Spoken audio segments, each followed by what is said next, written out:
Him.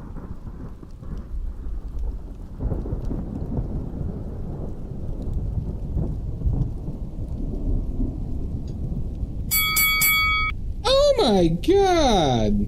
Fucker! You're a fucker.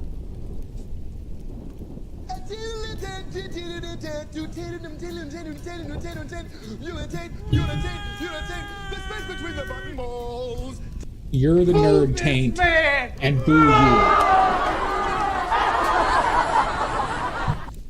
Jesus. Maddie going ham with all those sounds, huh?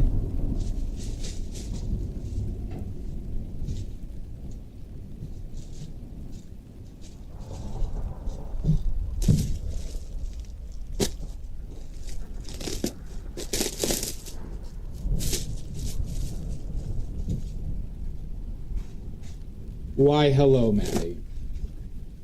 You bastard.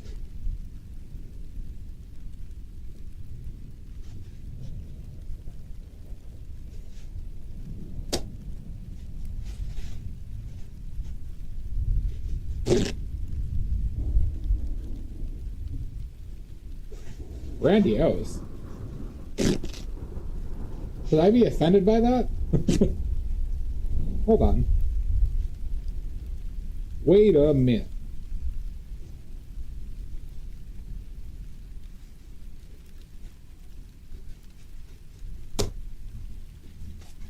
Probably. I think instead of grandiose, delusions of grandeur.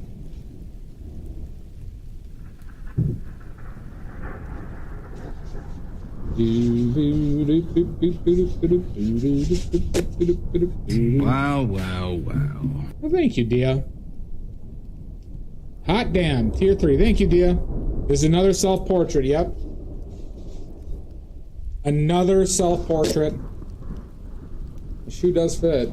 Then you must acquit, Maddie, and you will not get that joke, but I don't care. Thank you so much, Dia.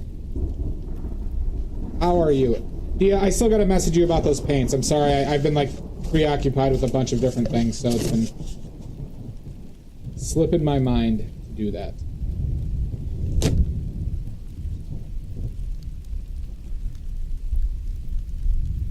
He's been wanking. Oh my god, odorous. Insert laugh here. We've all been wanking.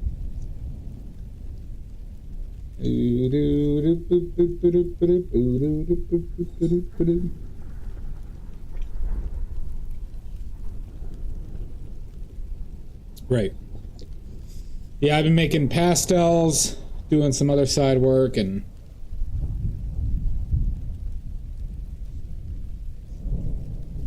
making lots and lots of pastels, everybody. It's a lot of initial work.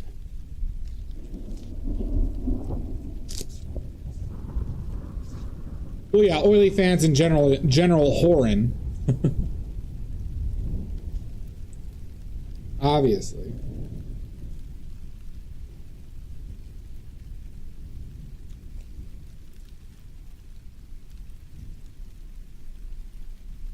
Magrease. Well, I am the greasy strangler. Odorous.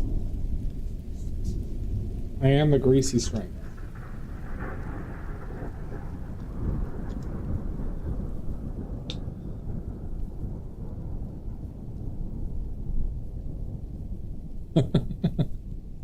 Fantastic, Dia. So the pastels, it depends on, like, Dia, I still probably got like a week or two until this whole process is done. I've not played any Arc Raiders. So Dia, if you want to wait till then, I'll happily wait for pastels as well. Dia, pastels are a lot of work. They are and they aren't a lot of work. Making an individual color is not a lot of work, but making like 40 to 48 different colors and keeping track of them and the ratios and figuring out what those are. I'm not a whiner.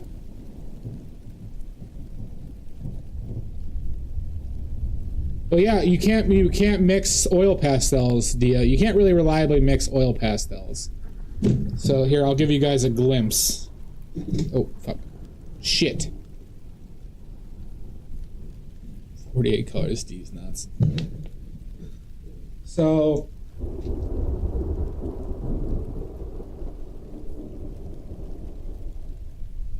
here are some ultramarine blues that have been drying, or cooling, I should say. So,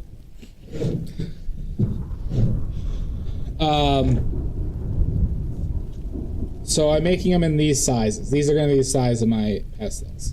Okay. All right. So there's these rectangles. This is ultramarine blue. Okay. And the thing is, if I need to make, I have about 14 single pigments I'm going to do these of, right? But then I need to do mixes of those. So then I have to make enough batches to have enough to mix into other colors in proper ratios that have enough sticks. So for example, right, I don't have an orange pigment that I'm going to use for these. So I need to mix my red and my yellow. And then I also need like a desaturated brighter orange. So I need to take that orange result and mix it with my titanium white.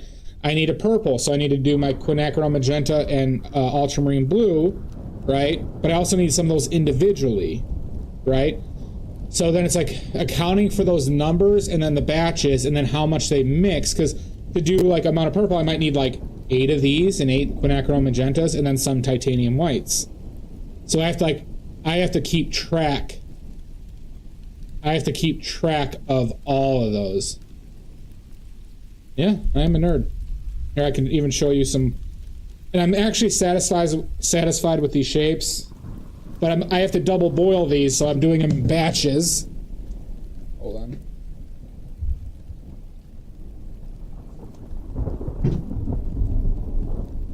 Hold on.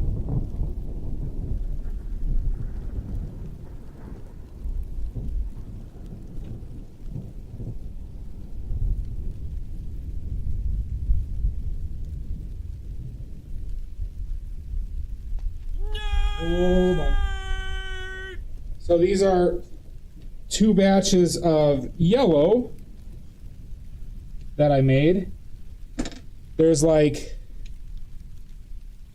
I don't know, probably around 30 in here. But I don't know if this will be enough for all the mixes I do. So I might even have to do another batch of yellow. Right? For the amount of numbers I'll need. And all the combinations. I'm going to use these for greens. Then I have to do desaturated greens, right? I have to do just a yellow and white. I have to use these for oranges. And I'll probably have to use these for dark yellows as well. Right? So I'm also like trying to make sure my recipe is consistent, which is tough. And I got to make sure they perform as well. So I'm going through all of that right now. It's a pain in my balls. It's a pain in my balls and assholes. It is actual work, Odorous.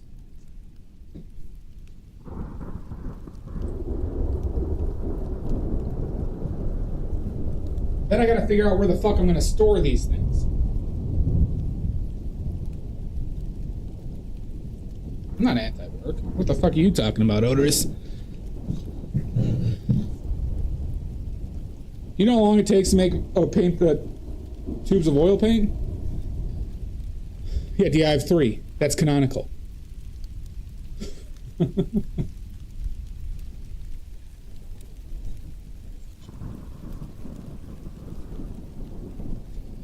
Well, I find it interesting, and it's just once the initial work is done, Dia, it's not so bad. What's on your face? What's on my face? No, Odorous, so it's like, if I wanted to make, let's just say 10 tubes of titanium white. Let's say 10 to 20 tubes of titanium white. It will literally take me an entire day to make that amount of tubes. Like to do a large batch. If I were to, and that would be about 9 to 10 hours of work. If I were to do 2 batches, it would probably 2 small batches. It would take me probably 6 hours a piece. There's big returns on time if you do a larger batch because you save time on cleaning and setup. But then the milling and the tubing part takes longer. Multi-batch for oil paint? No, not for oil paint. I have to fully clean the machine after every color I make.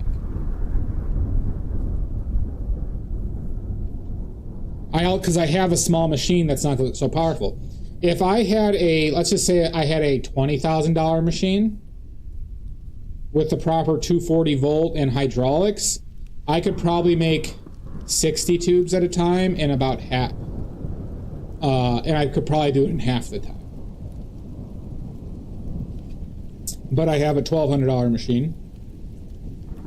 I could only mill about 2 to 3 tubes at a time on the machine itself. So if I need to run through that paint all the time, you know, I'm at the machine for like 3 to 4 hours. Germans, Japanese. I think my machine is Chinese. I mean, China probably produces the most of them. Plus, I'm not a big fan of German machinery in general. I would generally take a Chinese machine over a German machine. And I am essentially an ex-engineer.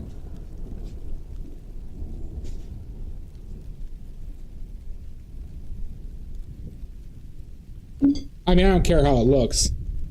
I only care about functionality. Looks only take you so far.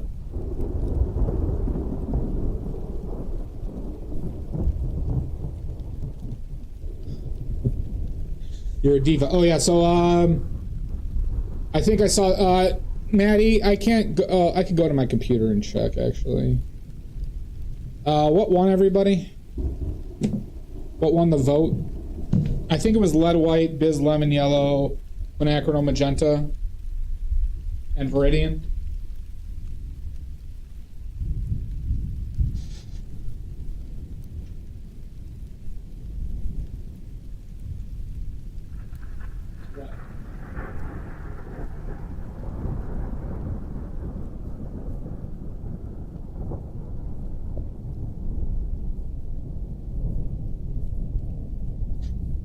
All right, that's our 4-color palette for today.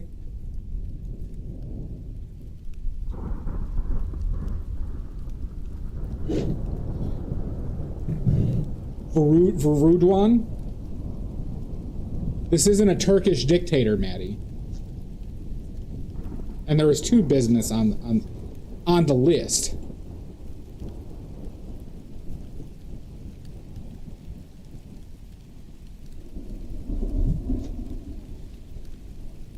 Well,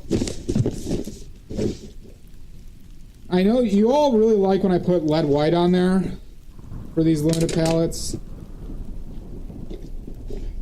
This one, let's talk about this palette.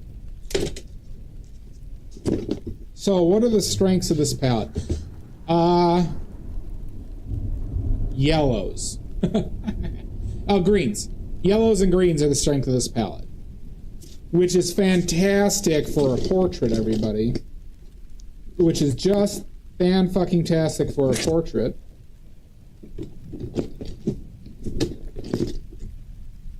You don't even know.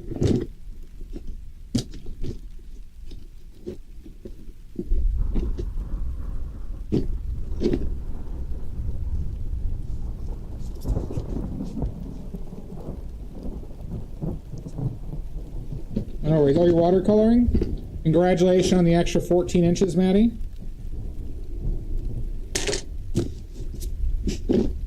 Congratulations on the extra 14 inches Maddie got from using my watercolors.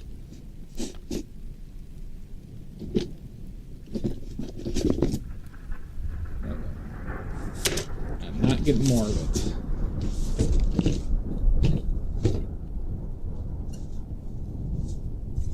If you use my watercolors, your wiener will grow 14 inches.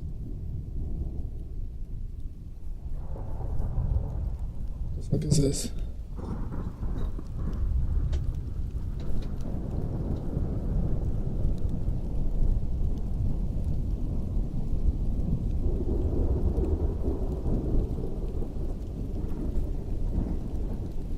Hey, Maddie, will you do me a favor? You got a sec?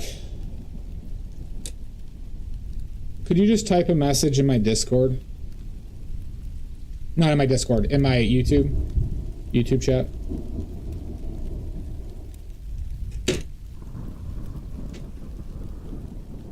I know that's very strenuous. That's what my watercolors do, everybody. But see, that's why you gotta get the oil paints. My oil paints are so good that they'll blow your dick off. It'll literally explode off. The military's investigating it for its for its use in war.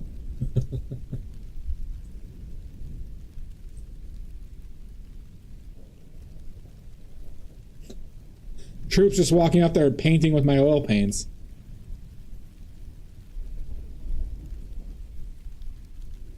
I am live on YouTube. Oh, it's fucking unlisted. That bullshit again. God damn it. How does it do this?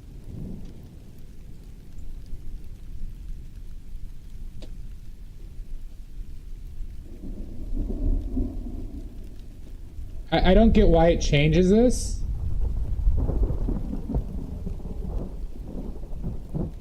There you go. There you go.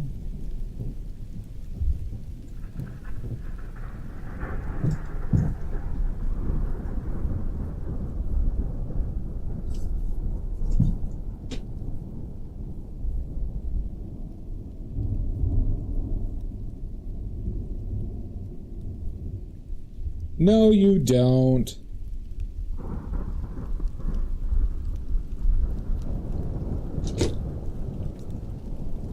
B. Thank you, Maddie. So that's why,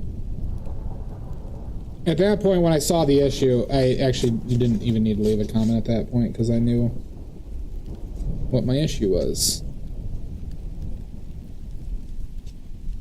No, you don't.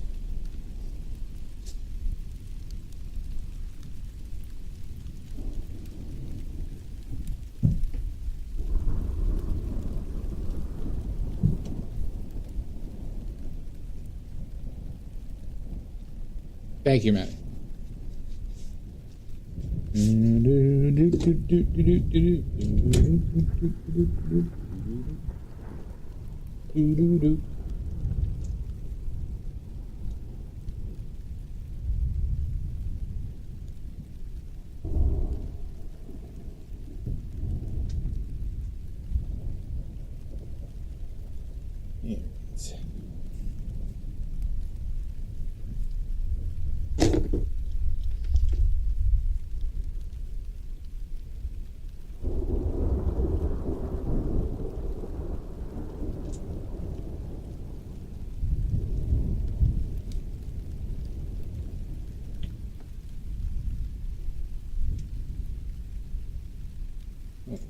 Some weird separation.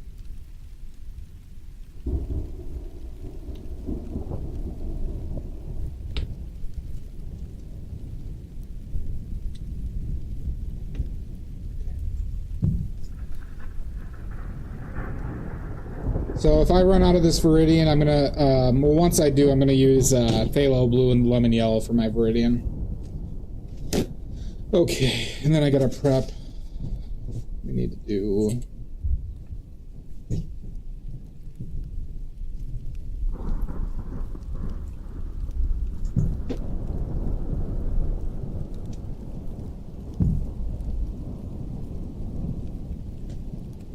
All right, everybody. So as you can see here, as currently the rank 1 oil painter in the world, okay, according to Guinness Book of World Records, okay, this is how the rank 1 painter will paint a portrait with 4 colors. All right. Guinness voted, everybody, and I'm rank 1. Okay. Because everything needs to be ranked. And remember, art is a competition. Art is competing against everybody else.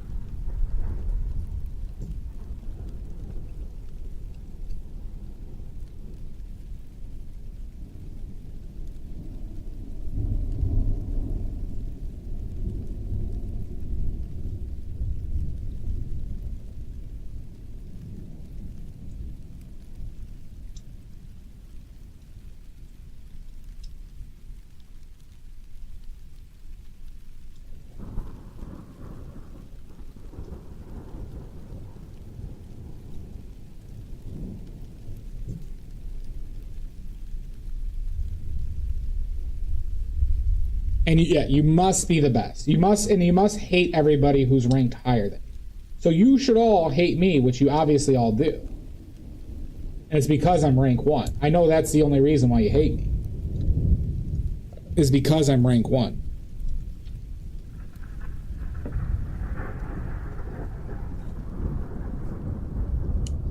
There it is. Dia admitted it.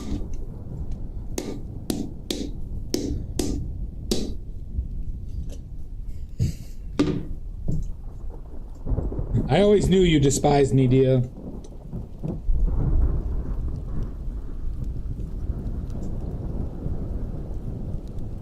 Nope, it's the only reason why anybody could hate me.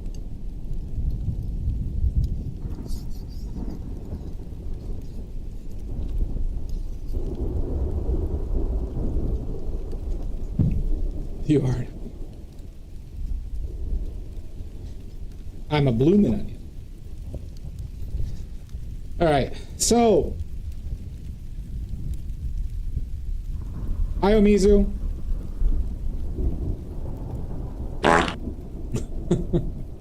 I need to put more farts in there, huh? I need to put more. There's only like 4 or 5 farts in that. Not that many people use it. All right, so. Yeah, send me your farts. I'll put them on there. If you send me your fart, if you record your farts, Maddie, I'll put them on there. Oh, it could be worse, Dia. All right, so you all may think, says to yourself, you might says, oh wait, I need oil. Is how am I going to mix these reddish brown tones? You might all be saysing to yourself, you says.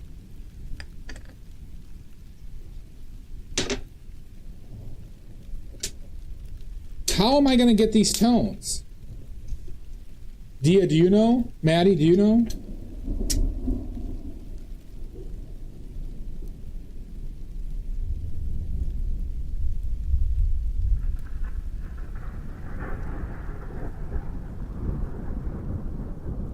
Witchcraft? Nuh-uh.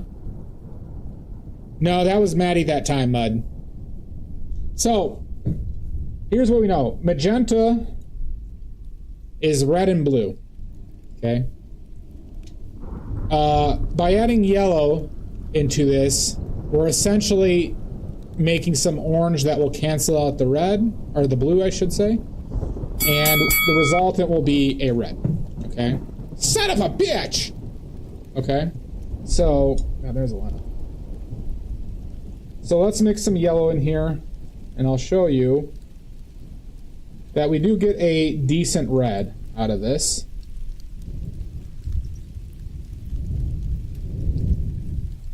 It's not as good as Pyrrole.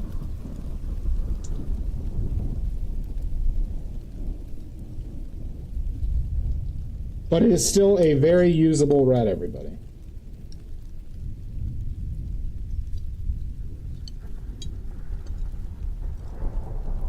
Okay? Right? We lose some vibrancy, but we got a red, okay? Now, the complementary to red is green. So if we wanted to make a darker brown or a darker orange, well, we have to do that by adding green, by Viridian.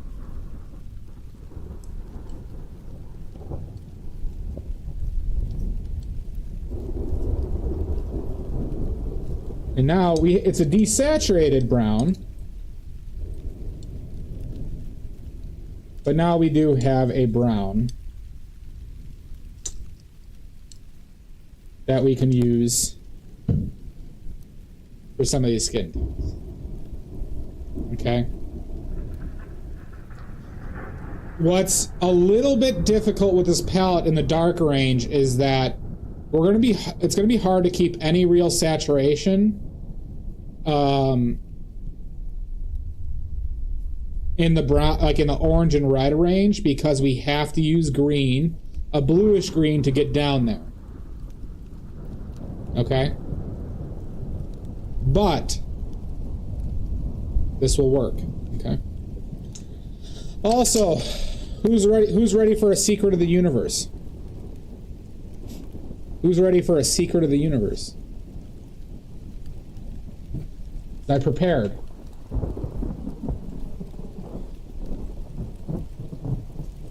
There you go, everybody.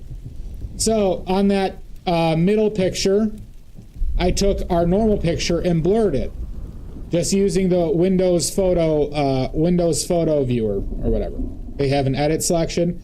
You turn sharpness all the way down, and you get that blurriness.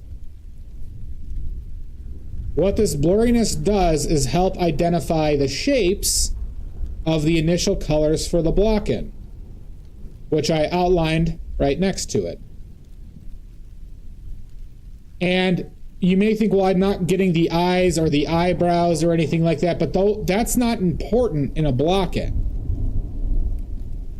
Those details aren't important. We put the shapes above it. What are the base layers, and why does blurring help this? Well, you see, the blurring gets rid of some of that detail that makes you question your shapes. In the middle of the forehead, I don't think it's enough of a difference to account for it. But you could add it. You could add that. All right, that was just me. You see, it's a very simple change, right? But it's like the key here, Dia, is less is more. Less is more. And I'm happy to discuss this with anybody who wants to discuss this right now. But when I talk about like impressionistic ways of starting a painting, notice how this is not really about the outline of the face and putting of the head. Sorry, it's not about doing the outline of the head and putting the details in there. It's just about creating a puzzle. Building a puzzle of shapes that create the form of the face as a result of building it.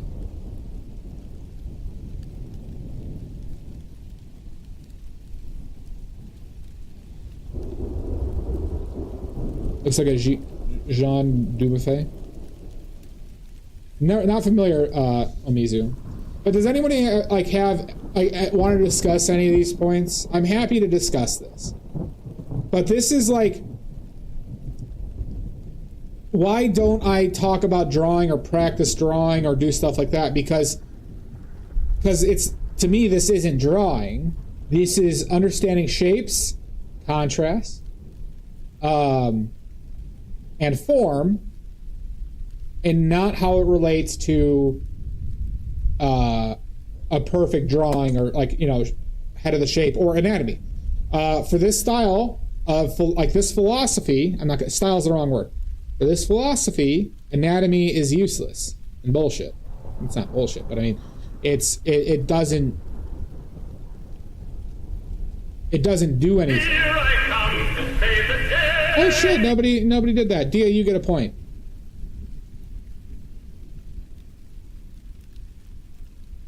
And I can talk about this later if people want, or don't have questions yet. If they want to bring it up later, feel free. Why didn't you, Maddie?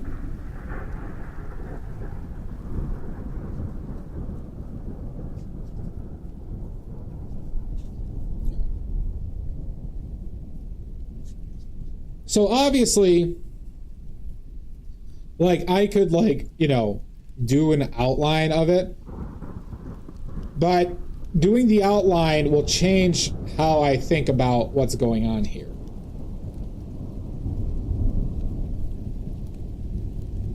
Fair enough.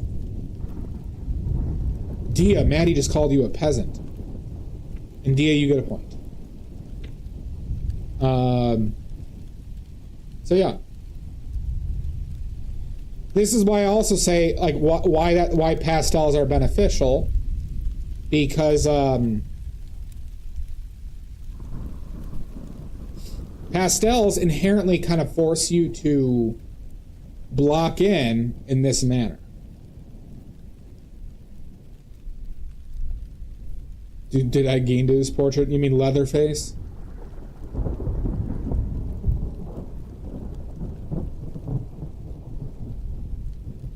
This is how Ed Gein, you know, planned. So, anyways, I know this isn't common, and this is not how a lot of people on Twitch, you know, a lot of people on Twitch are drawers and stuff like that. Drawers.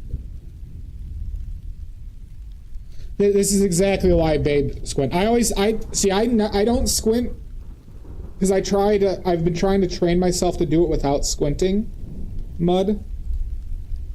But I wanted to, like, you know, Pickles brought it up of getting like a more, an example of what I mean, like, of blurring and what blurring does, right? And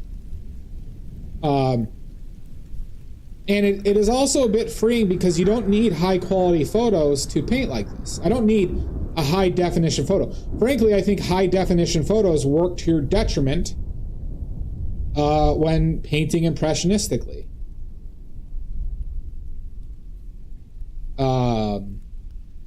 Yeah, at least in the start.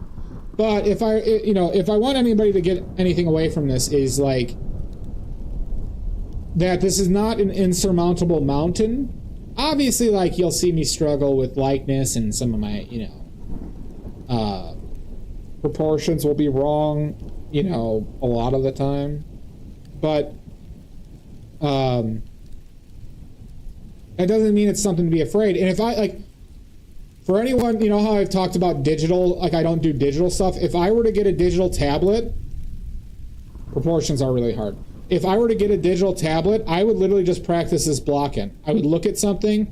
I wouldn't even squint, though, but I would, like, try and envision. I'd try and break up the face as I see it, like this, and just do repetitions on a face like this. That's what I would use, and that's what I could do with pastels, too.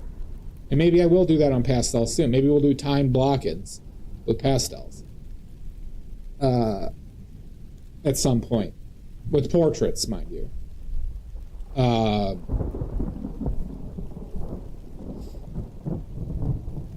But this, what I'm showing you here, is probably, like, if you wanted to get good at portraits or impressionistic painting, because you can do this with a still life, mind you, you can do this with a still life. This is what you would want to get the repetitions in, starting from scratch on something new. So I wouldn't even recommend doing the same one over and over again.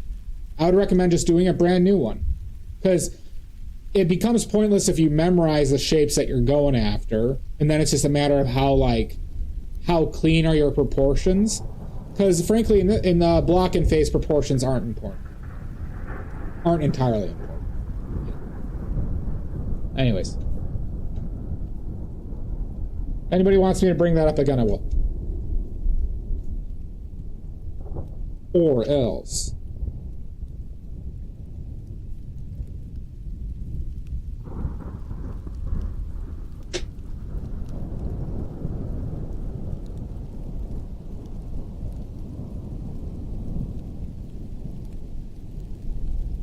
I'm also using the,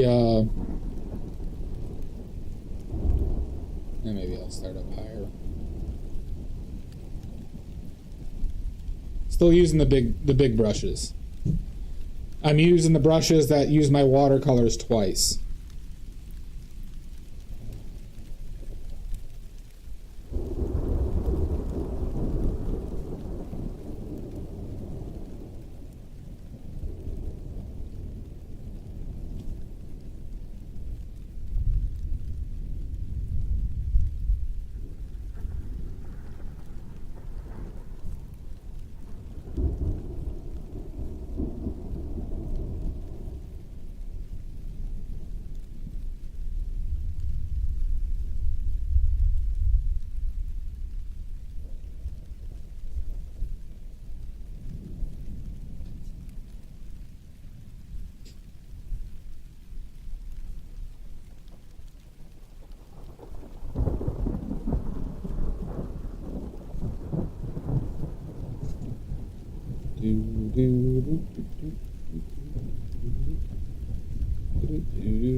So, how's everybody today? How are your sports teams doing on this college football Jamboree at the 120? Welcome in. Speaking of proportions, that is humongous. So how are those local sports teams? Did Vandy win again today, Jamboree? Did your favorite team, Vanderbilt, win today? How about your Predators? Favorite thing to talk about? That is true, Lost. You know, my sister went to Vanderbilt, Jamboree. I did acknowledge your ginormous streak. I think you ignored me. Oh, are they? They're in Sweden? Wow. I didn't know they were doing that in the NHL.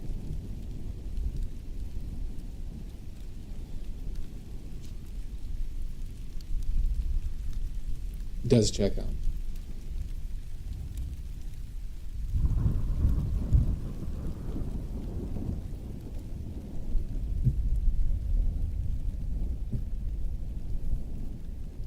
So yeah, I'm your favorite team, the Nashville Republicans are playing in Sweden, huh?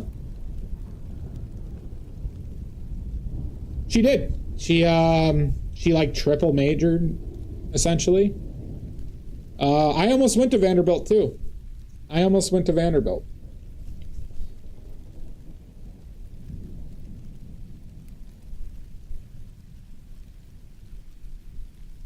Heartbreaking story, though, why I didn't end up going.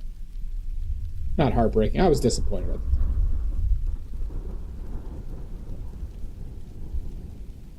Because I did want to go there.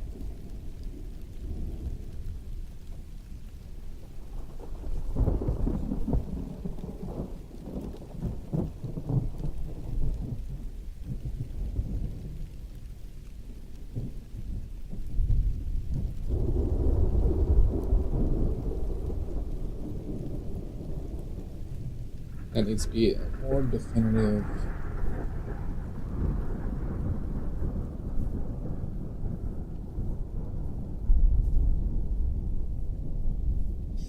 No, the story was so Vanderbilt has a really good music band program, and they also allow double majoring really easily. And I wanted to go for engineering. I knew that, but my grades in high school weren't good enough to get into Vanderbilt. Vanderbilt doesn't admit you to like a school of music. They admit you to Vanderbilt as a whole.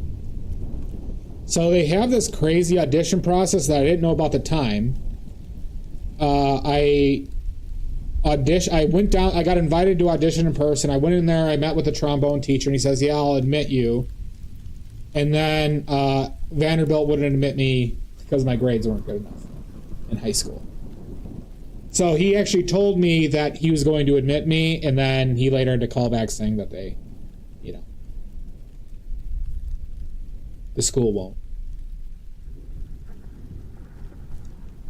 But I found out that the audition process was a lot more nutty than I expected. Because apparently they're like choir program and something else is crazy there. So they had like 6 or 7 weekends for auditions where they had like a couple thousand. It was like not a couple thousand.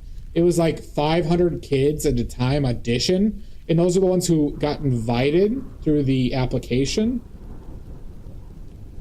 And then they only admitted like 2 trombones a year. It was something really small like that. It was 2 or 3.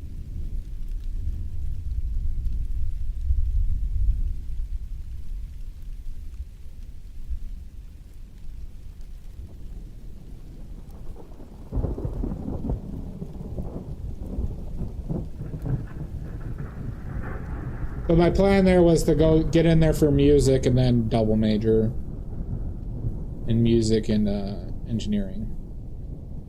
Which probably would have been a nightmare, I'd imagine.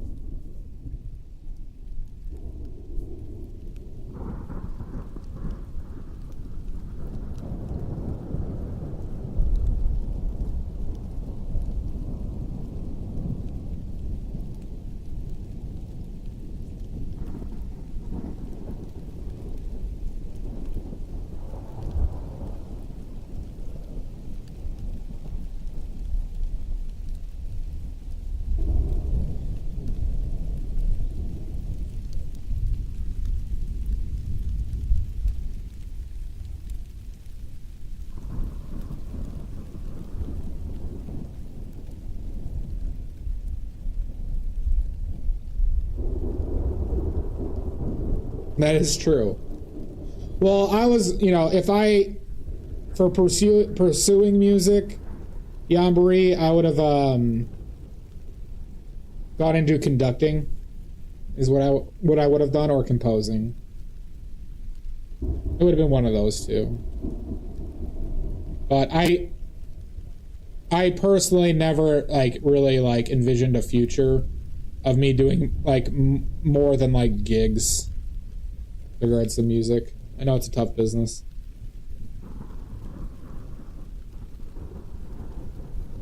But it also it just straight up wasn't a passion of mine either, so it's just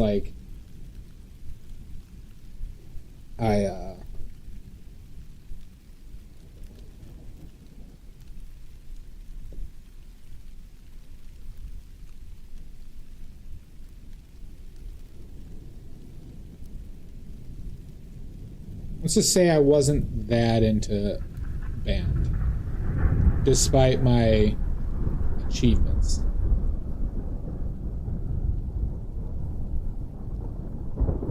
Exactly. And I kind of knew that, but so I was using it as a tool. I was using it as a tool to get a better engineering education.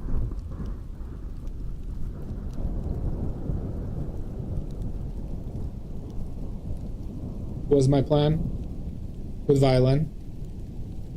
My sister went to Vanderbilt, played violin, but she didn't go there for music. She majored in Spanish, art, and teaching. She studied abroad in Argentina.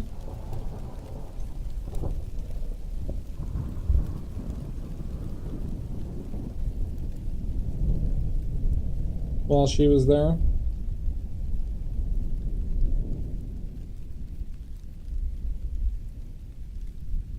But Vanderbilt really prides themselves on doing double or triple majors. So they're really accommodating for people who want to do that. To make it work. So now my sister was an exceptional student. She's just she always got perfect scores on everything. I was not the type. I was not that type, everybody. I was not a good student.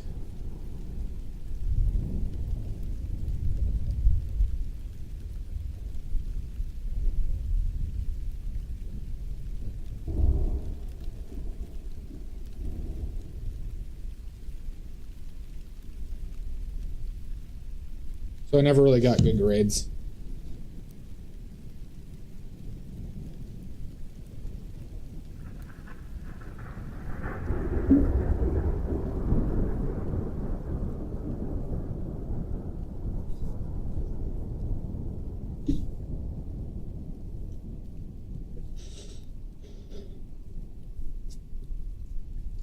Yeah, mine didn't have anything to do with that, Maddie. It's for me, it was I just couldn't. I'd get paralyzed whenever I had to do work that I just didn't care about. So it's I'd sometimes sit down to do homework and I just stare and do random shit. It's an issue with me now, to this day. Still, if I'm not into something, so this comes up when I try to video edit. I don't enjoy video editing, even though I like creating some stuff. So then I'll just I'll sit down to do some video editing and I'll get nothing done. Because I'm just not into it, and it really makes things difficult.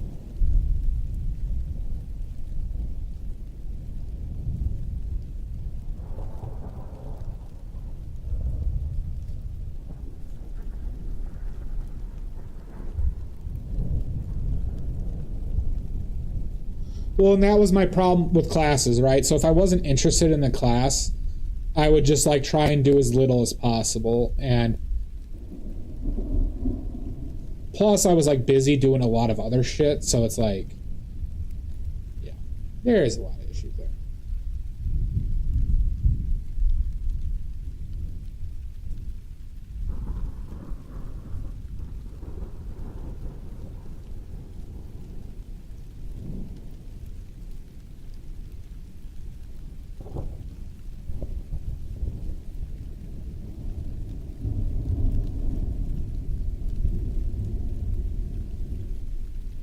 But when I really like something, it's kind of all I can do or think about.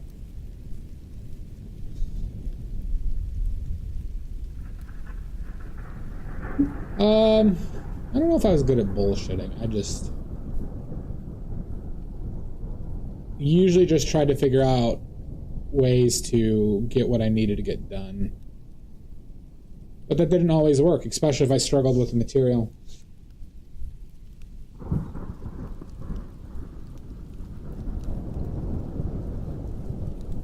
Look at you.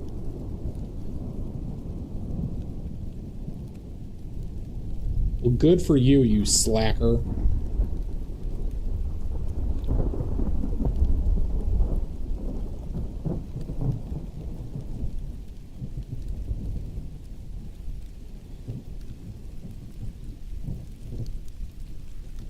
So does anybody know who this guy is, everybody? I bet you know the voice. I bet you have heard this man's voice before.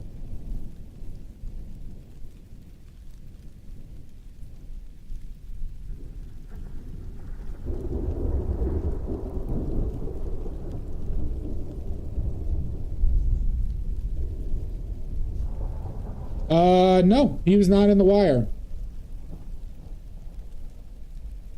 Nope, not Star Trek character. He might have been in Star Trek at some point, Dia.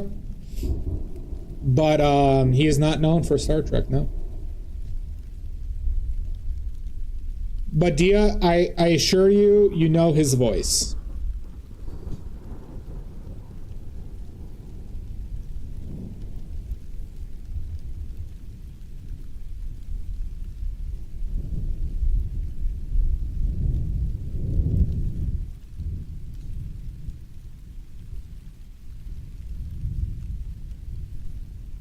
If anybody guesses his name right now, I'll give you a few minutes. I'll give you 5 oily points.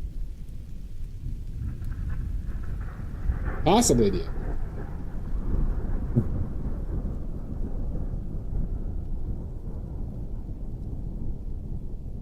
What I'm implying is he's done a lot of voice work and acting. This still is from a movie,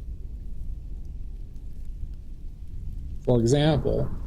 But he's also done a lot of voice work. Recognizable voice work. MF Doom? Nope.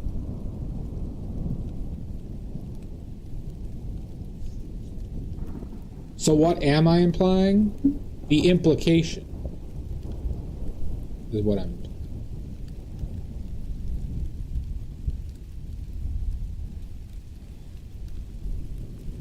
It's the implication, Rajbros.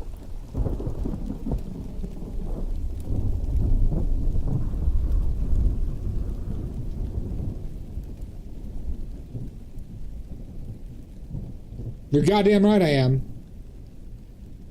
You were deboned. I was Omizu. Anyone gonna guess the name? Or will I just have to reveal it? After a word from our sponsors. Preparation Age.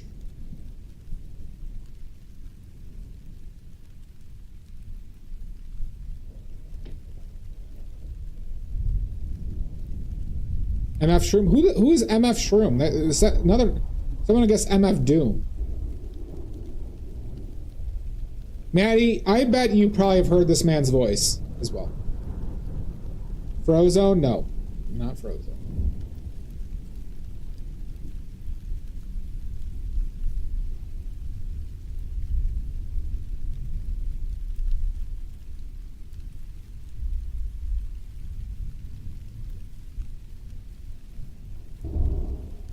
He's also a fantastic actor.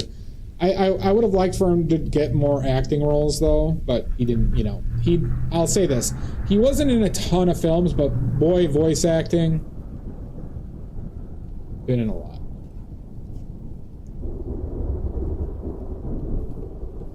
Where do you think this is from, Rochburns? Where do you think this still is from? How'd you get the beats? 5 points for whoever names whoever this is. I know. I understood your implication, Watchworth. 5 points to the first person who names this actor. There it is. Fugu's got it. Keith David. Now, for all you're saying, well, I don't know who the fuck that is. He's done a lot of voice acting. Has one of the best voices you could ever imagine. Does anybody remember those gargoyle cartoons? Does anyone remember the gargoyle cartoons?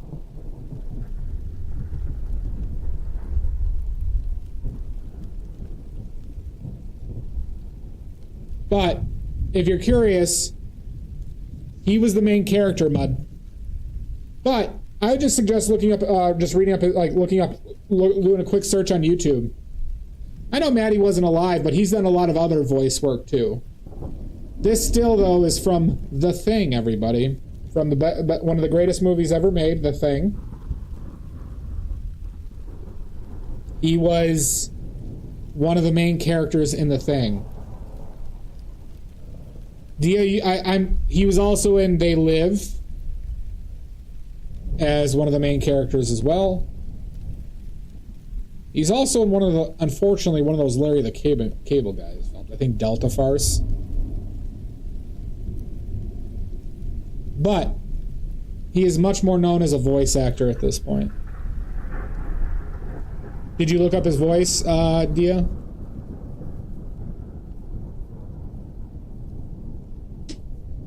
What other films is he in? I'll read off some of his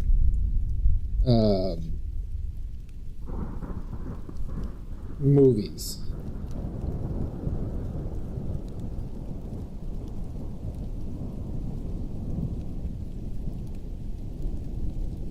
Oh yeah, he was the villain in The Princess and the Frog. Remember that movie, everybody? He's done a lot. Has anyone seen The Princess and the Frog? Hi, Ron Johnson. He was the villain in The Princess and the Frog, voice-wise.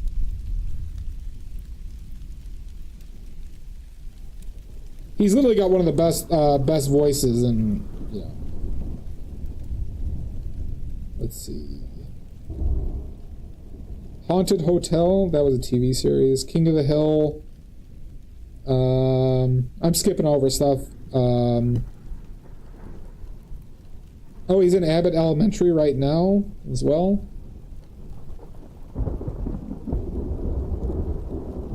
Yep. See, Maddie, I told you know who he is. Duster. The sun will come out tomorrow. Let's see what else. Oh, he played Mufasa in The Lion King. Or Mufasa. He wasn't Mufasa, but he was somebody in that 2024 movie or series or whatever. Oh, he's in that Shelby Oaks thing. I mean, he's been like, go to his IMDb. He has like hundreds of fucking things. Yep, he's done a lot of game voice. Like, I mean, he's already has like 30 things in the last like 3 years.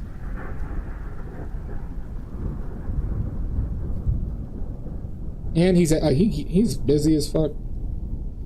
I gotta go to acting. Oh, nope, that doesn't. He has 410 things on IMDb. He is iconic. Yeah.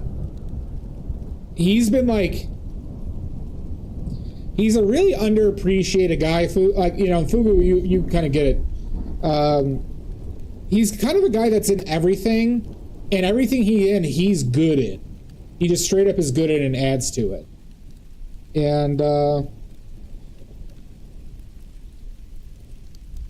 And he just, like, he says yes to a lot of stuff.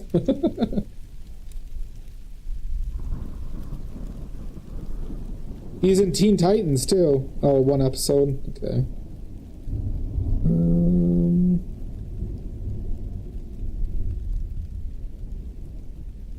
Oh, Tales from the Crypt.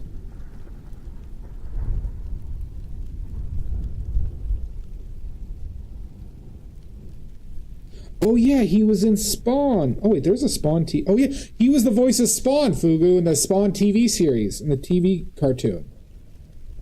I forgot about that.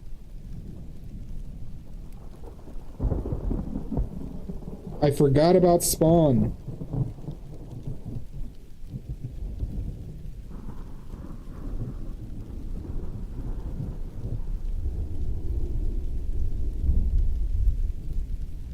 He's a great actor too, like, you know, IRL actor, not just voice actor, but this guy's a stud, everybody. And he, like I said, he's also in my favorite movie of all time, which is The Thing.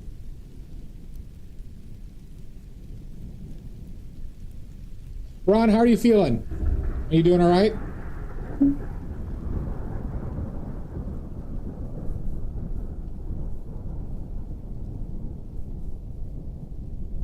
Quit playing with your dinghy. Absolutely not.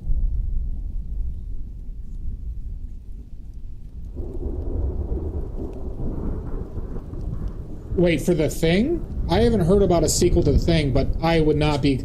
I got burned by that other one. I got burned by that prequel so hard, Fugu. I saw it on opening day in theaters. And I walked out of there pissed.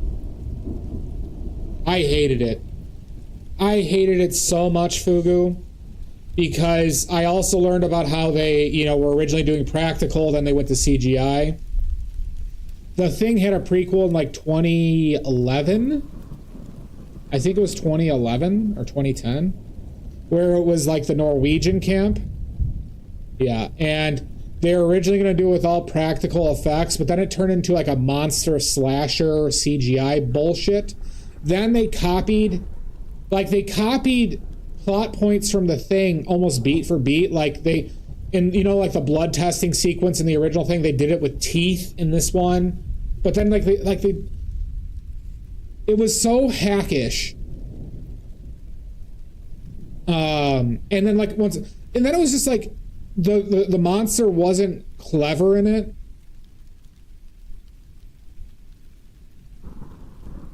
Oh, fantastic, Ron. That's great to hear. I'm glad that's working out for you. But it just...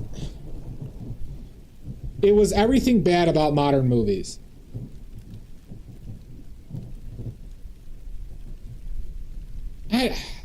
But see, like, yeah, over a few days, yeah. I don't, you know... That it just didn't nothing about their idea or interpretation worked for me, and then they pandered. They tried pandering, and it wasn't good pandering.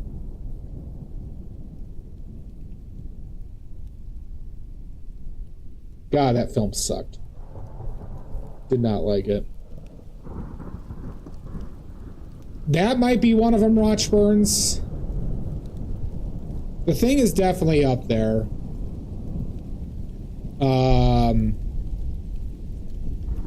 That's an interesting question. Jurassic Park, though. It's probably Jurassic Park. Chinatown had a sequel? I did not know about that. I love Chinatown.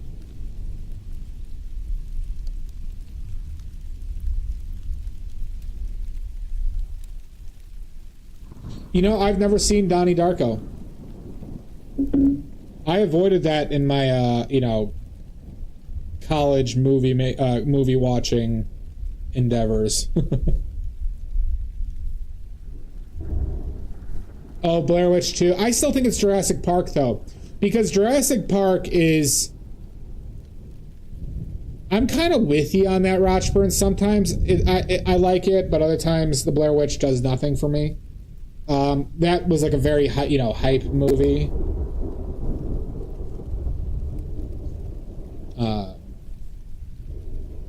Or, you know, a movie...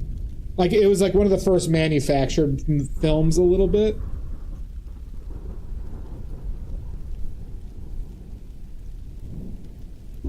But I don't think we should underappreciate Blair Witch, though, for what it fucking did. I've heard good things about Donnie Darko.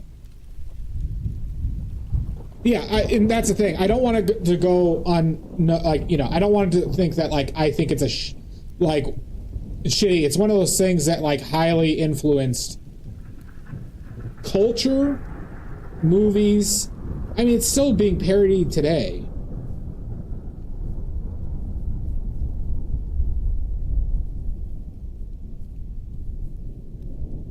Yeah. But Blair Witch did it, the found footage thing, the most effectively. Because it did one of the better jobs of justifying the footage, right? The biggest plot hole in found footage is, why the fuck are you filming?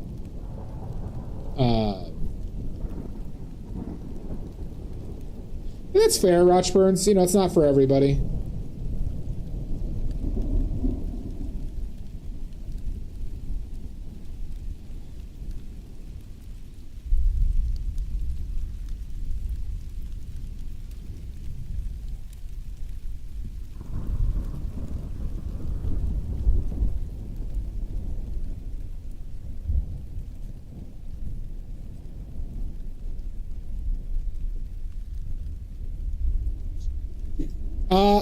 I like horror a lot, because I think if you were to set out, like, horror can tap into so many more emotions, in my opinion, than like any other film genre in general. That if you were to set out to make, like, the best film of all time, it would be horror.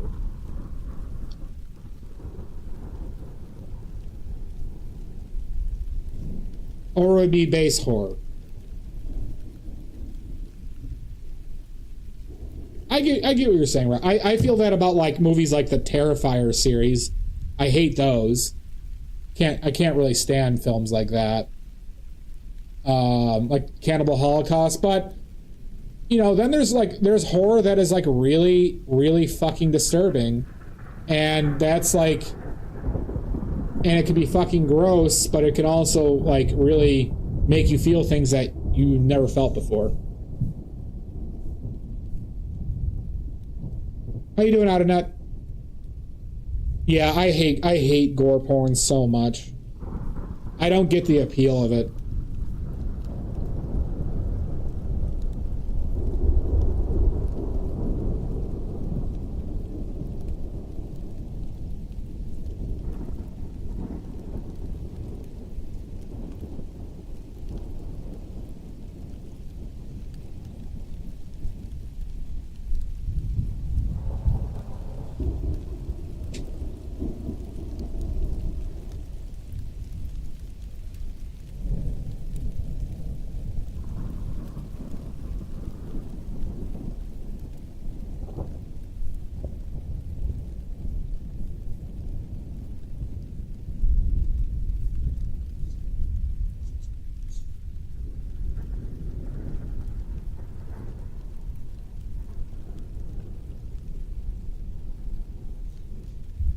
Well, thank you. This, you know,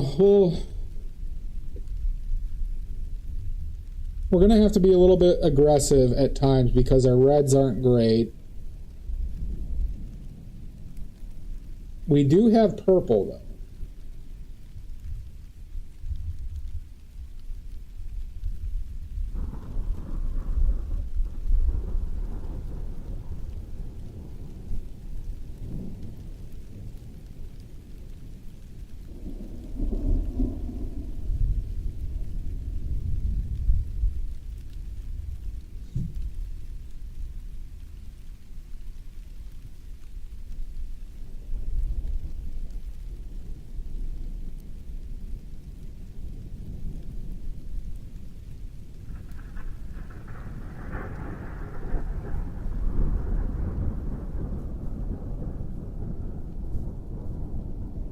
Well, good, Ada.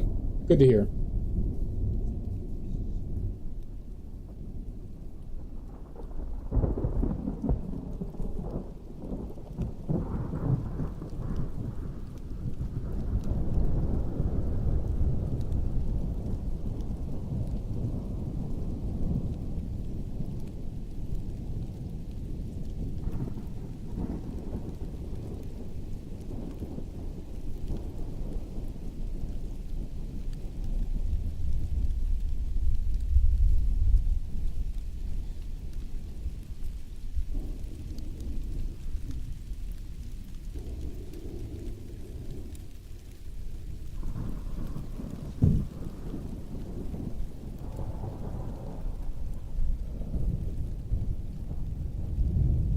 Yeah, Big Lebowski's up there for me. I need to go through all of the,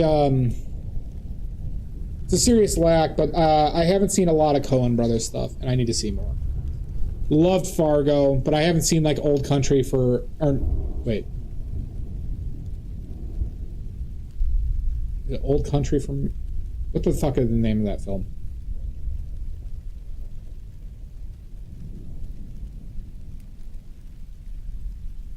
No Country for Old Men, that's it.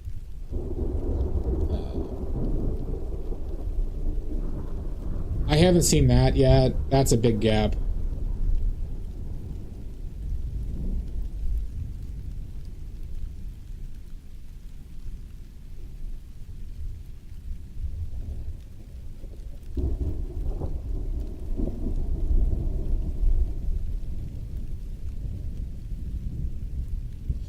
I've actually seen Burn After Reading, and I did enjoy it.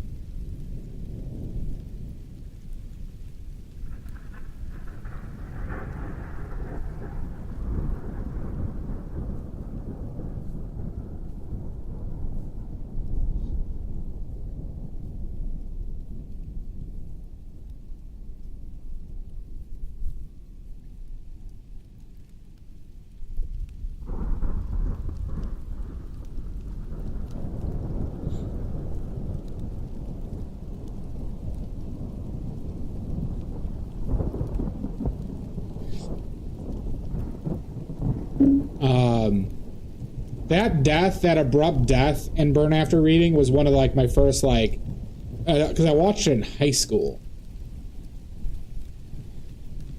and was one of my first, like, true shock moments where a film, like, genuinely surprised me. But I know the Coen brothers are good at that.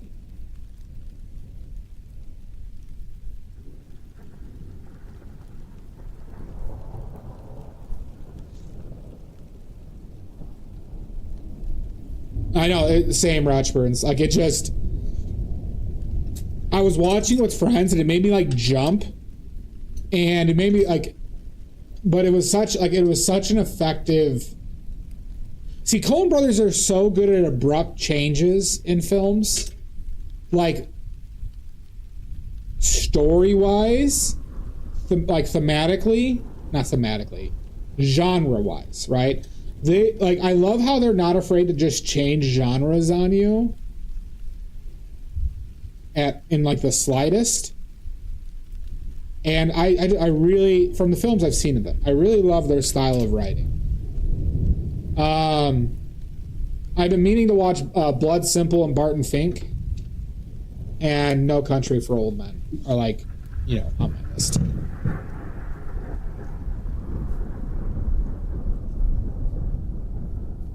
I really love how they're just willing to take chances.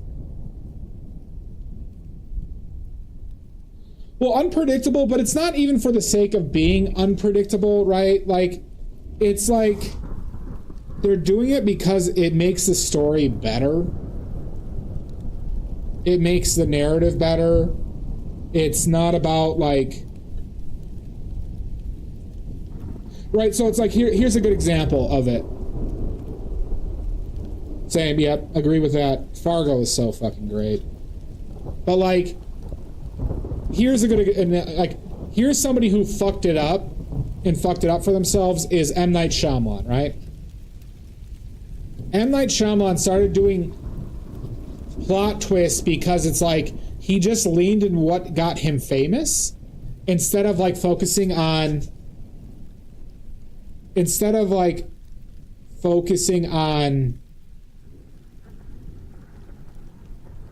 the story, right?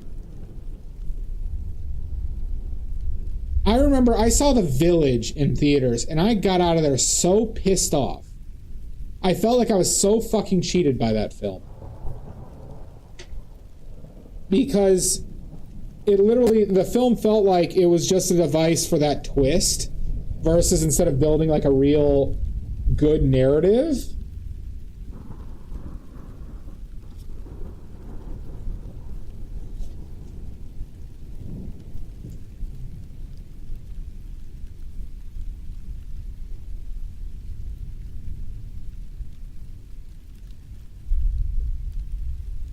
I haven't seen Lady in the Water. And the thing is, I love the movie Signs, but boy, is that ending just a abomination. I could watch like the first like 3/4 of Signs all fucking day.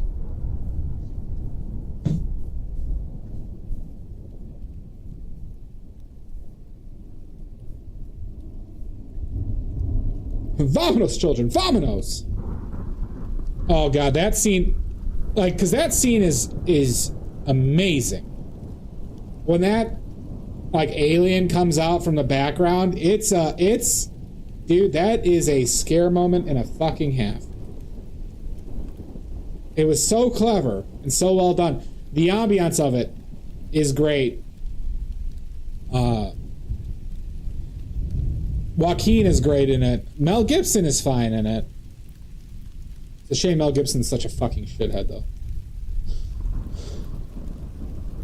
But shitheads be shitheads.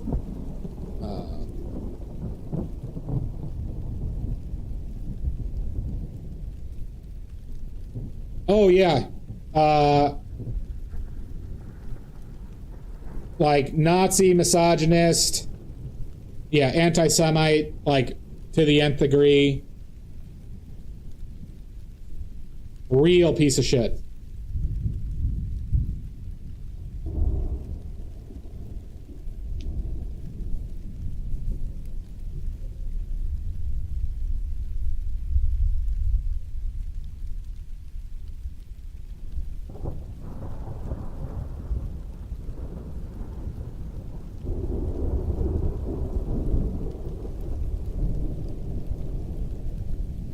Vamonos, children.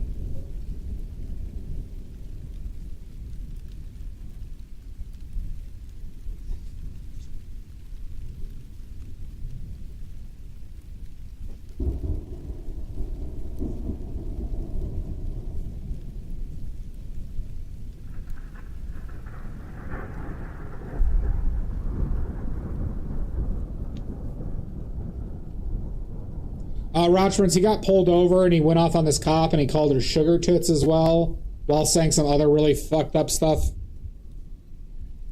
But that was the start of it. And that was like, what? That was like 15 years ago now?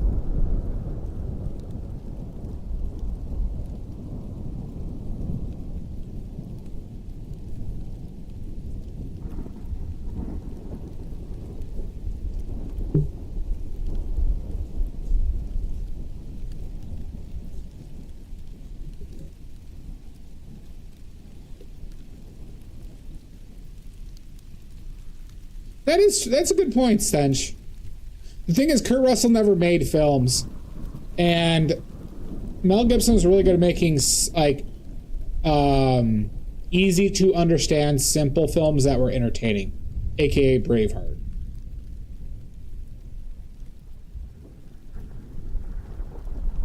Well, he's also like doubled down on it a few times, Yambari.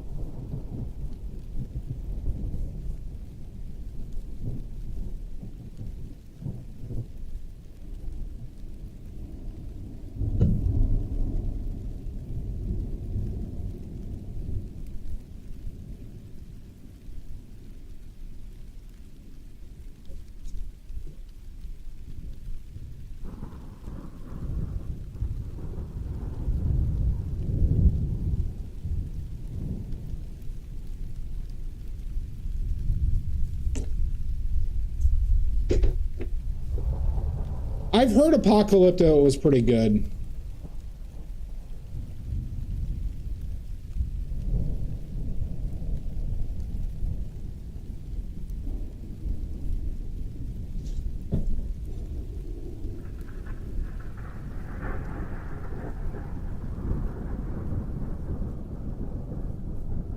But it wasn't like that, Rochburns.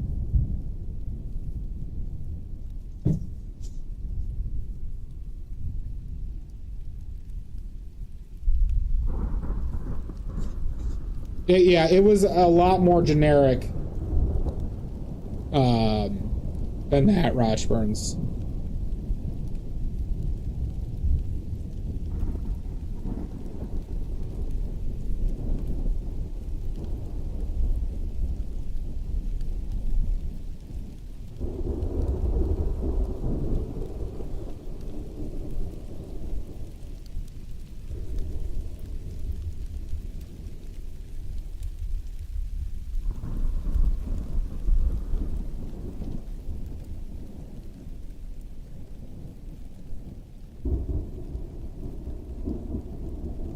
Yeah, Mel Gibson's was more generic, and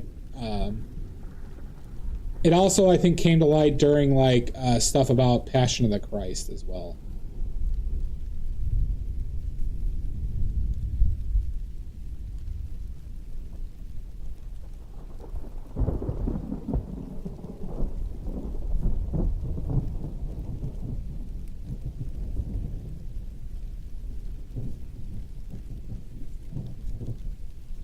Wow, wow, wow. Well, thank you, Jan. How you doing? No! I need to put in that Darth Vader now, don't I?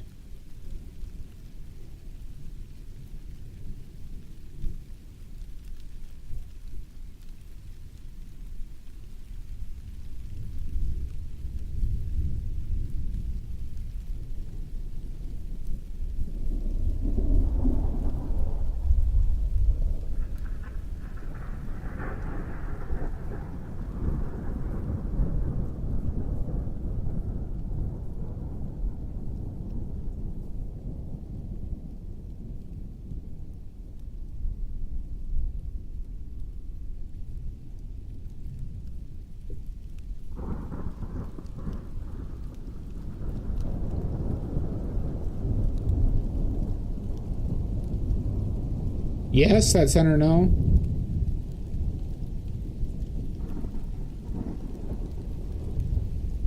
I get you, Roch Burns. In the case of Mel Gibson, it's very legitimate.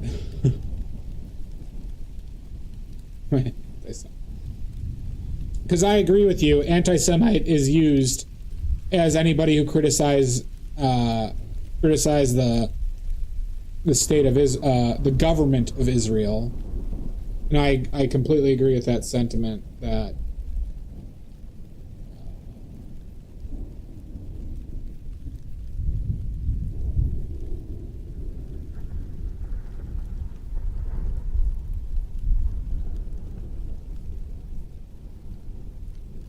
How you doing, Jan?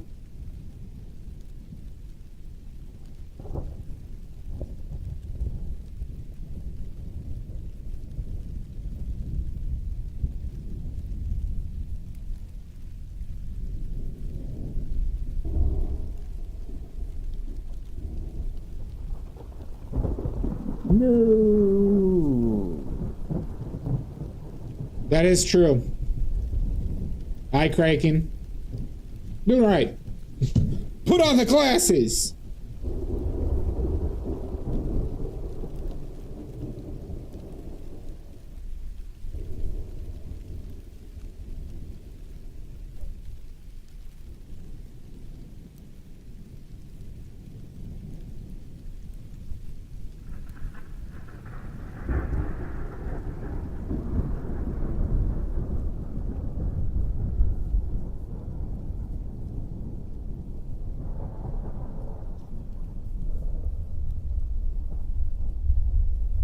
Oh, man. Oh, that film was great. I don't like the ending of that film, but boy, is that movie a blast.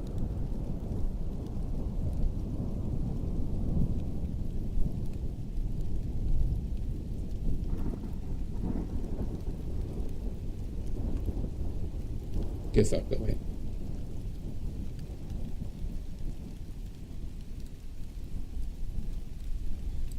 But I can forgive a bad ending.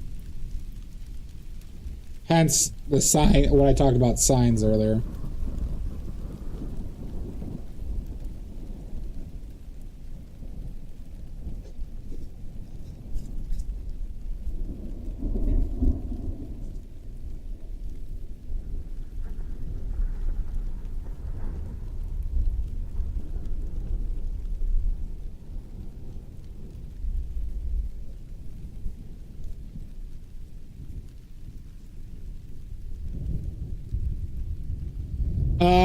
I haven't seen it yet. It's on my to-do. Same with The Lighthouse. Because Richards watched The Lighthouse the other day and he fucking hated it. And that's been a film on my list. Because I want to watch Edgar stuff. You like The Lighthouse? Well, aren't they, Jan?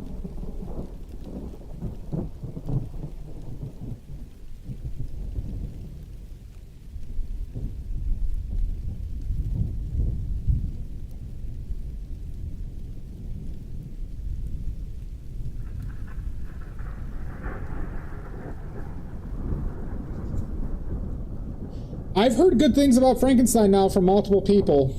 I mean, Guillermo del Toro is a stud, so he's one of the best, you know, current living filmmakers.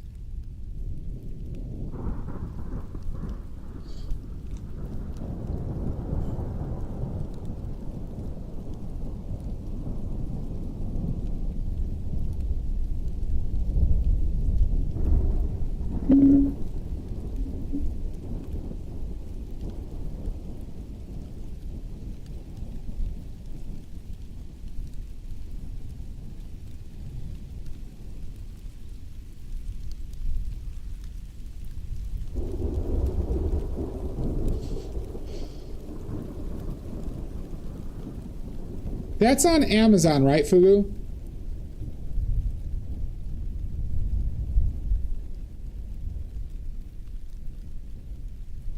Well, wasn't the... So I read the book a long time ago. I actually read Mary Shelley's Frankenstein in, fuck, it was 4th grade. But I remember being so captivated by the book. No, I straight up read that shit. I was a very precocious reader as a child. Very precocious. I'm 36, Rochburns. About to be 37.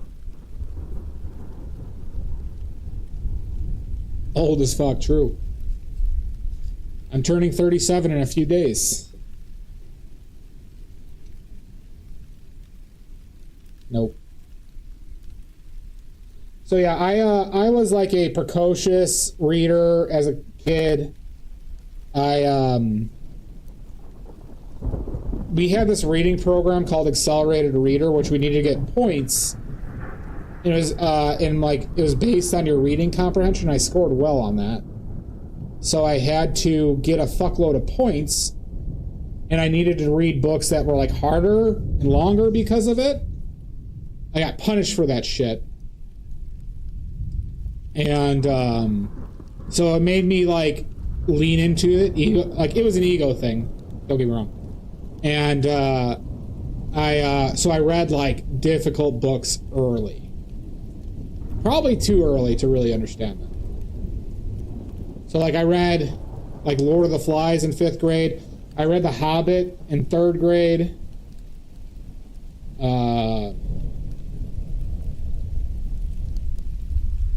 I read all the Sherlock Holmes in like 6th and 7th grade. I read the Odyssey and Iliad in 7th and 8th grade.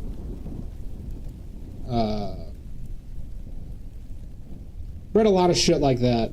That's when I read The Stand as well, and I fucking hated it.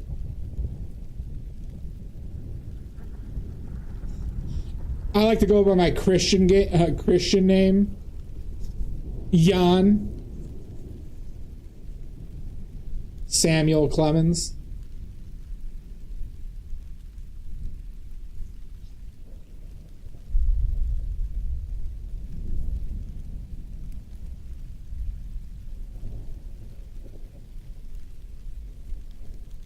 Jan.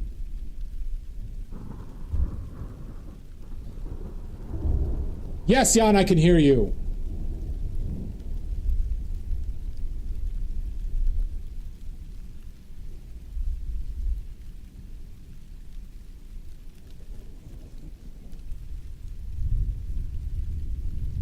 New York Times, 100 books everyone should read during COVID. That's pretty cool. I'm like a technical reader right now, so I haven't read like a book in a long time. The last book I probably read was the start to finish was The Godfather,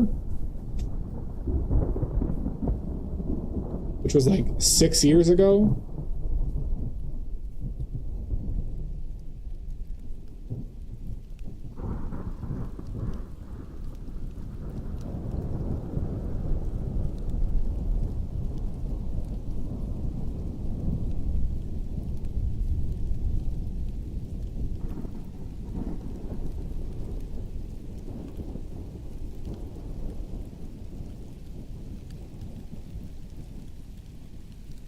We just got back from a day out. We had fun and went shopping. Got some pants and dog food and a snack. That sounds nice, Kraken. I'm sure the dog appreciated that. Dig. You like digs?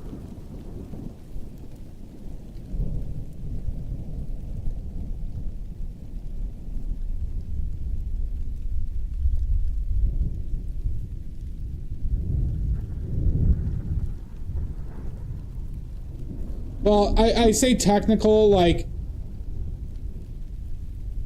more relating to, like, you know, I don't know. I've gotten books in the library about, like, programming shit. You like digs? Like when I was teaching myself SQL and PowerShell, Jan, I got some books on those.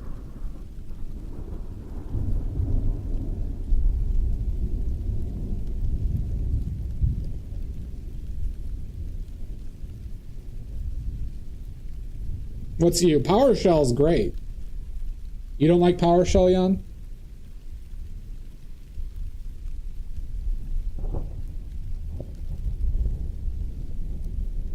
Oh, you don't like query-based shit, yeah. Diggs living near Chicago.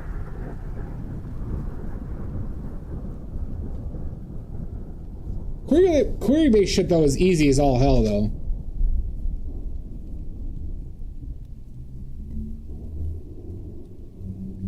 Well, I think you could just go as like the Shining movie is so much better than the book. Oh, do you? I'm actually really good with SQL, Jan. I did a lot of script writing for like an individual project I was working on in my spare time, so I taught myself SQL, and I'm actually pretty good with it. Did a lot of scripts, but I've never done it in a professional setting. Just my own database and shit.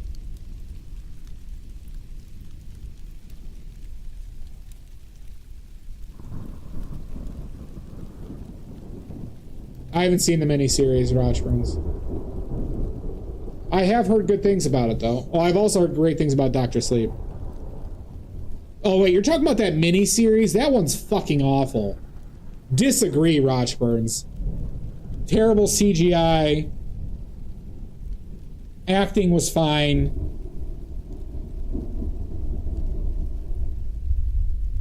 Hard pass on that. I'd be fine if I never saw that fucking thing again. Oh, fucking shit. I need to see Dr. Sleep. I've heard nothing but good things about that film. And,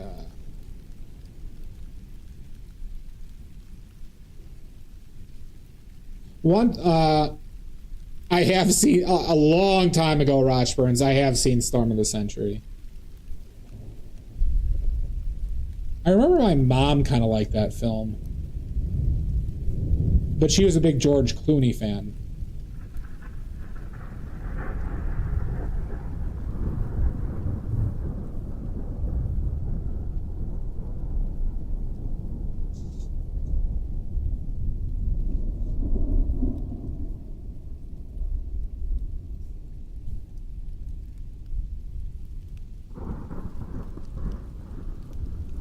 You see, my mom is a pervert.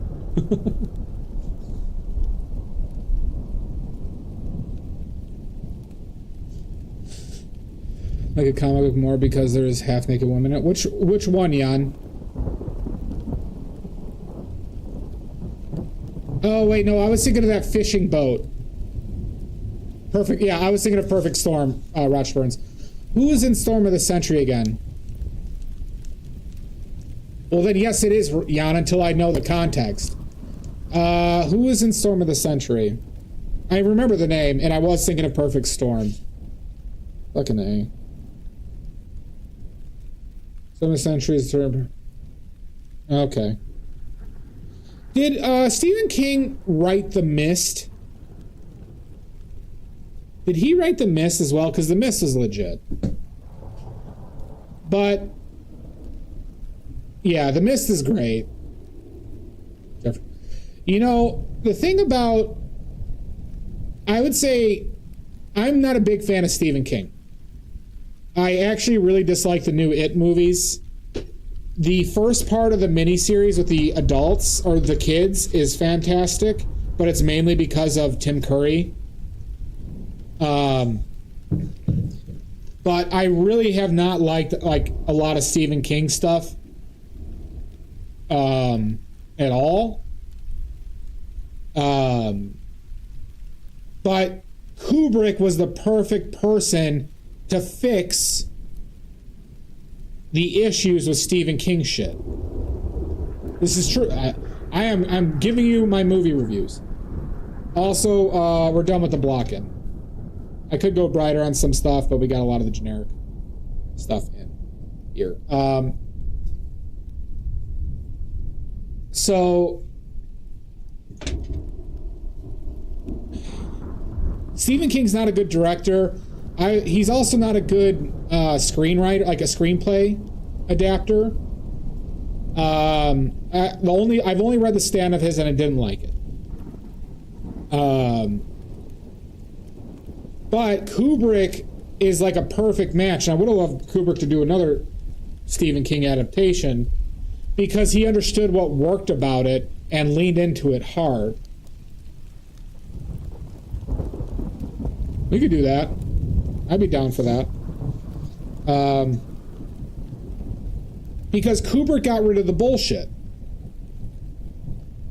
Yeah, I'm not doubting that there aren't good adaptations. I haven't seen all of them, you know. But the ones I have seen, I'm familiar with, right? Like, I don't know if you've seen the film he directed, Maximum Overdrive is one of the worst films I've ever fucking seen in my life. And like I said, the It movies don't do anything for me. Even the concept has gotten so...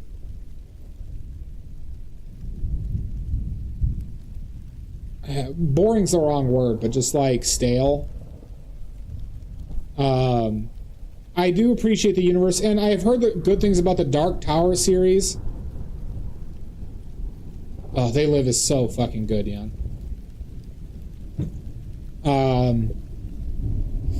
But so Kubrick intentionally, right? So there's an example of him intentionally creating confusion with regards to the book and the movie in other of his films, okay? Because a lot of his films were based on books. So the perfect example of this is 2001: A Space Odyssey, okay? So if you don't know, there is a book, 2001: A Space Odyssey. But did you know that Kubrick had that written while he was creating the film to create confusion with people? He also only told the person who he was having write the book certain plot points so that there would be definite differences between the movie and the book to create confusion. If you didn't know this. So he's like, you know, it's like telling somebody, yeah, this I'm gonna do this movie where there's like AI on, or you know, an artificial intelligence on a ship. There's some monkeys jacking off. Blah blah blah, and then don't give him any other details. And he did that intentionally. He in his museum, he has letters and notes about this, documenting it. This is not speculation. Not to mention things he did in The Shining, like subliminal stuff. Like, you know, he, people who mapped out the hotel and like the big wheel route were impossible. And he did shit like this to create ambiance. And it's not even about like if you notice it, but it helps with like unsettling the person and confusing them. But it like he understood in The Shining that stuff works by the nature of the tale, right? Why did he put all the child sexual abuse stuff in the film, right? That's not in the book.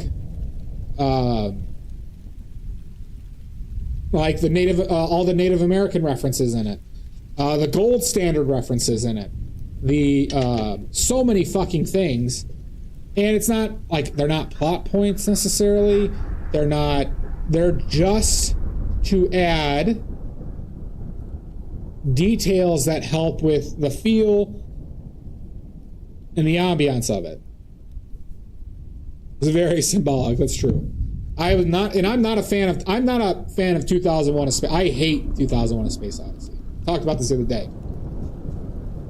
There's like 20 minutes of it that I think is spectacular. The visuals are spectacular, but I'm not into the beginning nor the end. So Roch Burns, I had just heard that from a group of from a movie critic podcast I listened to. We're talking about how bad I Am Legend is, and I never really watched it all the way through. I have seen the visuals and some parts of it, and they were talking about how good the original film was, relative to that. You're talking about I Am Legend or 2001, Jan?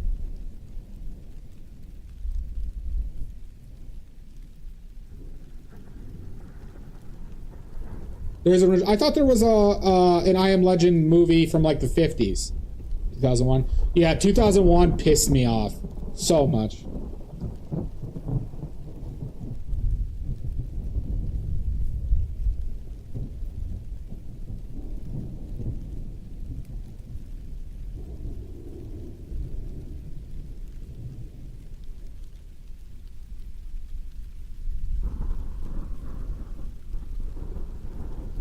Yeah, it's The Last Man on Earth, Roch Burns. Starring Vincent Price. And they're also saying Omega Man is also adapted from the book. So they were talking, my podcast specifically was talking about The Last Man on Earth with Vincent Price.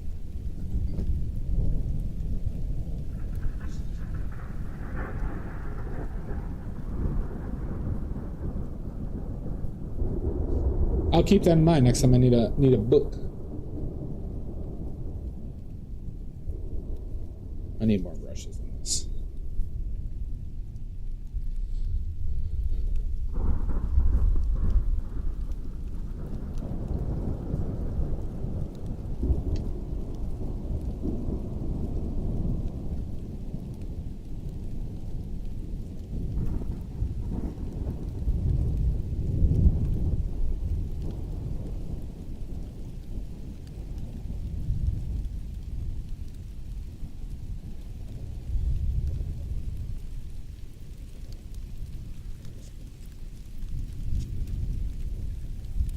But yeah,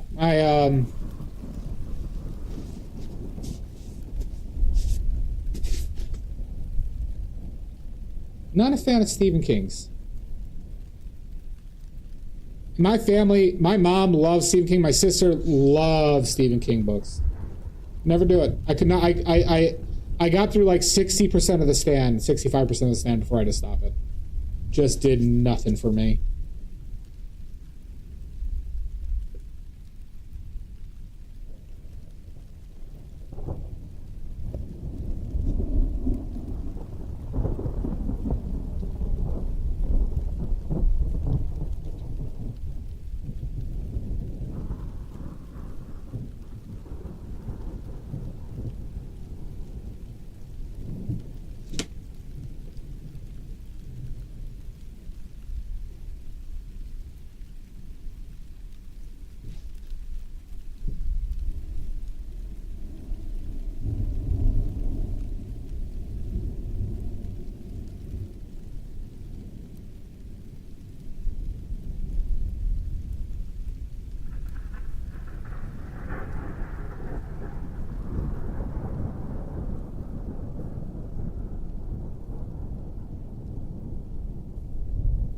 Yeah, that's a good point.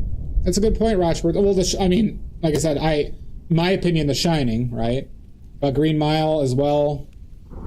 What other ones were there? Because he's had a few. Misery was Stephen King. I don't know how close that adaptation was, but Misery was a great film. Great director, too. If you haven't seen Misery, highly recommend.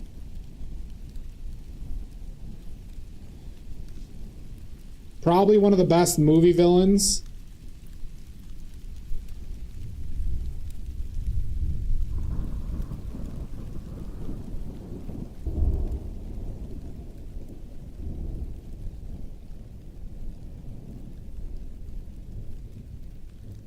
I'd agree with that. I'd agree with that.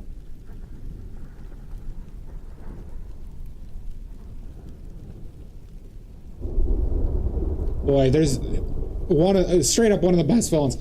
Honestly, in my opinion, two of the best villains in films are, they're both, well, sorry, not two, well, some of the best.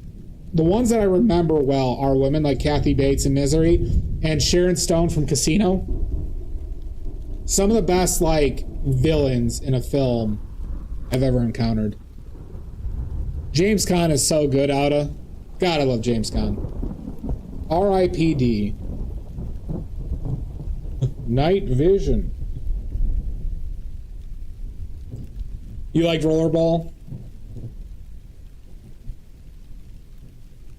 I love the new one with LL Cool J.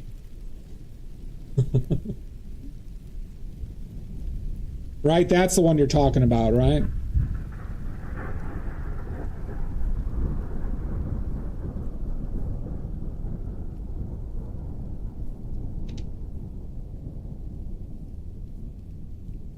Where they go into night vision for like 8 minutes, and that's not an embellishment.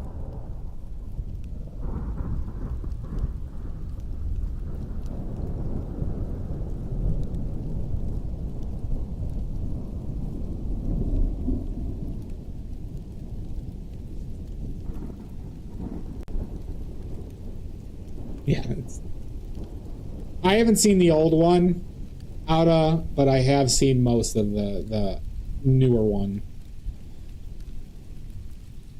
and it was not worth it. But I do love James Caan. It's alright, it's your opinion. You have every right to have it, as long as it's not wrong. It's not necessarily my favorite Roch Burns, but when it's done well, there's nothing like it. Right, we were talking about They Live.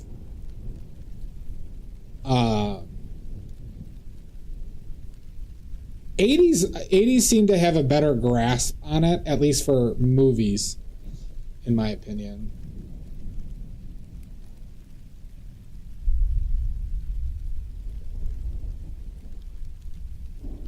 Than at least modern times.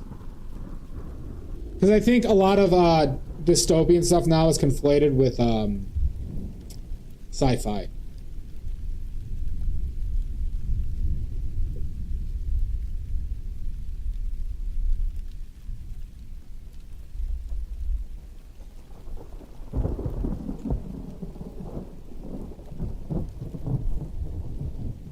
Yeah, because 80s had Blade Runner. What else did they have?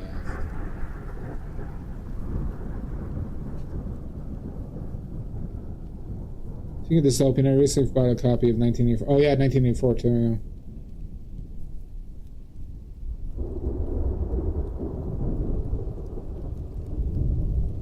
I mean, it's an art piece, right? You know, the first time I saw it, 1984, was in a college class about what was the name of the class? But we watched we watched Blade Runner, we watched 1984, we watched The Prophet. We watched another film, and it was just like watching the films. I really enjoyed that class.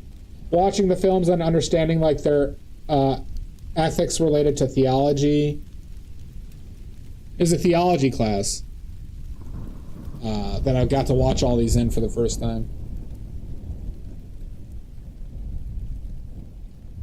But you know those Jesuits and their love of films.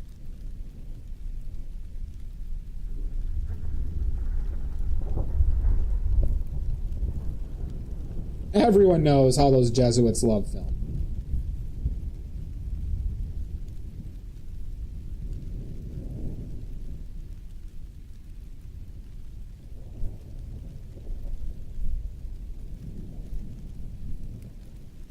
No, I had a really good teacher. That's why I took the class. I think there's a lot of movies that should be watched in school. I mean, it's like the concept, like Rochburn's in the United States, the Republicans are trying to ban a ton of fucking books, and they have banned a ton of books.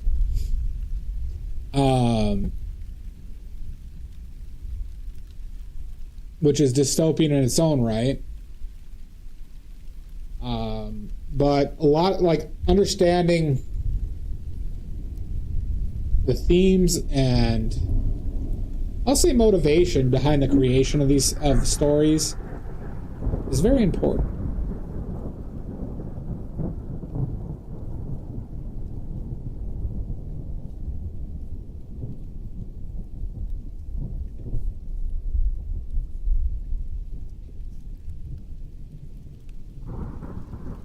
I completely disagree with that, Rochburns.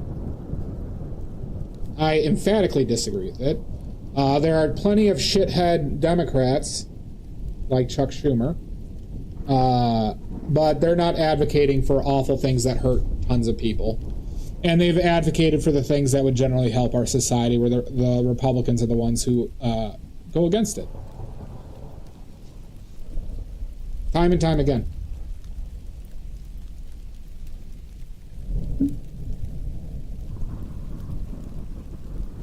The reason why we don't have government health care, the reason why we have an oligarchy, the reason why taxes on rich people are so low, everything was from Republicans.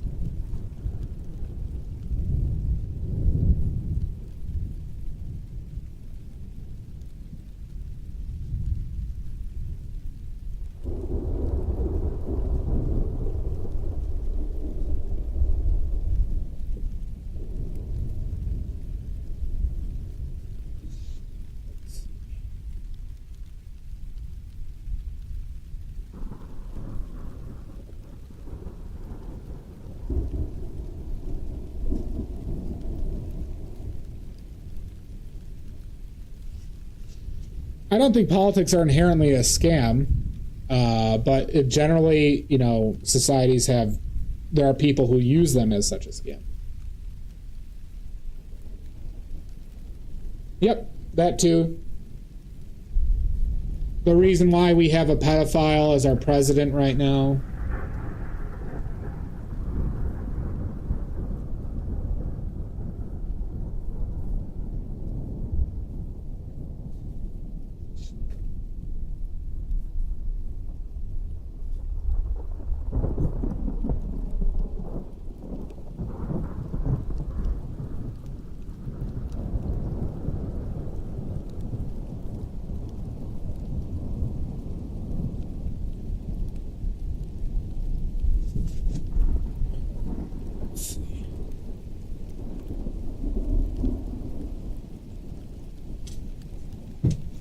Our current president is a pedophile. That is provable.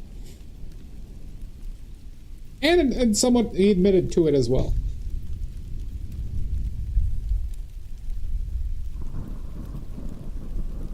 And I actually don't think Biden was a pedophile.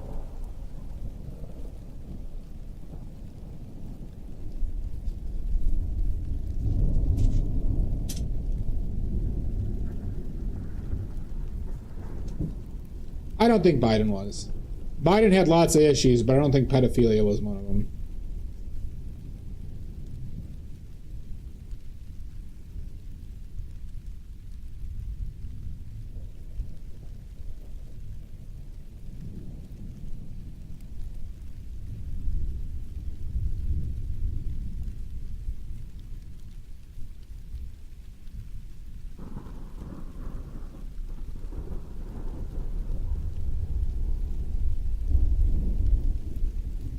Yeah, but there's a big jump to pedophile and that.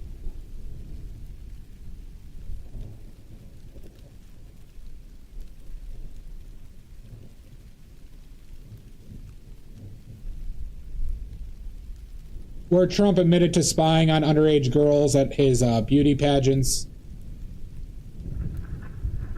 Epstein flight logs.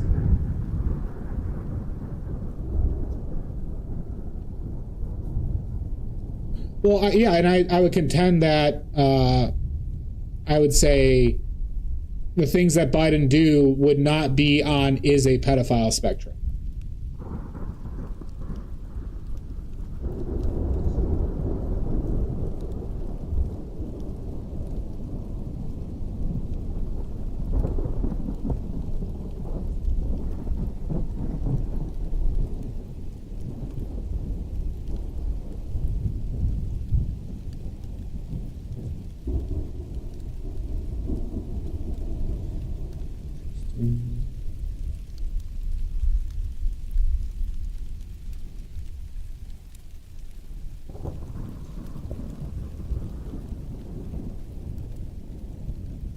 I don't think inherently being a pedophile gets you power in politics.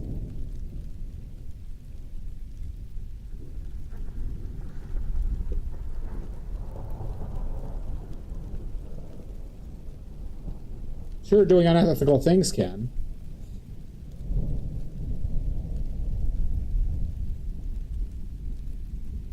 Yeah, I know the Skull and Bones. I know of the Bohemian Grove.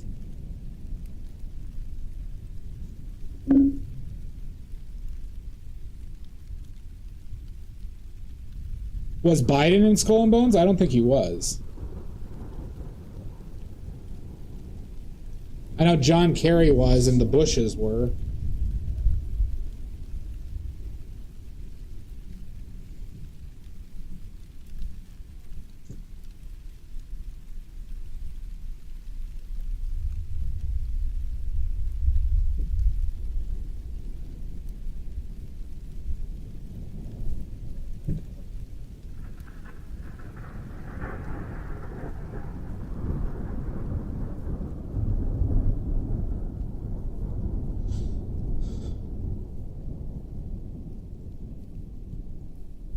I don't agree with that. Their actions prove otherwise.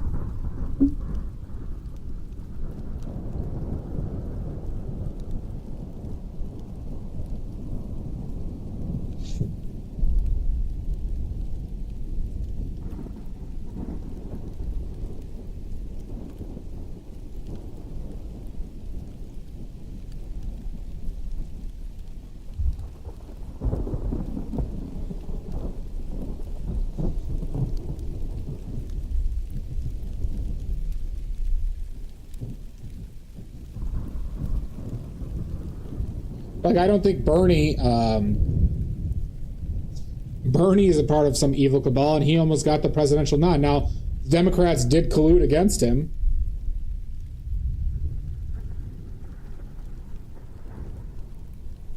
But I don't think he is in a significant position of power, and I don't think he's a part of the cabal.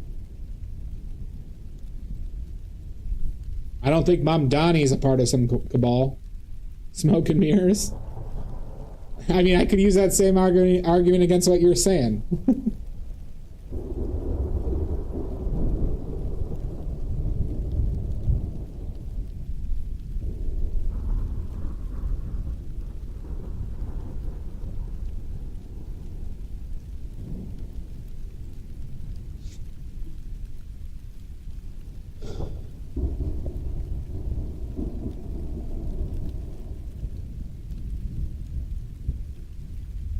No, I don't agree with that either. Fiction is definitely crazier than reality. For example, our current administration rode a wave of populism into power, and then have just been using the powers of the presidency to dismantle things to help out people with financial interest. And themselves, hence the crypto scams, and suing themselves, having the government pay for it.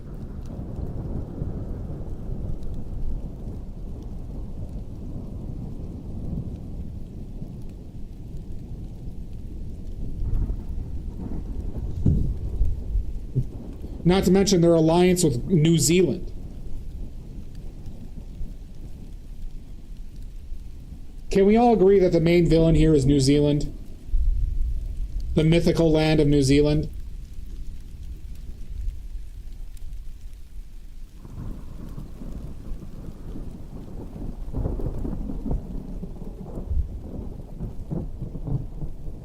We can all agree that New Zealand is the problem.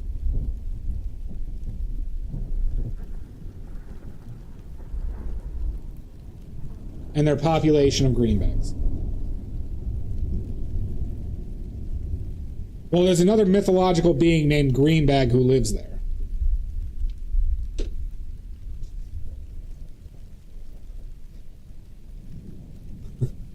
And I'm running on a platform of anti-greenbag sentiment.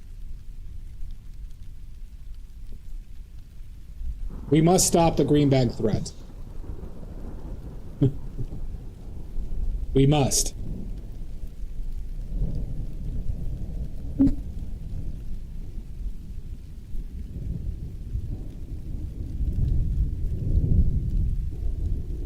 So I'll be able to search all your phones and emails to see if you're aligning yourself, okay, with the greenbag threat.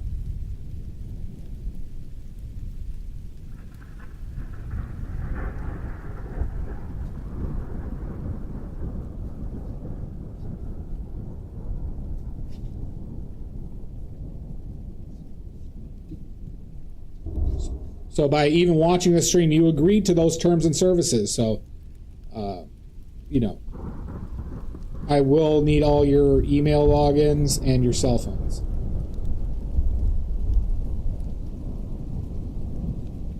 Yeah, but as we know, that's evil, okay?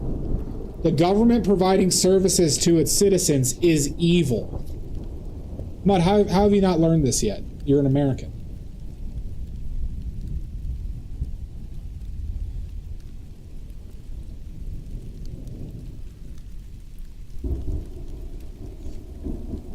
You know that the government can't possibly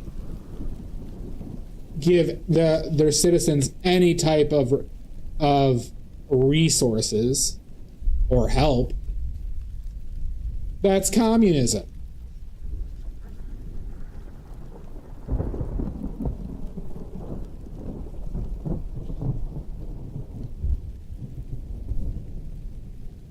Next, you're telling me we shouldn't have starving kids. Next, you're going to tell me we shouldn't have kids starving. Brazil didn't even have... Oh my God, that's ridiculous, Salt. That's not a chance, Rochburns. Not a chance in hell, bud. Not even remotely possible. It's evil, Mud. Well, we need to get the kids back into those coal mines, right? Now, we won't be able to afford respirators for them. We won't be able to afford respirators. But, you know, their small hands are good for the mines. It builds character, everybody.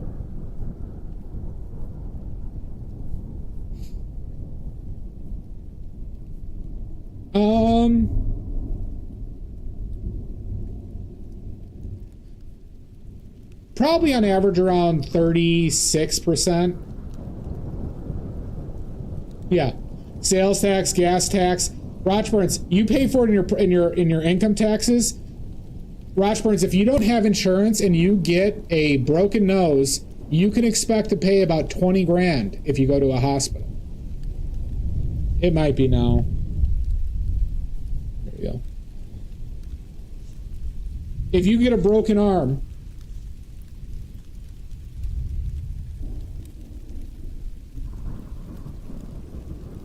and the average income in the United States is what, like $30,000 a year? Something like that?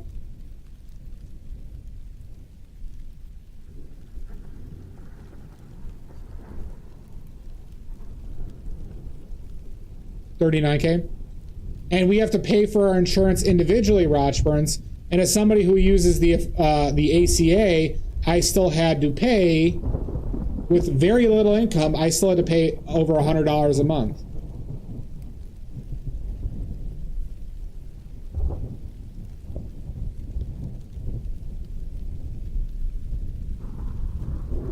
Rochburns, I don't think you're talking from a base of knowledge here.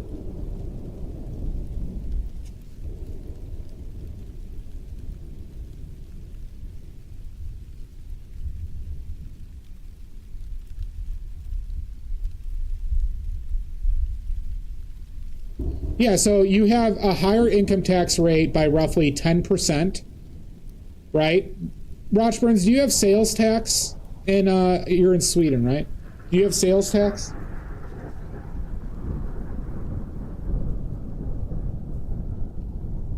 How much is your sales tax? On everything, mind you. Food included.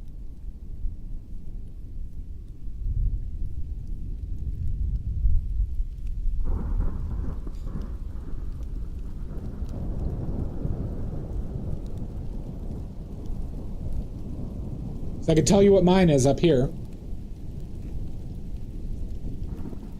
You have a 25% sale. Income tax is 50.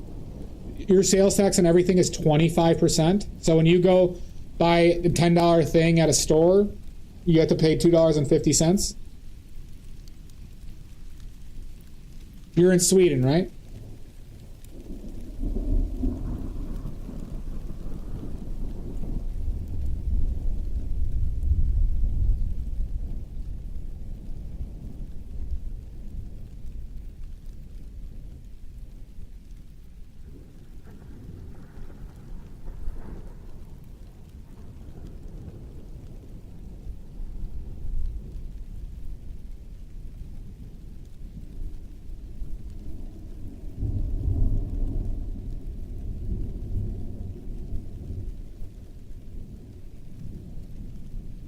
So food is 12%, digital products and alcohol 25%, books, newspapers, domestic passenger transport 6%. You have 0% tax on medicine, nonprofit organizations, international passenger transport, and health services like dental care, social care, and financial insurance services. So your food is about the same. Are you doing Ming the Merciless now? Kind of. I do see that, Omizu. So how much do you think insurance costs? How much do you think health insurance costs here in the United States, Rushburns?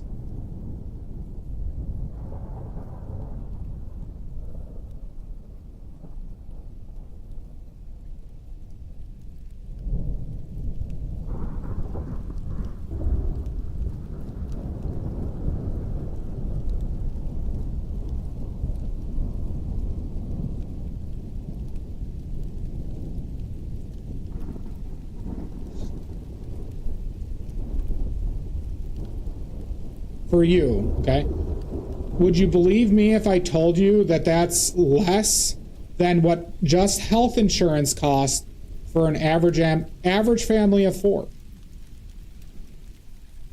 For just insurance. That they still have to pay for the services, mind you. So it's not like the insurance means you paid nothing. So just for insurance, would you believe me if I told you the average cost of healthcare was more than that for a family of 4?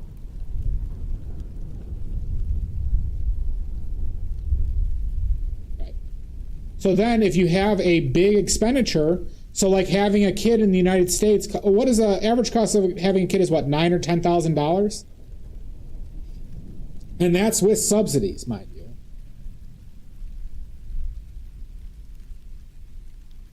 That's that's with insurance.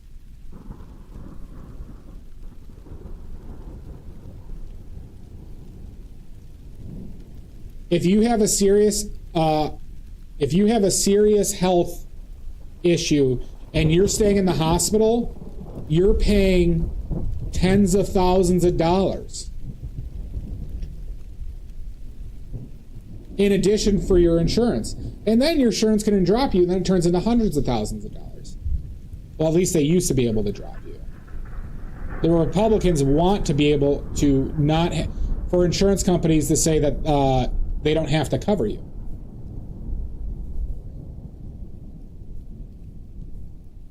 Do you know why there is the Hippocratic Oath in the United States? Or why it became a thing?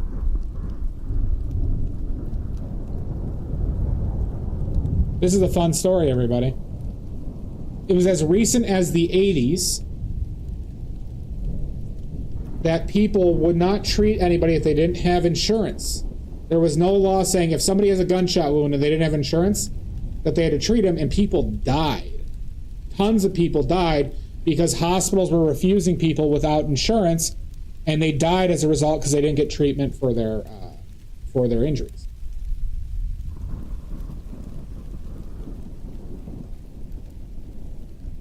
So then they made it a law.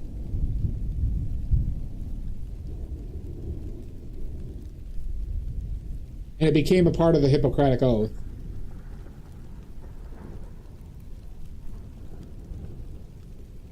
That's a weird head shape right here.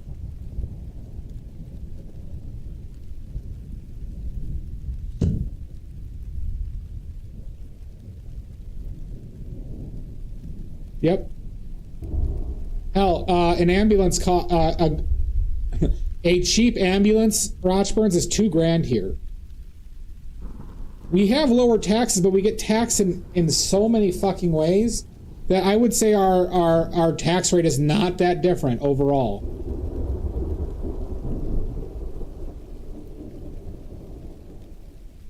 Right, Rochburns, but you have so many more social programs and stability than the United States does.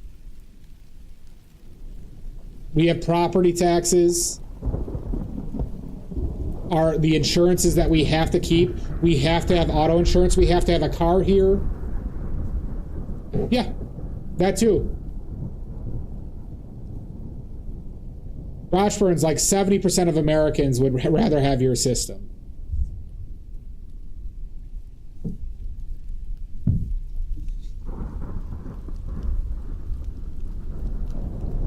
Because people die if they can't go to a hospital and not be bankrupt.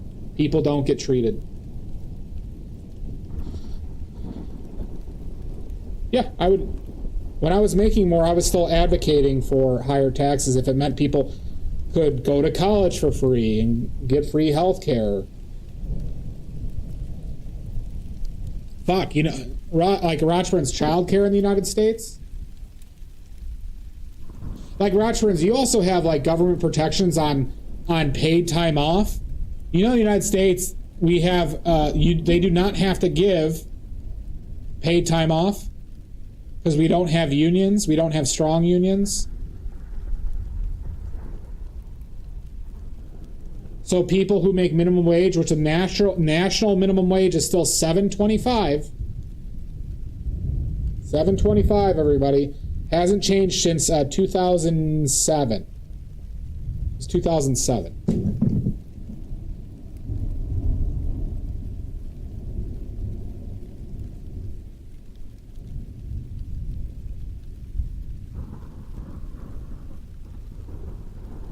Oh, jeez.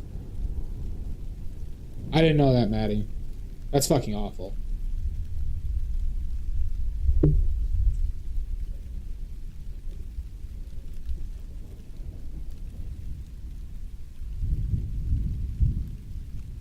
I should probably take a break.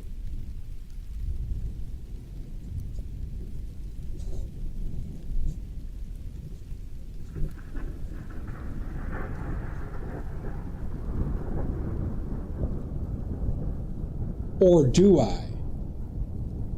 Bum, bum, bum.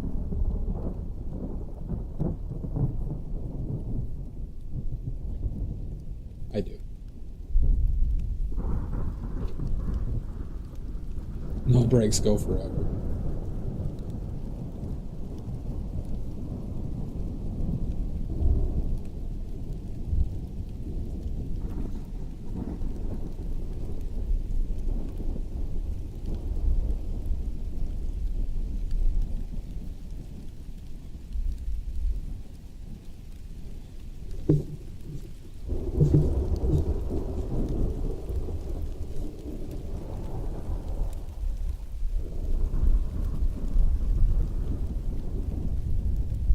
Well, Rochford, I'll leave it at this. Would you rather pay for insurance? Would you rather be taxed 10% less? Well, if you're making $200K a year, Rochford, you'd be taxed at about 43%.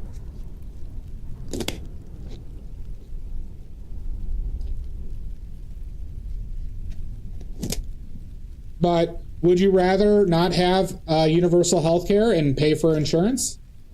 And then possibly be subject to bankruptcy rated costs if you get sick, you get cancer? Or if your child gets cancer, or your wife gets cancer?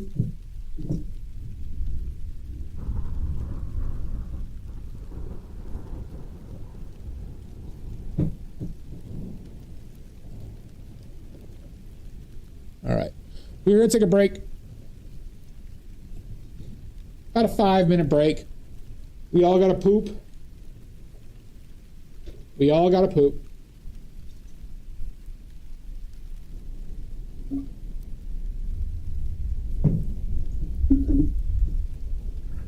Ganja break. There are no marijuana heads in this street. All right, we're going to take a 5-minute break. Let me get this shit up.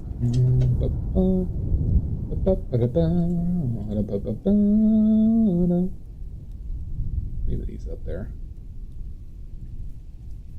Well, that's actually...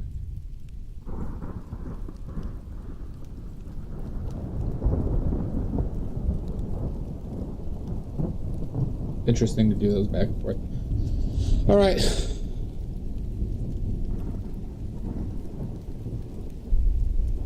All right, everybody. We'll see you all in about 5.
Oh my god, we're back. Oh my god. How lucky are all of you that I made it back? How lucky are you?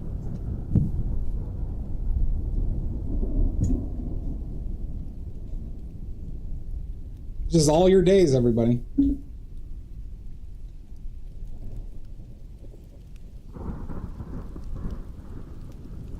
Just all of your days.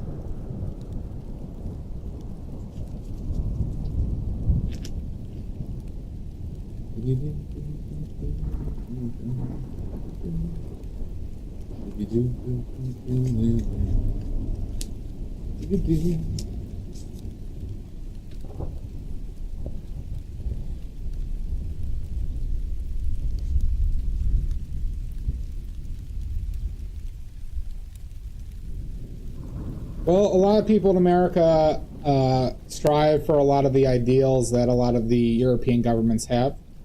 Not all. I'm not saying they're perfect. But considering America is the only country that doesn't have universal health care, and I currently think it is detestable that somebody could die because they couldn't afford it. I find that evil.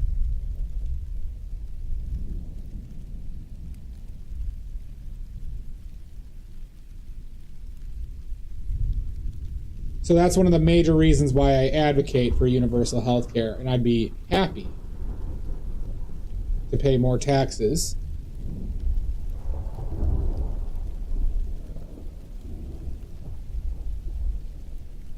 And I held this view when I made a lot more money than I do now.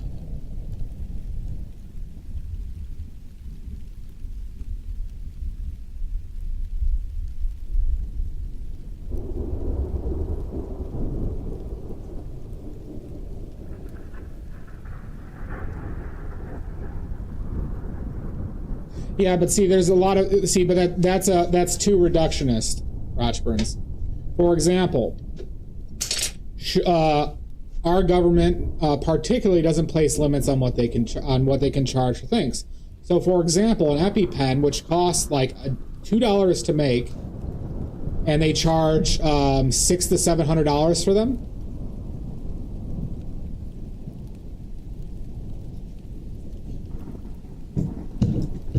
And for a family that's making the average money income of a household, can't afford these things, and that can only lead to negative outcomes. When people can't do preventative health care reasonably, they have to live in constant fear that their child or spouse or themselves has a serious sickness. So there's other aspects of this that is detrimental to the health of the citizen to a point that it is evil. That it is straight up evil. And a lot of Americans strive for just having that stability alone. Well, see, in Rochford, remember how he said that Democrats and Republicans are not the same? Who do you think advocates for sanctioning Big Pharma and trying to pass cost restrictions? It's the Democrats. It's not Republicans. Republicans fight it tooth and nail every single time. And you know what's bullshit about the United States political system is that our system inherently favors populations that are favorable to Republicans. So that Democrats generally cannot do any, because of how our government is, cannot do any meaningful legislation because of how our Congress works, cannot, even if we have a popular mandate, cannot get it passed through because the Republicans fight it every single time. Every single time.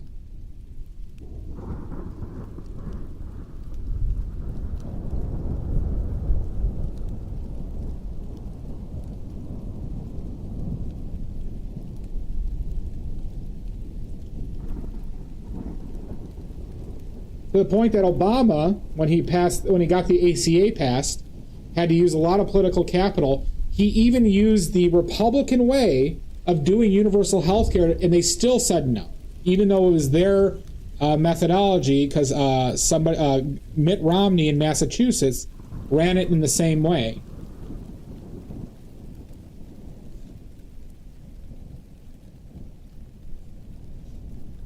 To our detriment now.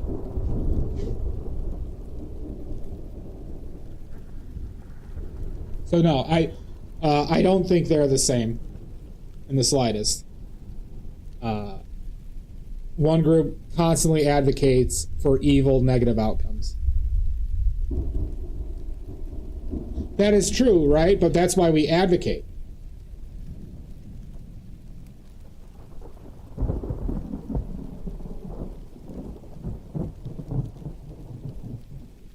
That's why I don't give up and say, well, we're just fucked either way, because we can advocate for a society that doesn't let children starve, that doesn't let families get ruined if their kid gets sick,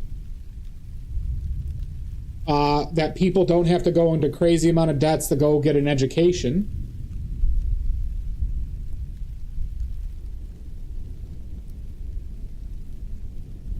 And I think it's a strong matter of your ethics. So I don't think taxation is theft.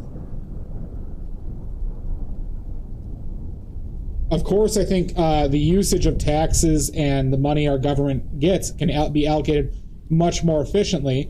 But if we're going to spend $1 trillion on our fucking military, I'd rather spend $300 billion on the military and $700 billion to public health care.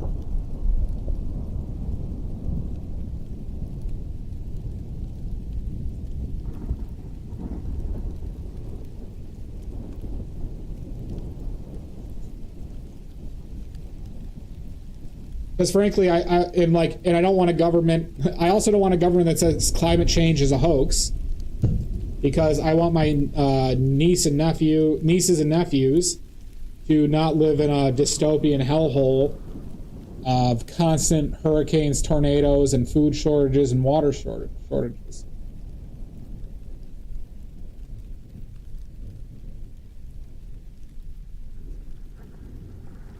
So yeah, I think there's a big difference.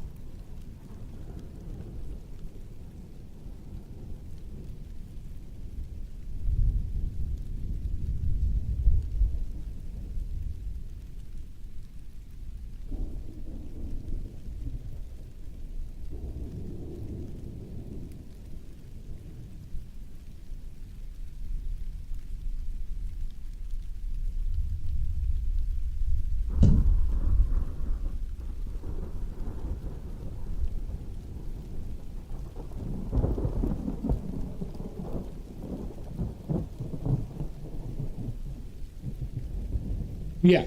No, that's exactly it, man.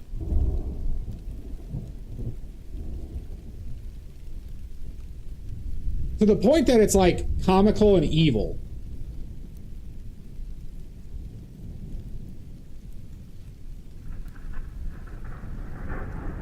Right, but why give up and not advocate for the things that we want, Roger?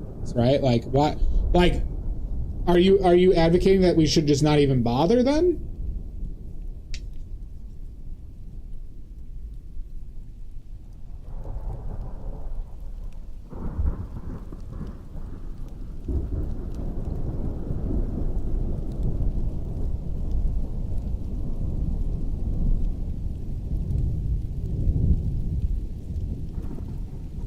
Because sure, there are Democrats I hate. I hate Chuck Schumer. Chuck Schumer is a piece of shit.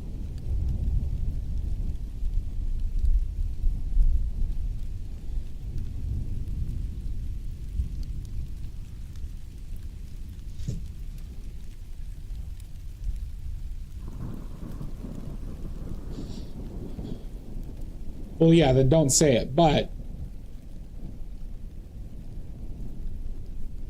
I don't think it's good.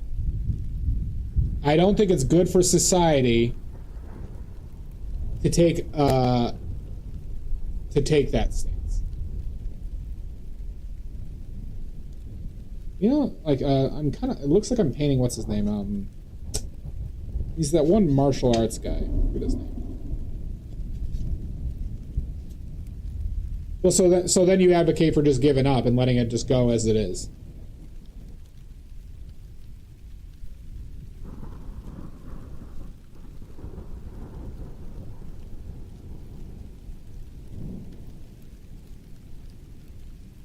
Well, then, what does that mean? I believe the time for voting is in the past. I don't understand that. Then, what you're meaning? You could expand.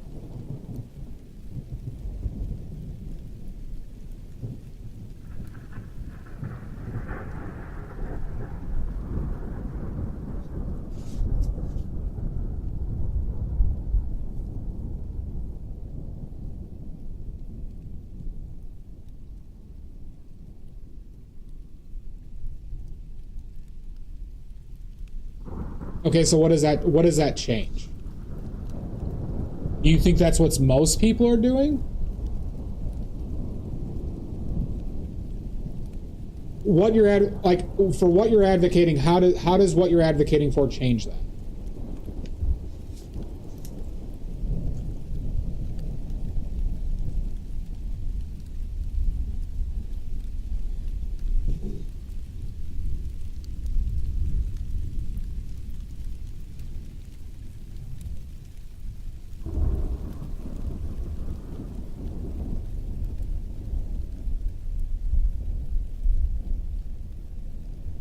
Complying with what?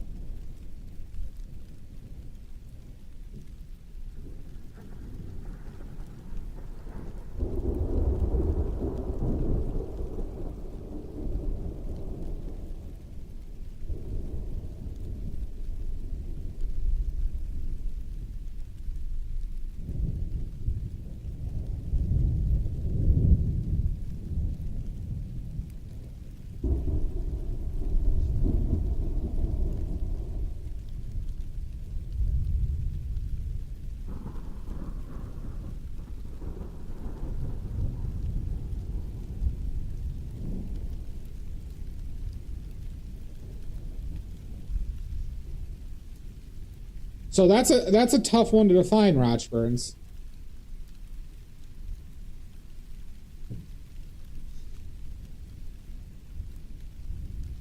Because your will might not line up with others.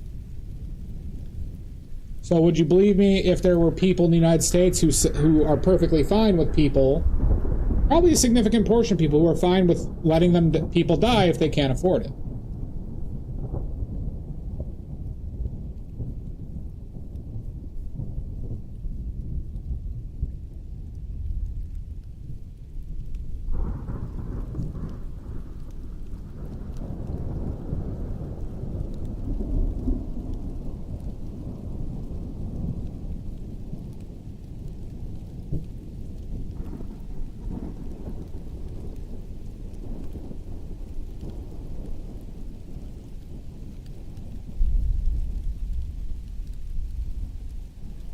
Right. So what's your political prescription?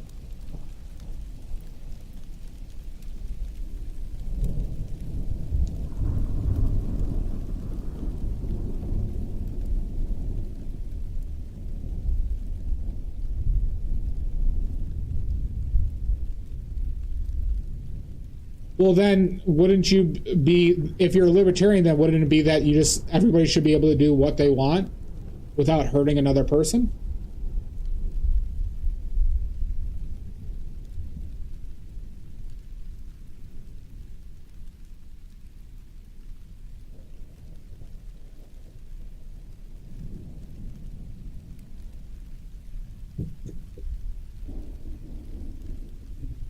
Okay. Because that's what libertarian, so then you would be for open borders. You're a libertarian.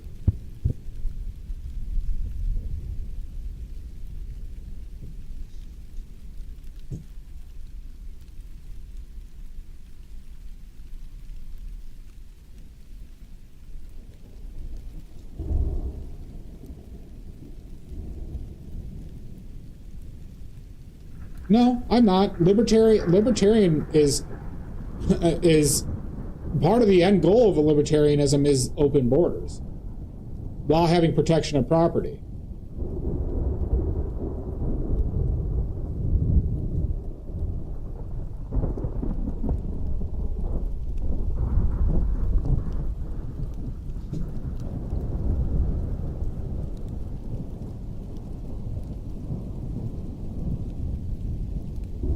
Correct.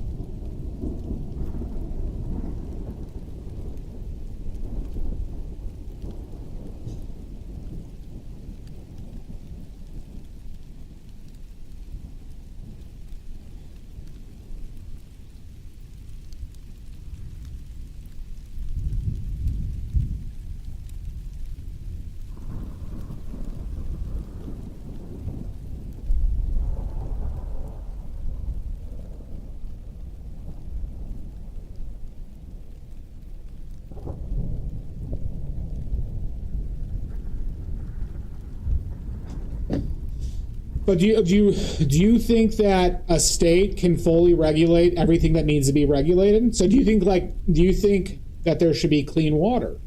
Do you think there would be somebody that monitors clean water or sewage disposal or garbage disposal, or should there be a police force? I do. I know several Rochburns. You're talking to one of them.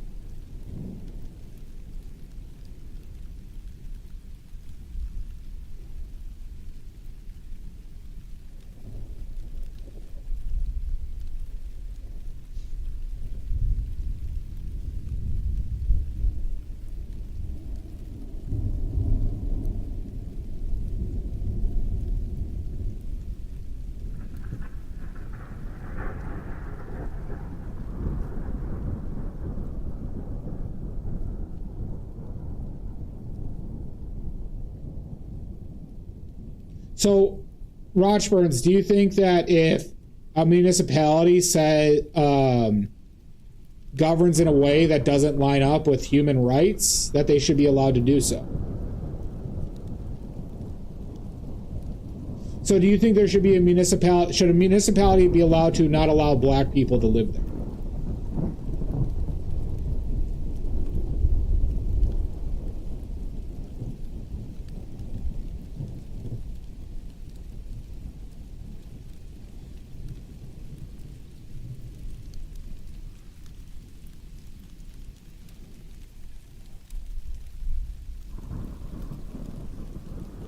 So you do think they should, if that came up, it should be up to them only? That's where we fundamentally disagree then.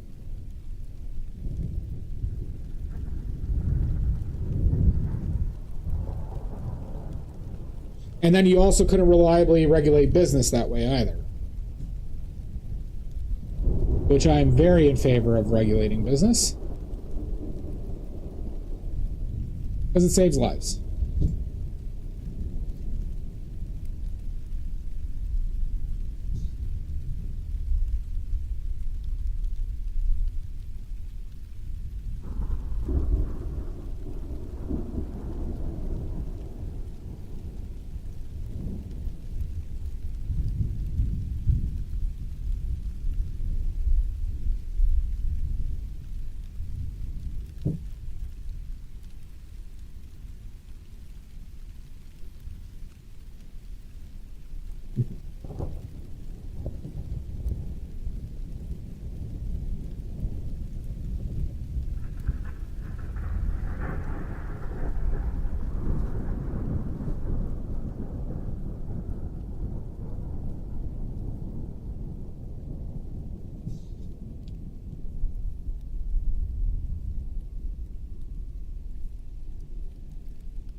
Yeah, I think I need to brighten some of this stuff up now.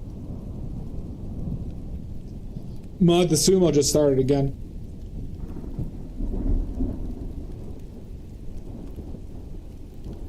Maybe I'll raid into them after stream.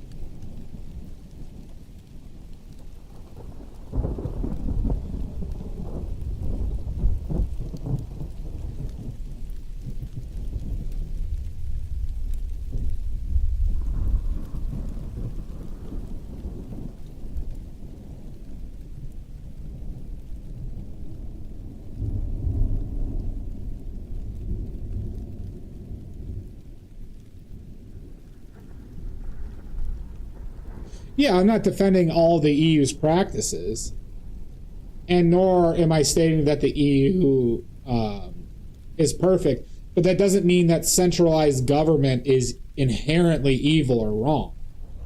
Centralized government has saved, in the United States alone, has saved millions of lives.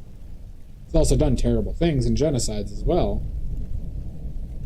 But those are the things we have to advocate against.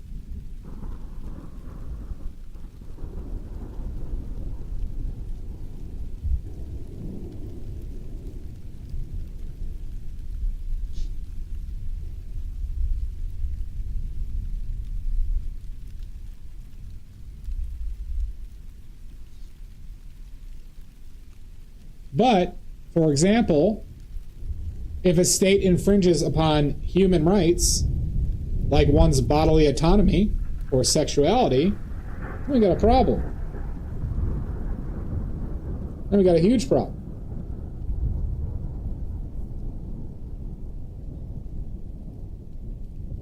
Correct. So we have to advocate for things. We have to actively advocate for things that provide better outcomes for the most amount of people.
I guess.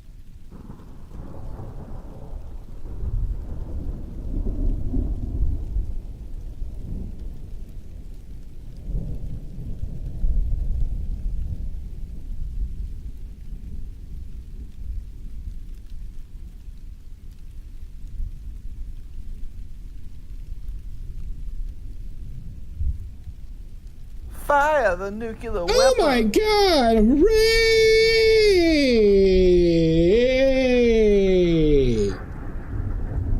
Oh my God! What do I owe this pleasure? Muru. Hi, Muru. Welcome in. What were you working on? Welcome in, everybody. What were you working on? Give us those sweet, delicious links. Thank you. We're working on. We aim to try on this stream. We aim to try, Muru.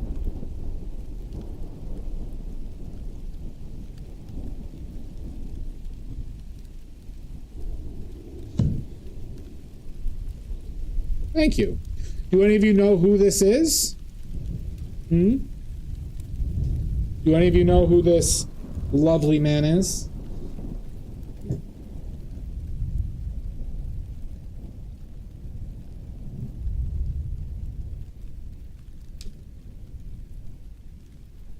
Doodles just nice.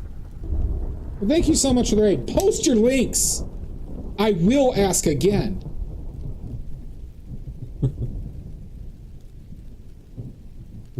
Don't make me do it, Miru. I will ask again.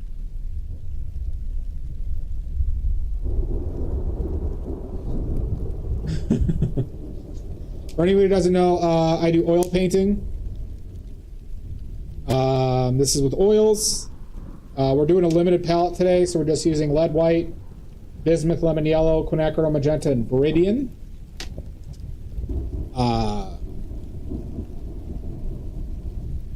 Let's see.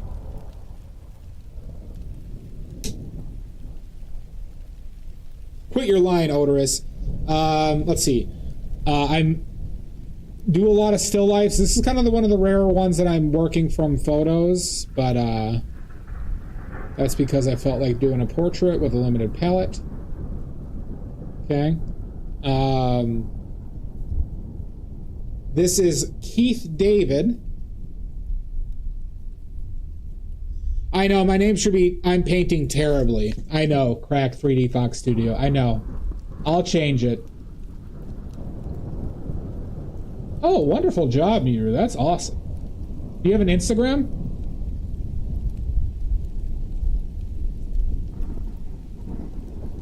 But yeah, I mainly do a lot of still lifes. And I've been doing plein air pastels. I make and sell watercolors and oil paint. If you want to check out my shops. For all of you, I am a desperate man who needs YouTube subscribers. So if you feel it in your heart for just one YouTube subscription a day, you can feed this desperate, sad man. Oh, that's fine, Miru. Thank you, correct. For just one YouTube subscription a day.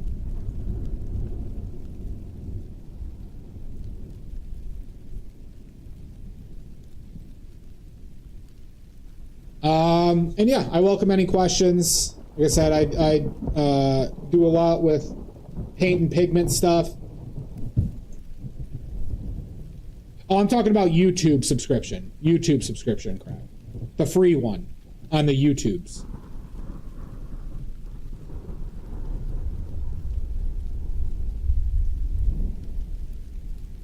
Thank you, Yambri. If any of you find it in your heart, thank you, Miru. I'm trying to get to 1,000 subs on YouTube, everybody. Okay.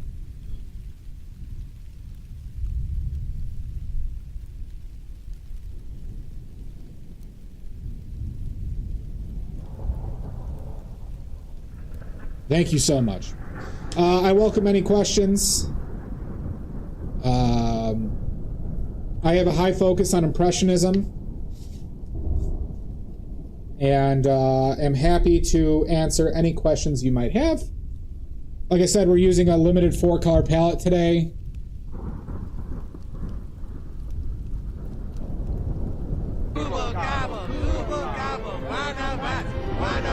Commenter today, thank you for the follow. Get out of here, Miru. Thank you so much for the raid. Get out of here. Get out, thank you so much.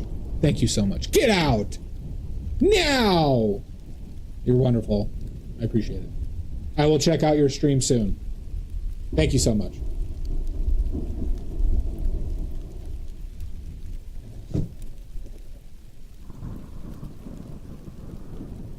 But yeah, feel free. If you have any questions at all, I will answer anything. And I'm always right. I have never been wrong about anything in my life. Not once. I have a question. Would you rather A, only be able to run all the time without stopping, but you never get tired, or B, never be able to run all, but you're always tired? A, easily. A, easily. Answer D's nuts. I have a question. It's A. I'm already living B. How you doing, Fox Girl? You know what? Are we in the mood for some trivia, everybody? Are we in the mood for some trivia?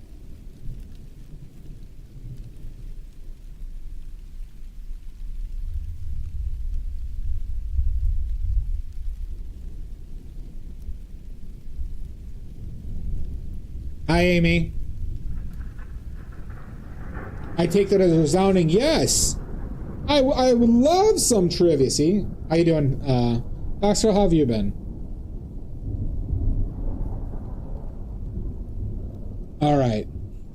Let's do some trivia. Goes from Grisette to Blaze in color because I don't know something about Alla Prima. It just doesn't click. You can do it while, yeah. You can do it during trivia. I'm happy to answer any of it.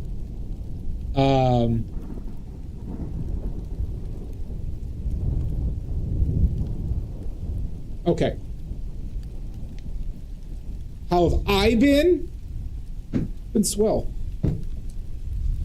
Been swole. Very swole. Okay. Let's go with... Okay, Maddie. You could have done much better, a much better fart than that. Yeah, you can. Crack 3, of course you can. Maddie just shit her pants, everybody.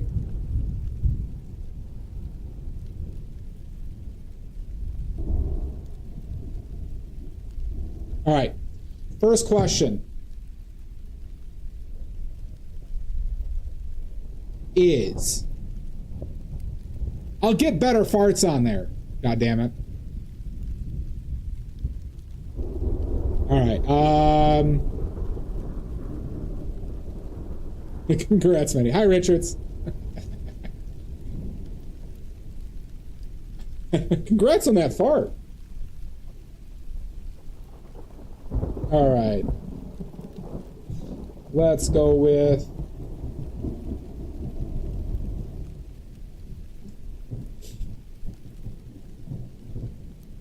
We're going to do a subjective question.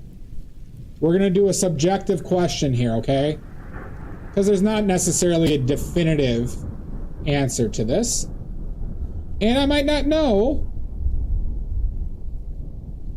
everybody who exists. So I know this is a great type of trivia that everybody loves.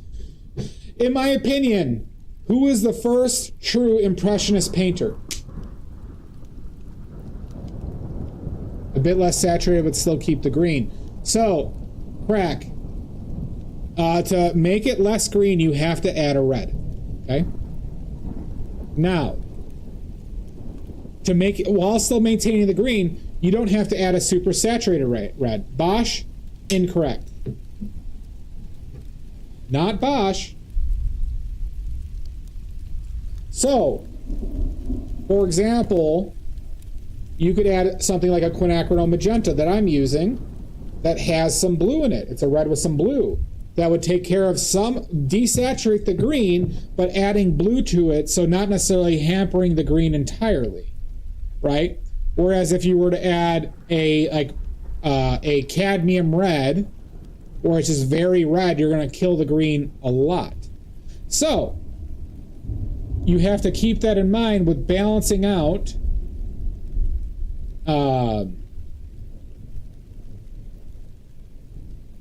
the green you're trying to mix. Come on, everybody. Who was the first, in my opinion, who was the first Impressionist? So you see, I'm using Viridian here. This is a blue-green crack. And I'm just adding some quinacridone magenta. Notice how it doesn't kill the green. Makes it darker, but still is definitively green. Degas, nope. John Singer Sargent is the only Impressionist painter and therefore the first. How dare you, Ambery, but go to my weakness. There it is. Rich, I think I mentioned it to you yesterday. It is Rembrandt, everybody. Rembrandt. I did mention this to Richards yesterday, so Richards is cheating, but that's fine. Richards gets a point. Rembrandt used to paint like a traditional Renaissance painter, but then he really got the Impressionist bug, everybody, and it killed his business and livelihood. There you go. Happy ending for everybody in Rembrandt's life. But honorable mention is Hieronymus Bosch. And then the real person who kind of really created, who was really the next step in it was Velasquez. Late Titian? I would say that, but Commoner, I'm kind of arguing on the, this is why I said it's subjective, on the true philosophy and methodology and how they were painting. You were honorably correct, Maddie. That is true.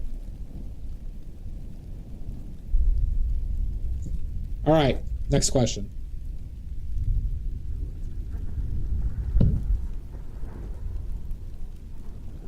All right. In the Friday the 13th movies, those are the movies with Jason. in the Friday the 13th movies, who played Jason the most throughout the entire film series? AKA, who played the masked killer? What was the name of the actor who played Jason the most throughout the series? Joe, I need first and last name, or else you get a demerit.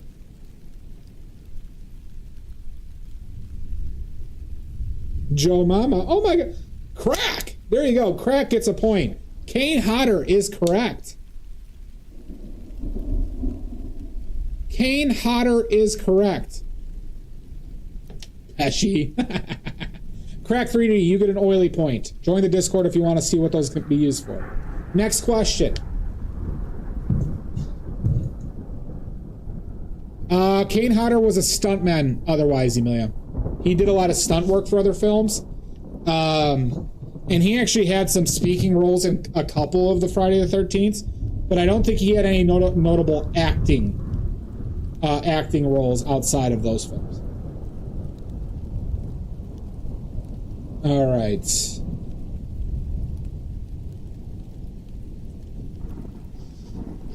Let's go with next question. For all you maniacs.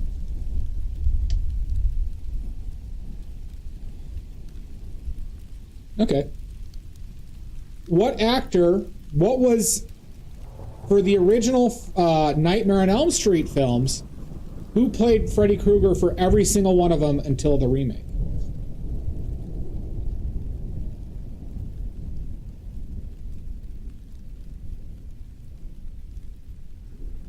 There it is. Fugu gets it right. Robert Englund.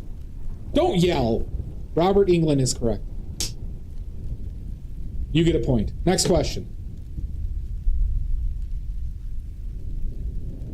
Let's go with...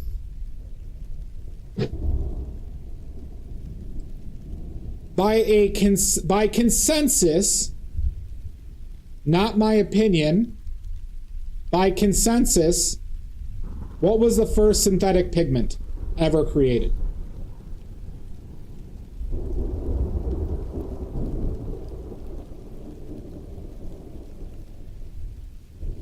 Ultramarine blue is incorrect. That is not synthetic. Prussian is incorrect. Egyptian blue is correct. Good work, Crack. We might have found a new ringer, everybody.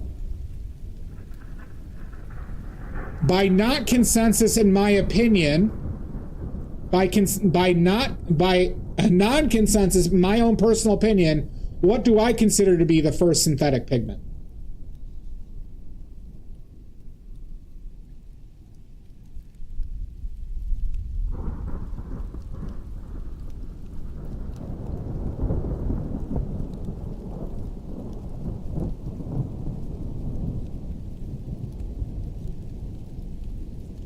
There's been some progress on that, but it's not a light fast color though, is part of the issue as well. Oh, cool.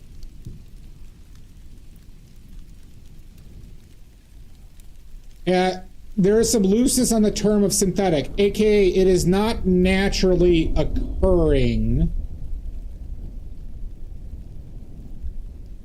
I guess you'd have to say it's not naturally occurring. Flake white? Nope. You have to do a process to a material here. You have to do a process to it to create the pigment.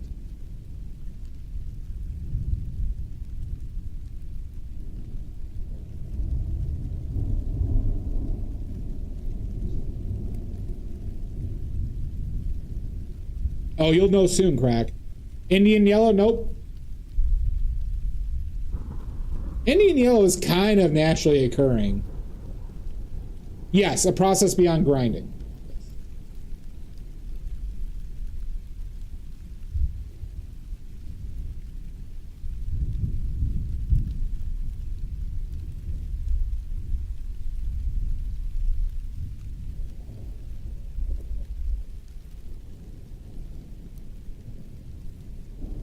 Lamp black is correct.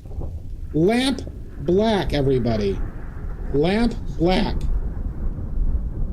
Lamp black was used in cave paintings, everybody. Lamp black was used in cave paintings and is made from soot, where they would burn fat, animal fat, later kerosene and other thing. It is also what's used in these Asian like ink sticks is lamp black as well. It got its name from Victorian periods where there was gas lamps in homes and outside, and there was literally people who would have to clean the soot up.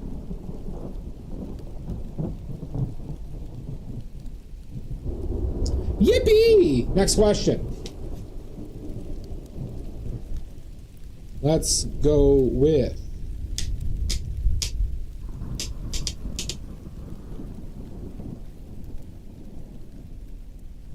name me two naturally occurring minerals that are made from arsenic. Name me two naturally occurring minerals that were used as pigments that are made from arsenic. Orpiment is one. Fugu gets a point. What's the other? Shields green is not naturally occurring. Orpiment is one. A very vibrant yellow.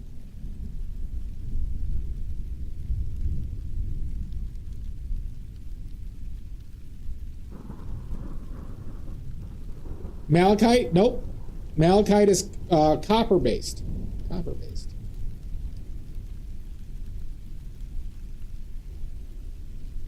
I believe copper. I'm pretty sure it's copper-based.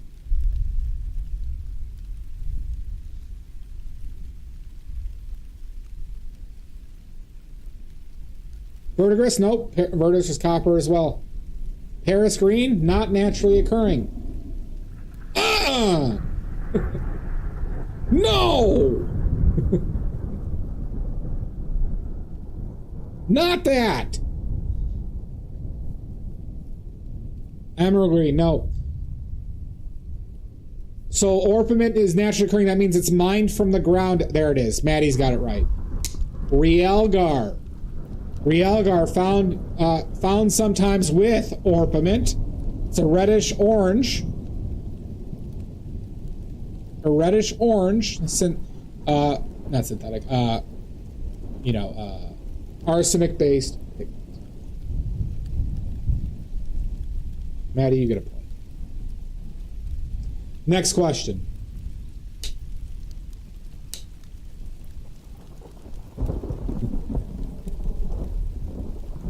What pigment aligns with these two words? What would Amy Jo say? That should have been the hint. What pigment am I thinking of when I say these two words? Cobalt glass.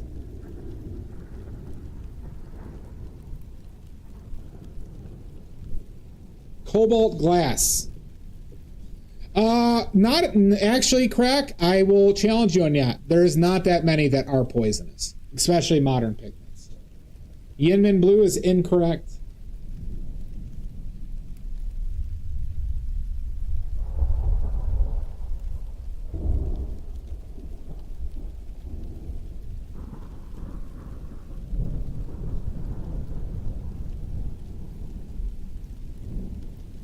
There it is. Crack.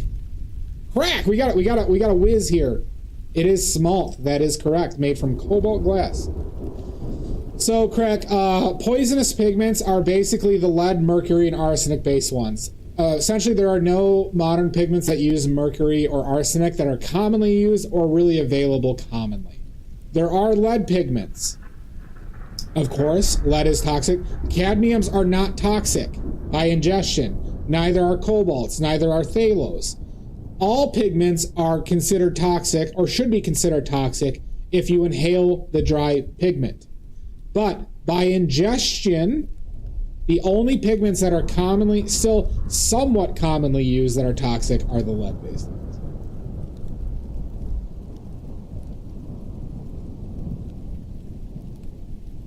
Next question. So you don't have to worry about, don't eat paint, you sons of bitches. However, You do not need to fear for your life while using cadmium pigments.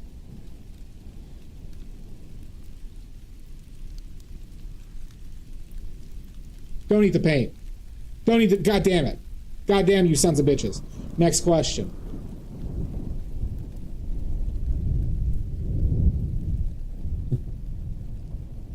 What pigment am I thinking of when I say, hey everybody, is anybody else smelling almonds?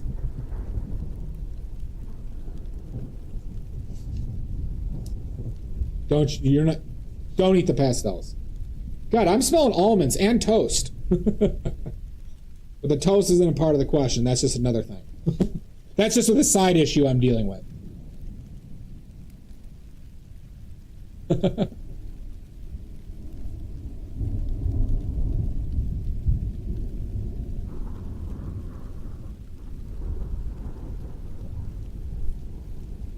There you go. Maddie's correct. Phthalo blue.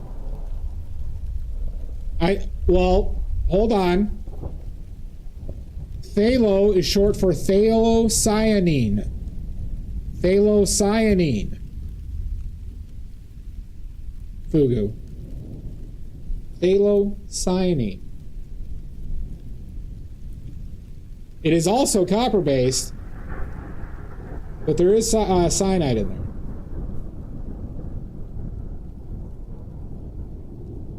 I understand. I said, what paint am I thinking of? Cyanine isn't it a different? It's not cyanide, but it's like a chemical reaction.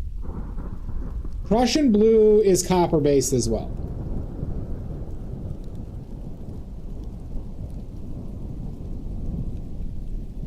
A lot of blues and greens are copper based, but then there's the cobalt ones as well.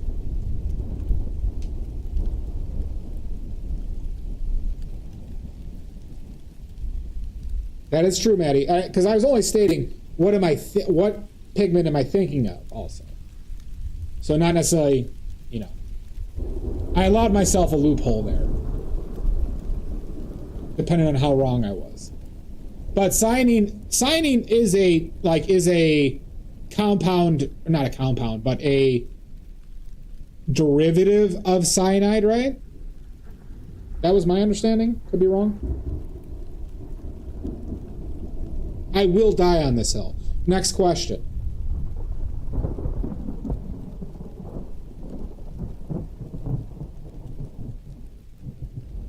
Let's go with, let's see.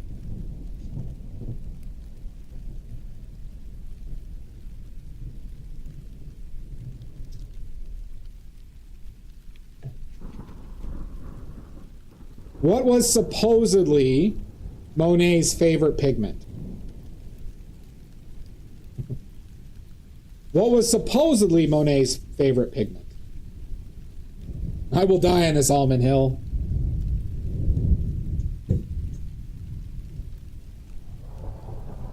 Oh, too dark. That is correct, man. Maddie's remembering stuff today, everybody. Uh-oh. Maddie and her memory. Manganese violet, I would accept a cobalt violet as well.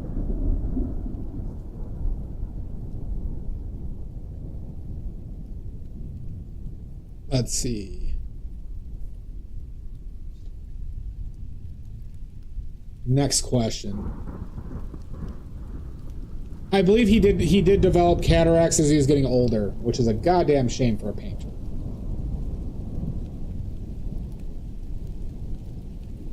But he did live a very fulfilling life.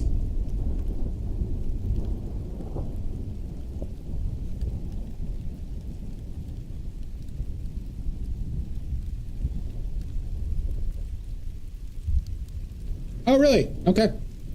Thank you for checking that, Maddie. Well, hold on. Is cyanine, though, a derivative of cyanide? Did they have surgery back then for cataracts?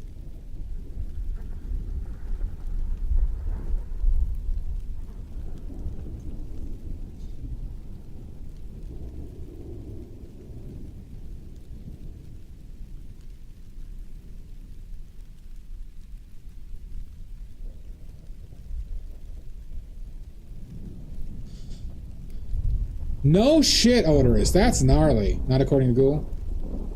He did one eye? Interesting. Good to know. Thank you for sharing that information. Next question. What Impressionist painter has close links to suspects in the Jack the Ripper case?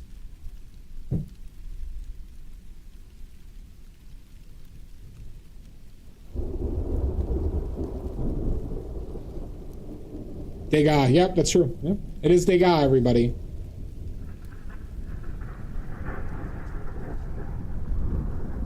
Well, that's part of the special thing about Monet.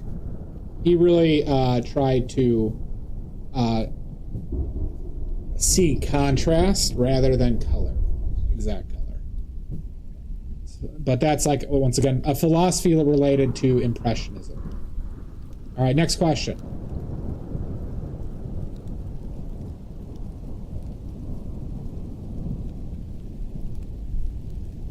Next question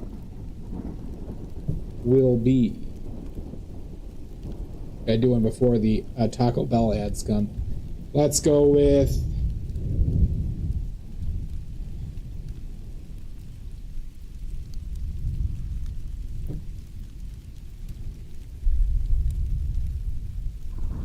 Let's go in here.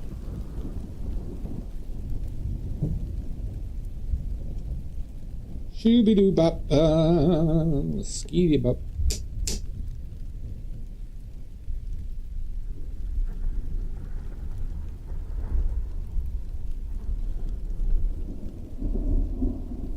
No, we won't do that. Let's go with... Go back to a fun movie one. In the movie The Terminator, starring Arnold Schwarzenegger, directed by James Cameron. Right, that was James Cameron. Originally didn't choose Arnold Schwarzenegger to play the Terminator. Who was he originally eyeing to play the Terminator?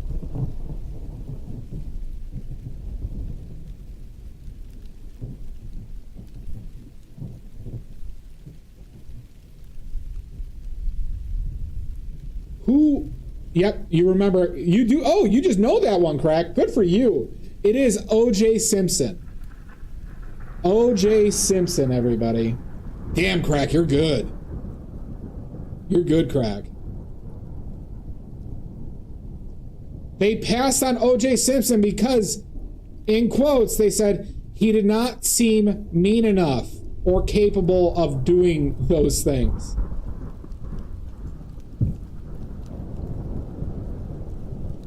The ex-wife-inator. All right, Maddie, can you give Odorous a point for that? Odorous, that gets you a point. That joke. Oh, stupid and funny. Love it. All right, let's wait for ads. We'll do more. By the way, Crack, if you'd like to ask any questions, continue to ask away.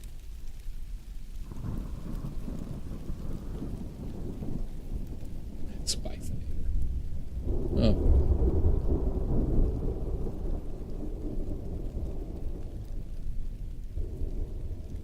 Bronco and my wife.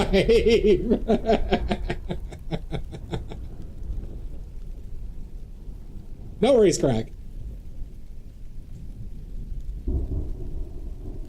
Damn. Crack might be the best new trivia person we've come across in a while. Fugu was up there. Fox Girl's up there. As far as the new one with movie trivia, but they also knew paint trivia.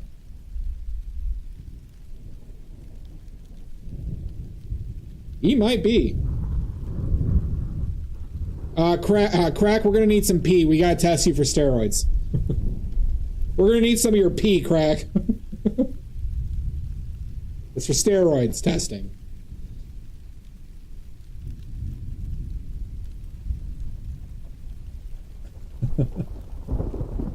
We have to keep the integrity of our trivia.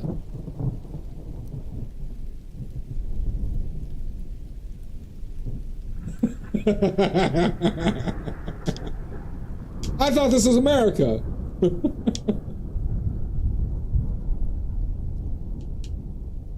I think we're in the same boat, Crack. Still gonna need that P. The P's a non-negotiable for me.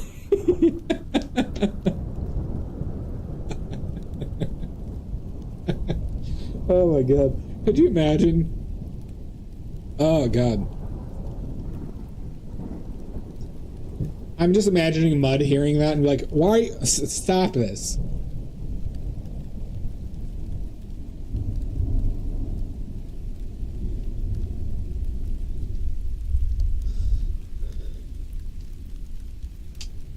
Alright, fair enough. Alright. But just know that we might have to put an asterisk on all these points. I can't do Maddie. Oh god. Maddie, I need you to put an asterisk on all of Crack's points.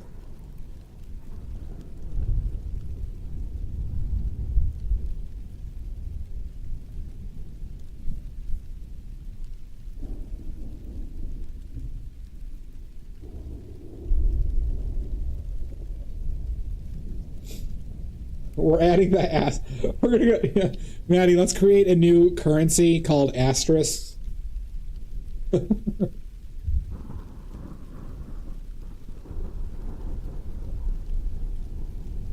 Exactly.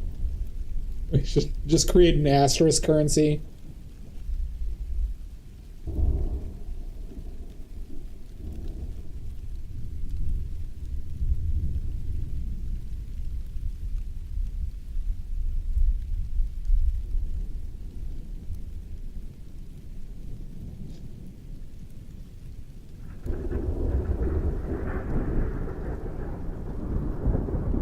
That's true. That's true, Amy.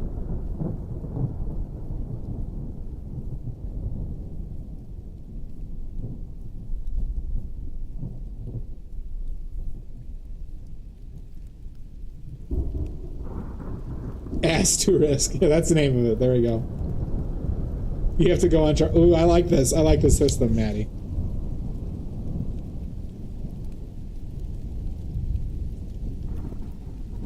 I was actually in Imaginary Stream today, but I didn't talk and I didn't hear the asterisk. But what a quinkydink.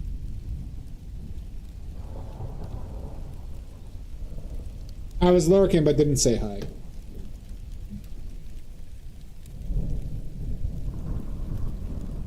A lot of ass talk all day. Well, it sounds like a very great stream, to be honest with you.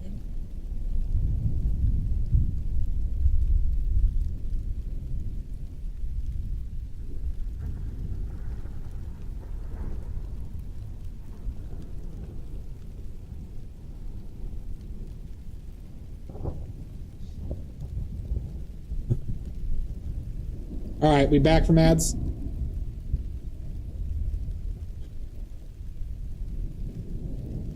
Just know I run those ads because I'm a cruel, cruel man who likes seeing people stuck in ads, okay? Just want to be clear on that. We're building up the light values with Kremnitz white, so lead white, but going over the burnt sienna, I'm getting blue, purple tones. Is there a warm, transparent white, or should I be adding a yellow to the Kremnitz? So, Crack, what brand of Kremnitz white are you using? Because lead white is warm. Lead white is orange in color, and I can prove that to you right now if you need me to.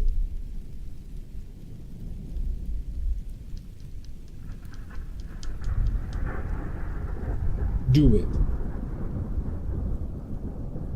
You want me to prove it? I'll prove it.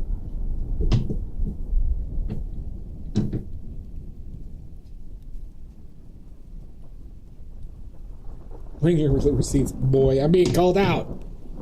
I'm being called out.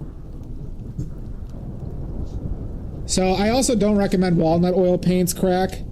I also, Michael Harding has made it to my blacklist of paint brands. Everybody should be using badly made paints.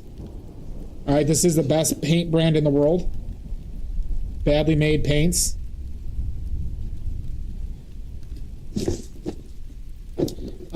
What pigments do they list on a lot of trap cards? What pigments do they list on the tube? Linseed is strictly better. It's a quicker drying time, but it's more durable. It's more durable as an oil film after it dries. So, and lead white also speeds up the drying time, as well as the natural earth colors as well. But that's besides the point. I don't think walnut is optimal to use. So PW1 is lead. Is there any other? Is it just PW1? Because zinc is bluish in nature.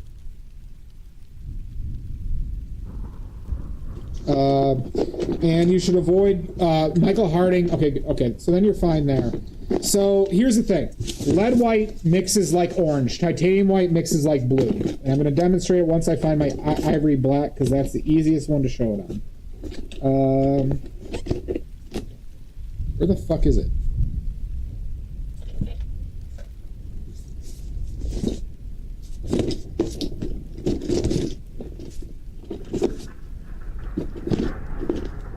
Nope.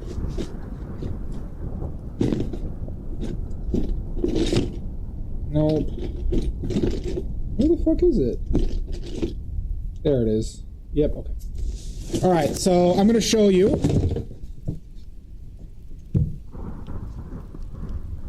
But Michael Harding had some practices that I really hate. No, liquid should be yellow. So, pigment number is meaningless to color crack with natural earth pigments. Burnt sienna, though, is generally very warm. So, my bet is that it's not that. But let's, I put out way too much fucking black. Let me just make a little space so you can see. What's a good area? It's like right here would probably be the best area for you to see.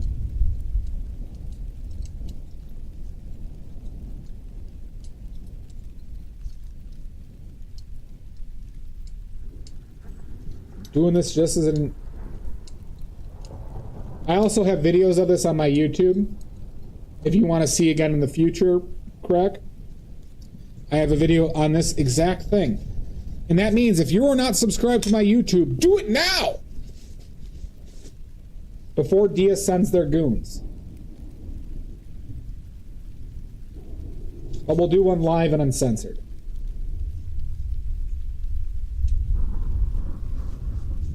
Do it again! Get your friends and family! I need more lead white anyways, so... So this is lead white that I made myself. It is just PW1. Same with this titanium white. This is just PW6, I believe. This titanium white. Put it over here. So titanium white mixes like a blue, right? Is my statement. Lead white mixes like an orange. So first, let's understand.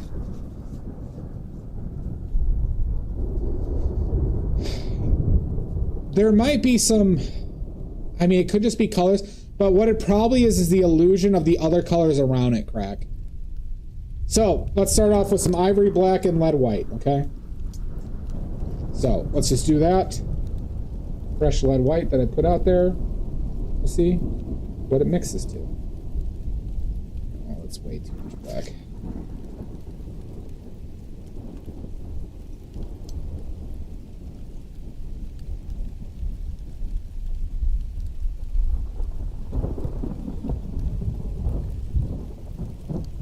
God, is that still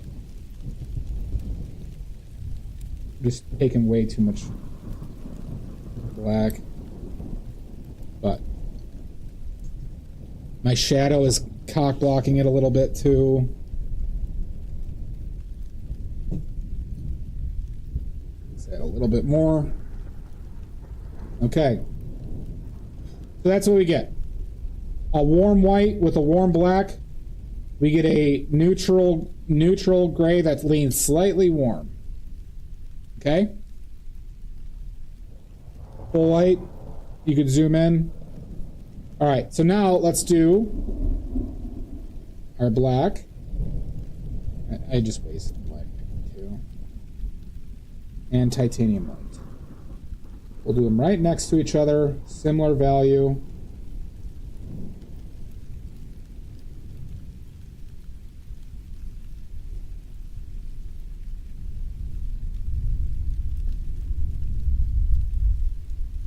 All right, do you see the difference? Pretty similar value here. See how big of a difference that is? Big difference. Okay? So, I have two suspicions here. Okay? Companies don't have to tell you what's in their paint, crack. This is why I make my own paint, partly. Okay? They could possibly be adding zinc white as an additive to your lead white, and so it could make it more blue. That is one reason. Okay?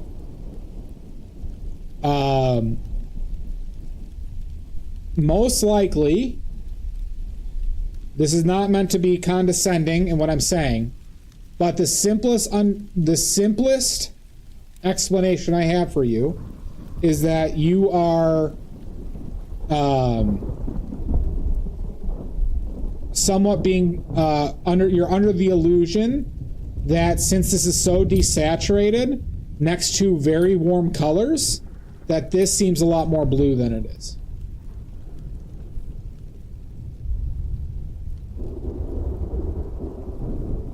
So I would think about what colors you are around it, and they're saying that this has, this is very neutral, and this with burnt sienna would be very neutral as well.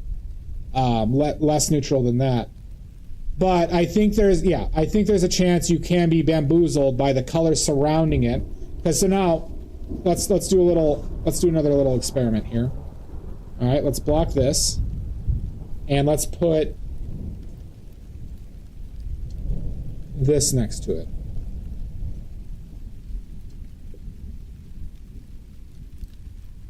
Okay, so now it probably seems more blue, right? If that's the case, so like this probably seems a lot more blue now to you, right? Like, zoom in. I'll try and get the shadow off of it.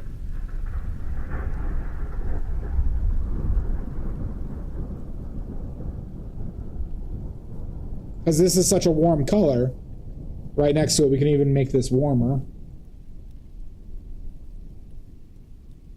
Well, not warmer, but more vibrant.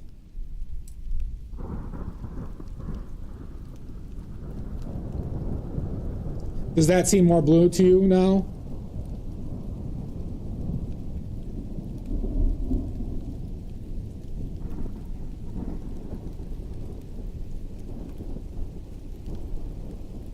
Because now what we can also look at is this. Now go back to this.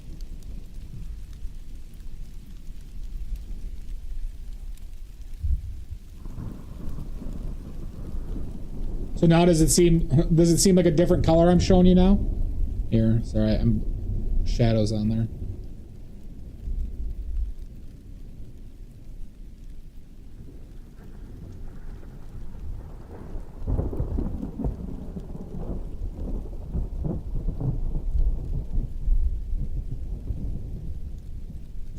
So it's one of those things is you kind of always have to be aware of the optical illusion that's going on. What happens if you mix them? You don't want to do that. You do not want to do that. By the way, Craig, if you have any paints with zinc in them, throw those paints away. Straight up, no doubt. Don't use paints with zinc in them. All right? Everyone got the demonstration?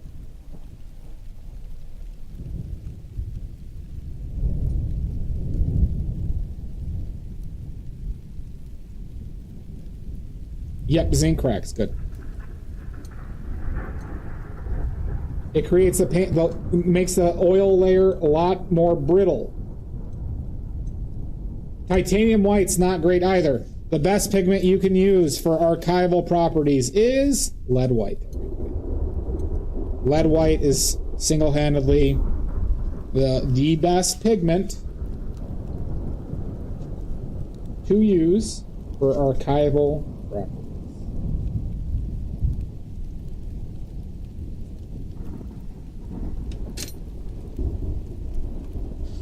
Can you make blue from red or green? No, you can make, well, here. Quick answer is yes. You can. Because we're not dealing with just colors, right? We're dealing with pigments that have different concentrations of said colors. So, if you have a desaturated red that leans green, or sorry, if you have a desaturated red that leans blue, and the green is strong enough, or is more blue, like Viridian here, you could mix a blue. You can.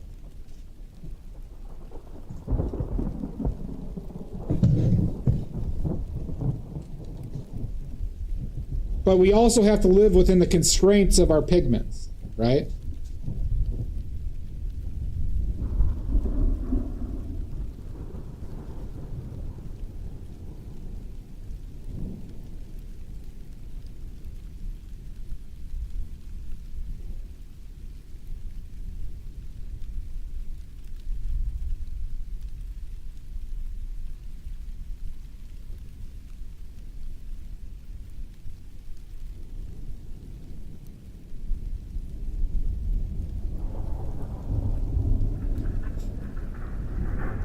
Oh yeah, we got more trivia to do, don't we?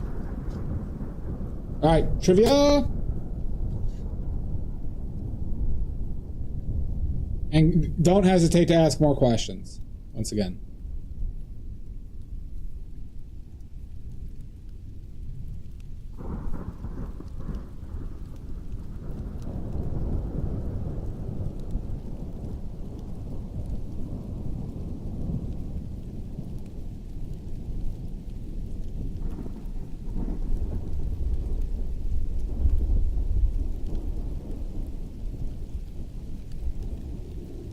Let's go with Fire the nuclear weapon. Oh my God! Hooray!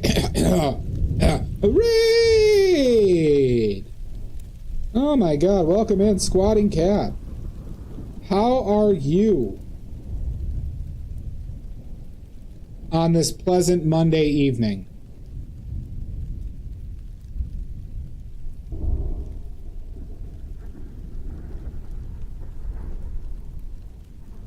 Welcome in. Panda Poopums. Helpful Doodles.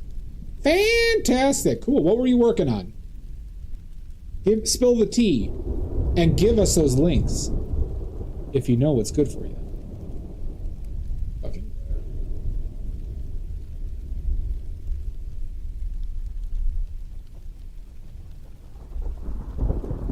Good. Everyone go follow Squatting Cat. Or else you'll have to answer to me.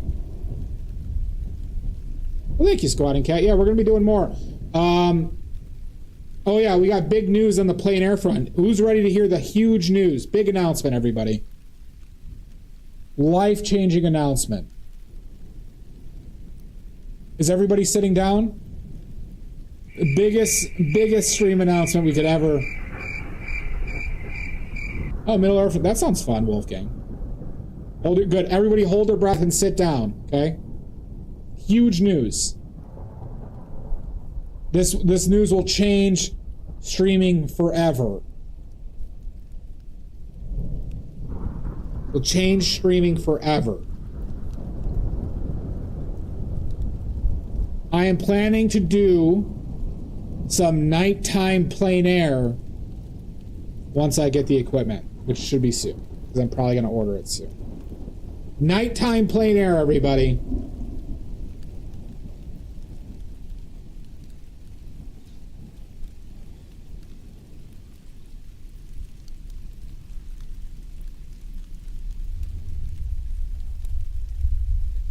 I think so, Crack. I've been wanting to do it for a while. Possibly.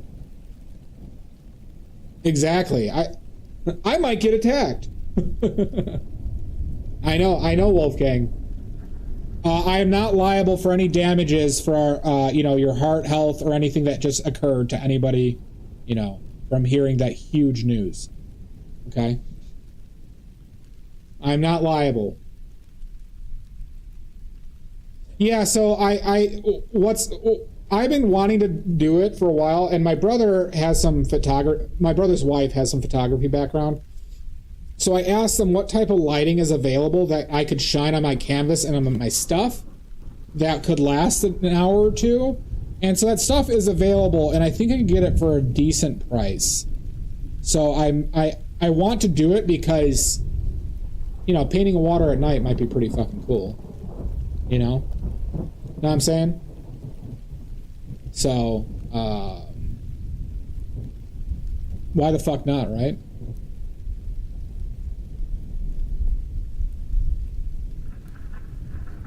Why the hell not?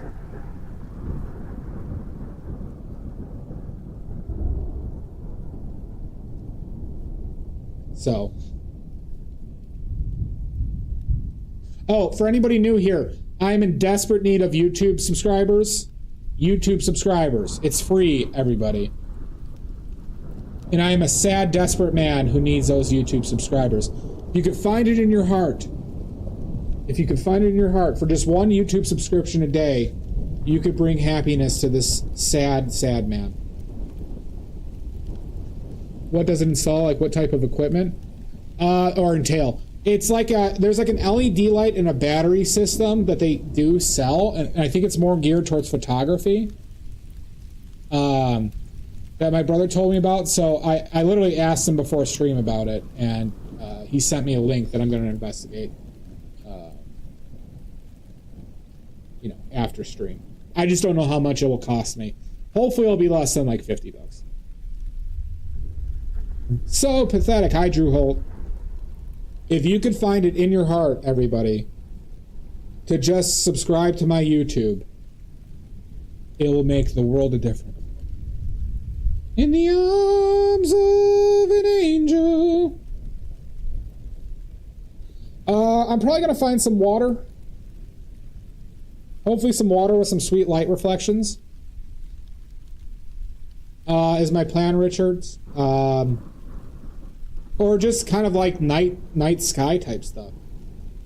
I could just do the night sky. But I also think I'll need to have to call some like municipalities to see if there's like, hey, is there any like, if I were to do this, will you guys not arrest me? Because I can't do more time again, everybody.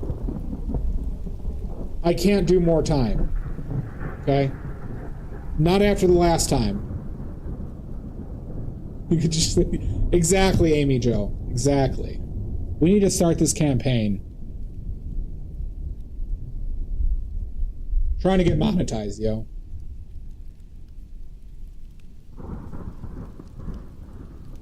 If I get arrested... You know what? Alright, wait, hold on. Hold on, I might need to get arrested.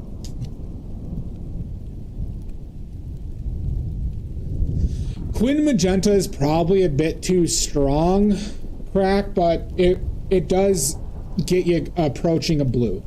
It does get you. But like a Viridian or a phthalo green with like a burnt sienna, a burnt sienna would probably get you closer to the blue. No, not a burnt sienna.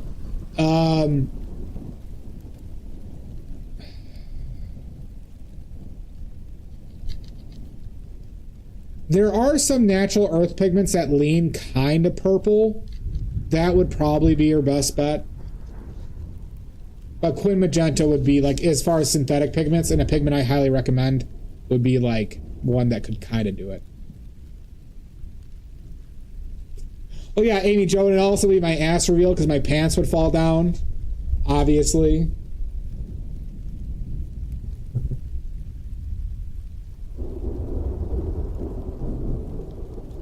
A succulent Chinese meal. Oh my god, if I ever get arrested, I hope I have the wherewithal to go on a rant like that.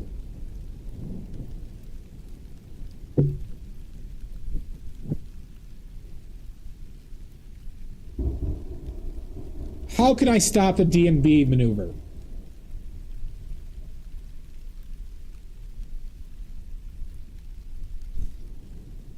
Riddle me this, Amy.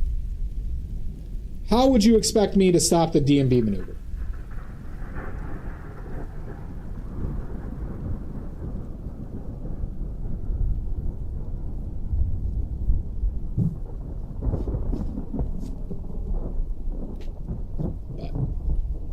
So yeah, everybody, if just one YouTube subscription can change my life, everybody. Can change my life. In the arms. Me in self-control? How dare you? Nice, Crack. What meat are you smoking? Are you smoking brisket? Or pork? Or ribs?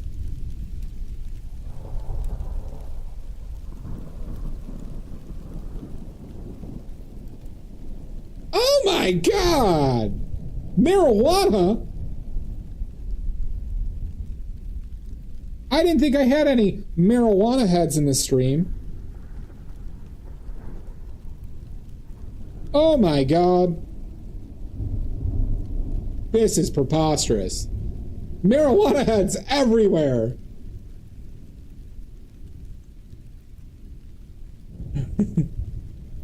Obviously, I would resist arrest. What do you guys think? I love these interpretations. Just wait till I co-stream with Anthony.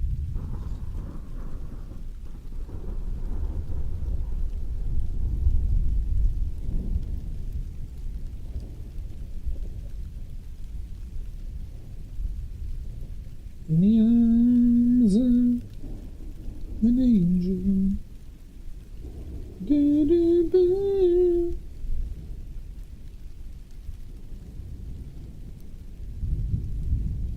In the arms of an angel. And CB with Praxel. Yeah, that's true, Richards. Painting my rest at the scene of the crime. I'm innocent!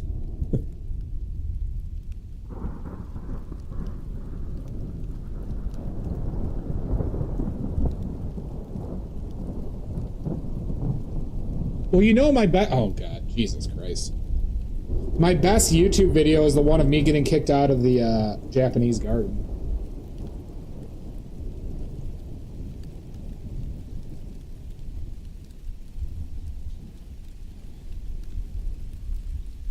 Please hold the post like 5 minutes so I can sketch you. I'm an artist!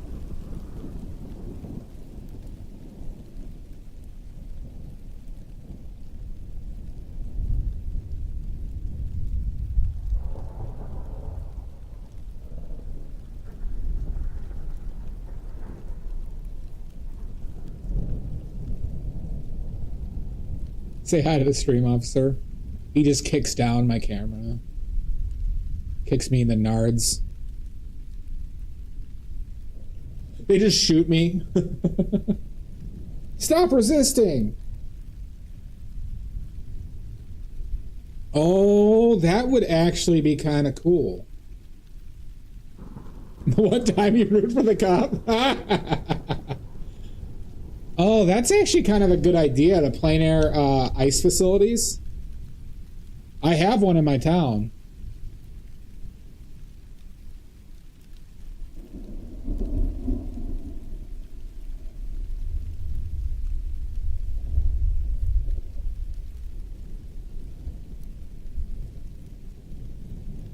All of you turn into ice defenders. Listen, Nick, they were just doing their jobs. By pepper spraying and beating you.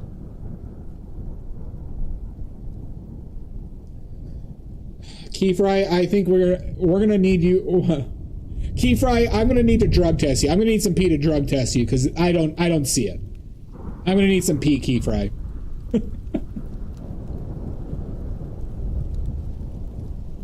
We need to drug test you.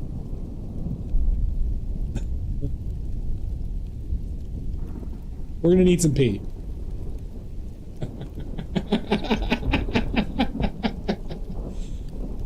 What, Maddie? What?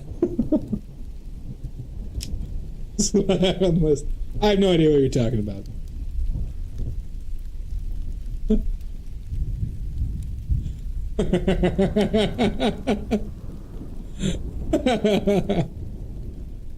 Oh, God. Alright, fine. I don't need your pee. But just know. Just know. Maddie's keeping an eye on you.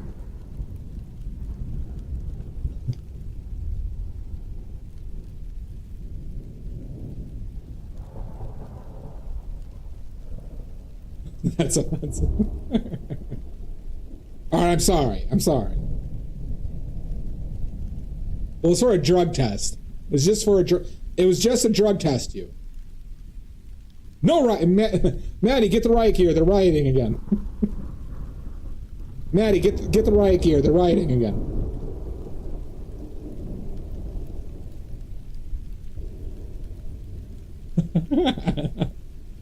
Oh my God, Amy. You know what? I have been talking about pee a lot recently, haven't I, Mud?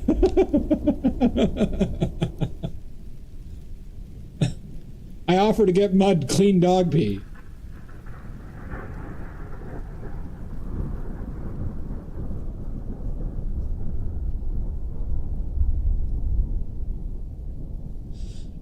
Ninjas and stage crew? No clue, Crack. No clue.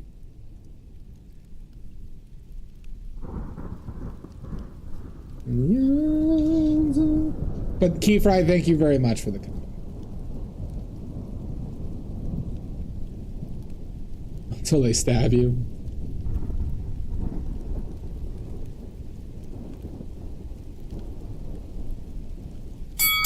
Son of a bitch! Maddie! The fuck? God damn it!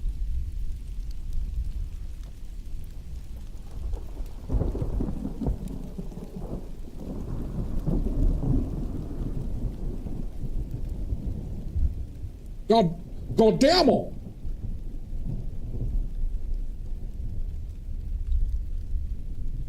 So, by the way, I'm also plein airing next week with a special guest, everybody. That was a fun small talk. I am plein airing with a special guest next week. You'll never believe who I got.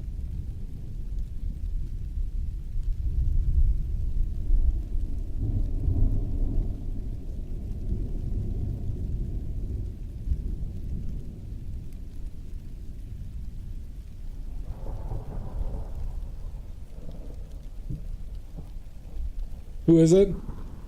Right in the porker. I got Jerome Powell. Nope. Better.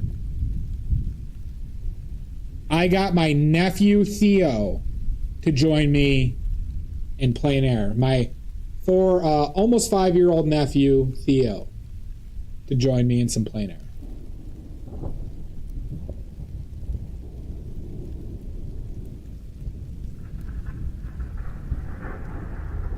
My best friend Matt's child. That's true. Yeah, I was talking about wanting to do some plein air with him and just like, you know, hang out. And so I have to drive down to my parents next week for something. And so we're going to do lunch and then we're going to go plein air somewhere. I think it'll be a good time. That's true. We might get, yeah. You might actually see some art worth seeing next week, everybody. Plus, he's really well behaved. He's a good kid. He's a really good kid. He's a child that actually listens, everybody. It's crazy. I have yet to see a child who listens as well as him.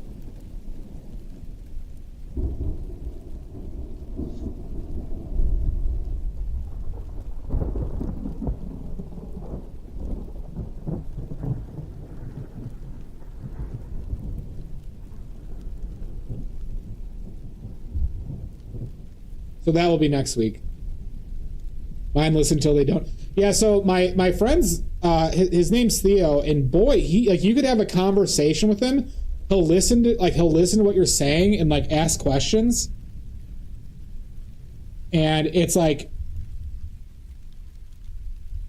it's shocking at times.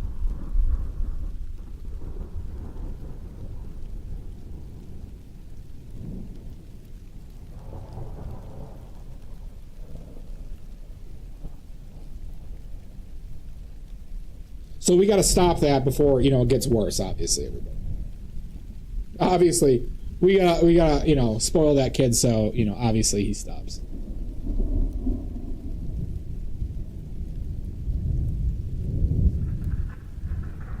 Correct him there. Yep. Maddie gets it.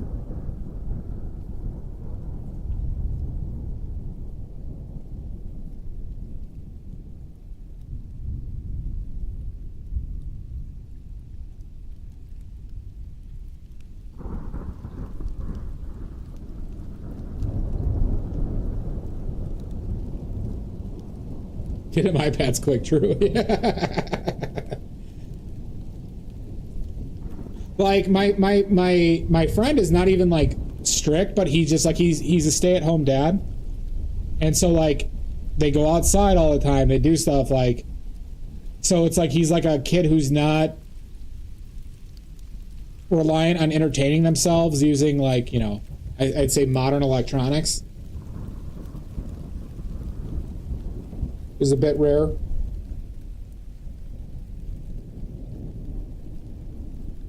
The kid could already ride a bike without training wheels.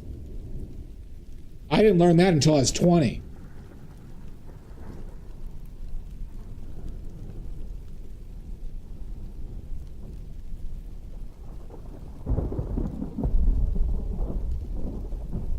That's true, Maddie. Get him iPad, stat.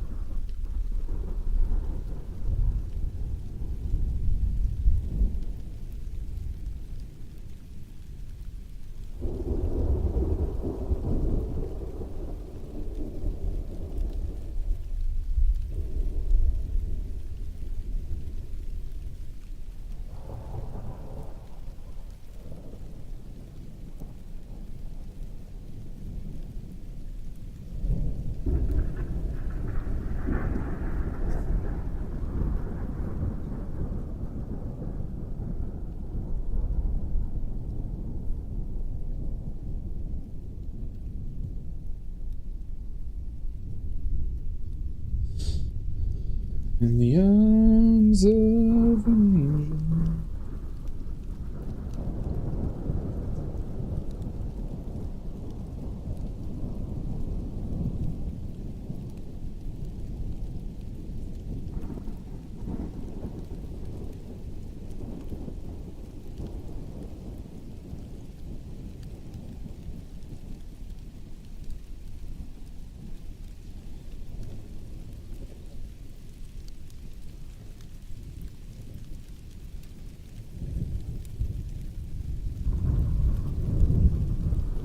Let's see.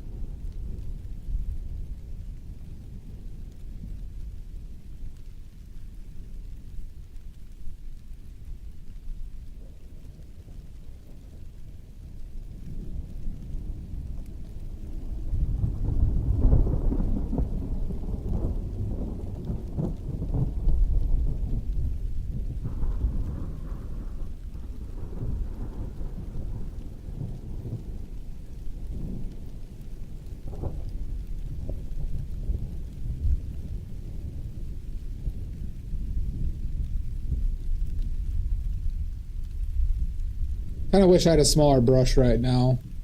Because it makes eyes... Who would have thought doing eyes with 24-inch long brushes, everybody, would be very difficult to get details.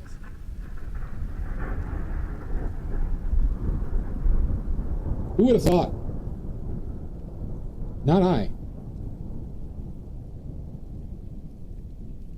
I thought this was going to be easy. Am I even using the smallest brush I have? Maybe I could go to this guy. Just reach more. We'll go to 12-inch. We'll go to a micro 12-inch, everybody. You know, it's what we call in the biz microscopic.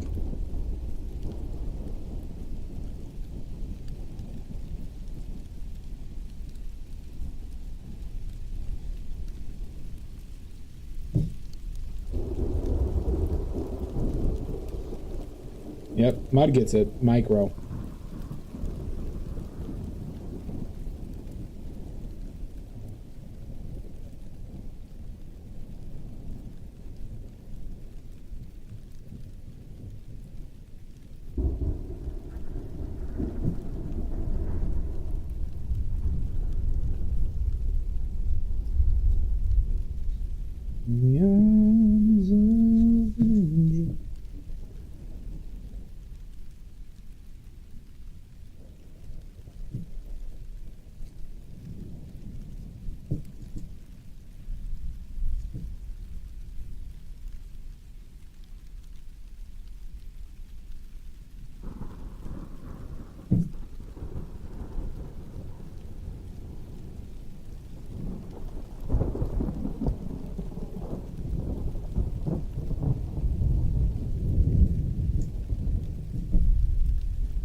Have a good one, Crack. Thanks for hanging out. Hope to see you again.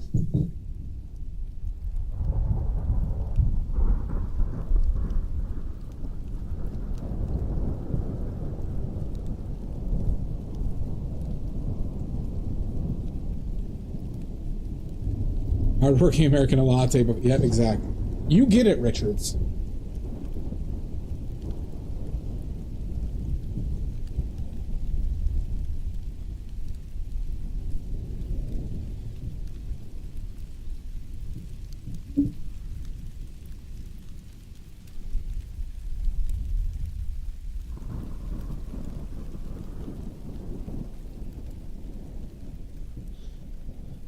In the arms of an angel.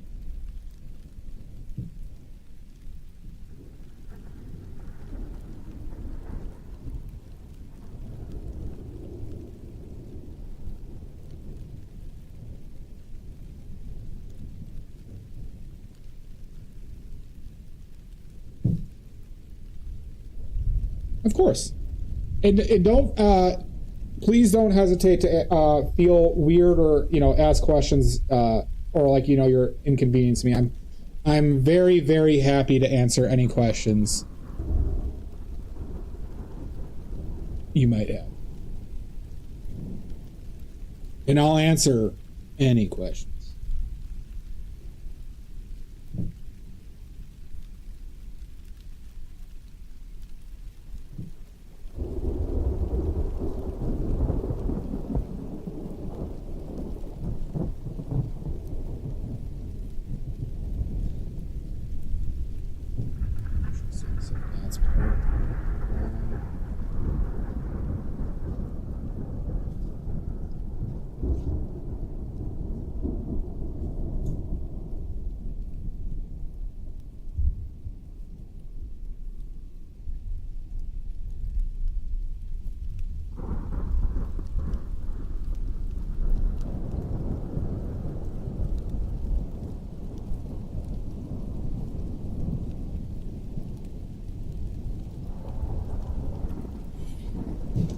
This is a tough mark.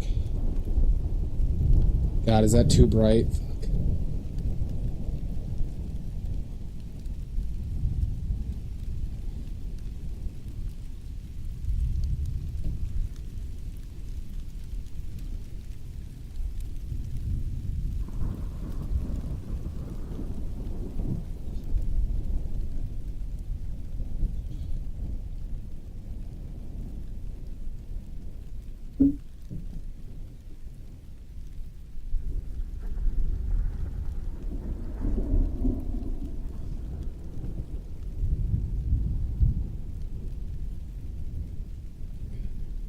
Start shaking right when I'm about to do the mark.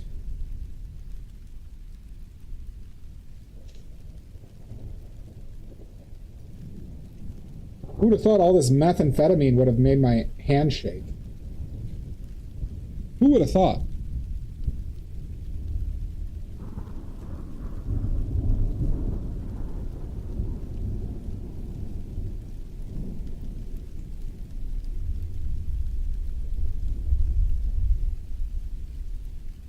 What's your first angst? This is an important question. Because this is my favorite movie of all time.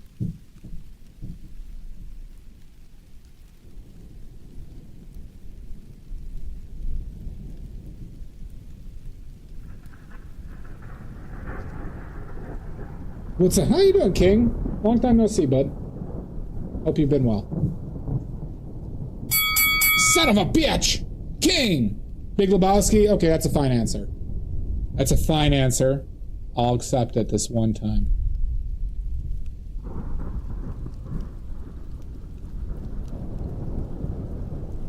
God damn it, King. You goddamn son of a bitch.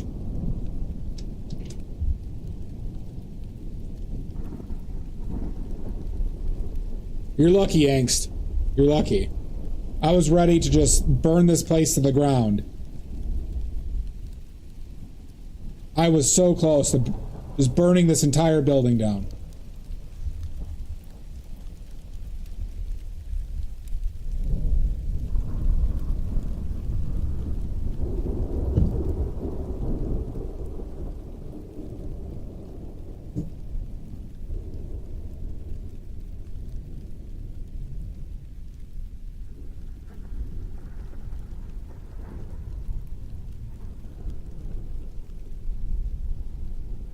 What? Yeah, what are you thinking? Jesus, what's wrong with you?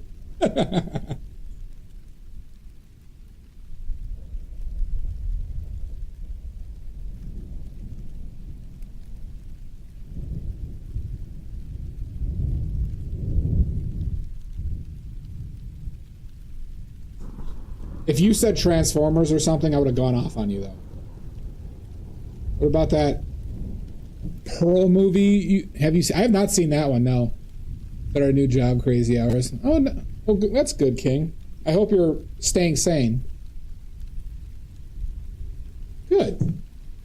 Well, I'm glad to see you again. I hope you've been well, bud.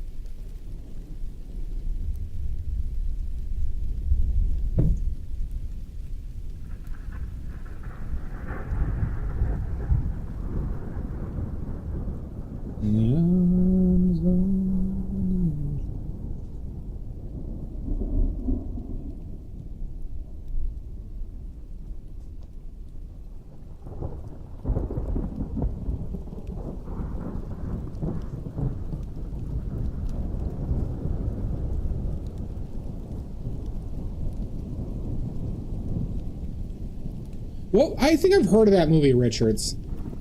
War of the Worlds, Ice Cube Edition. Alright, now I am going to burn this place to the ground, Angst.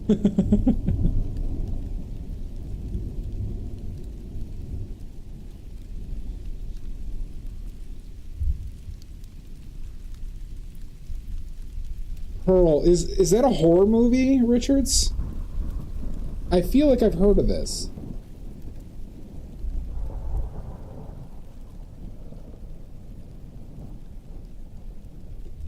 Hanks, you should have said, like, Transformers, like, 3. Granted, I would have accepted Paddington Bear.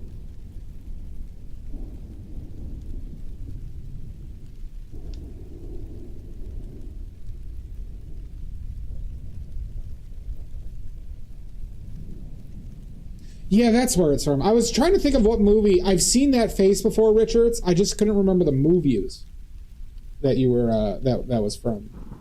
Looked good though. Good work. Is that that's like a vampire movie, right?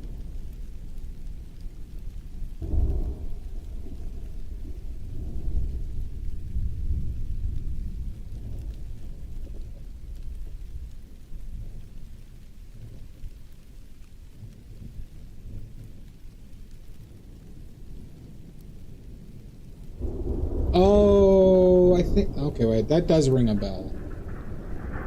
That rings another bell.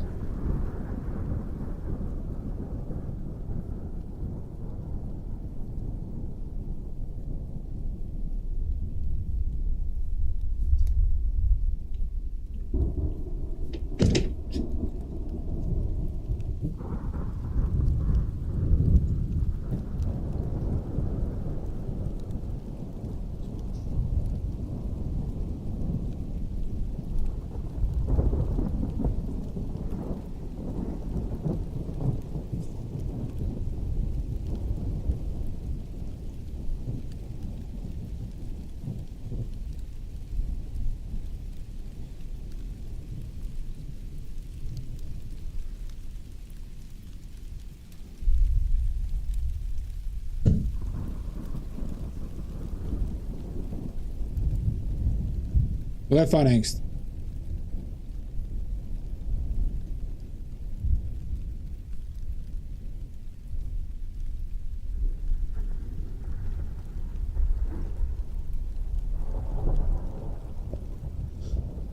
That one eyelid.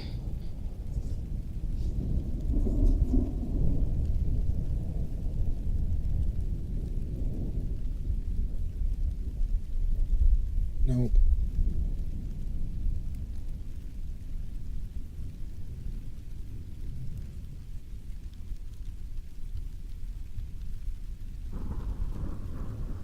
Too much, maybe?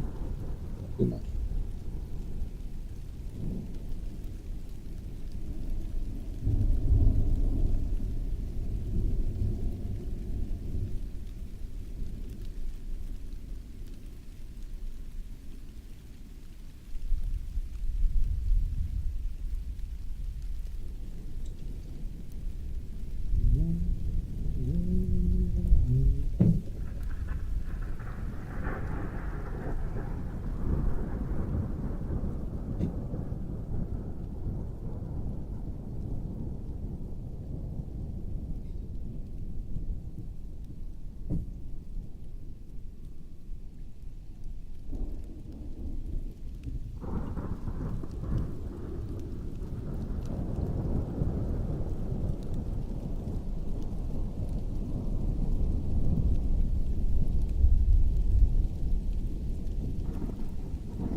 Too high up? It's too high.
Nope.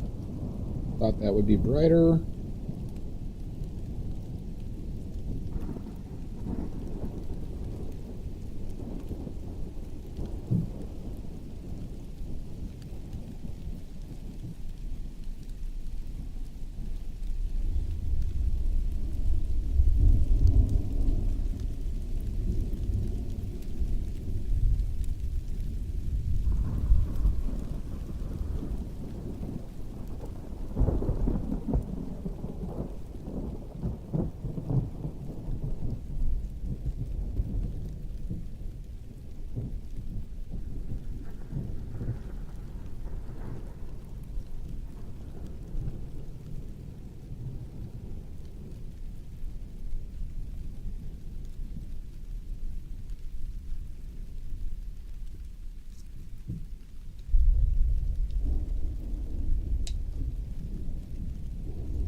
Shoulder's getting a little tired.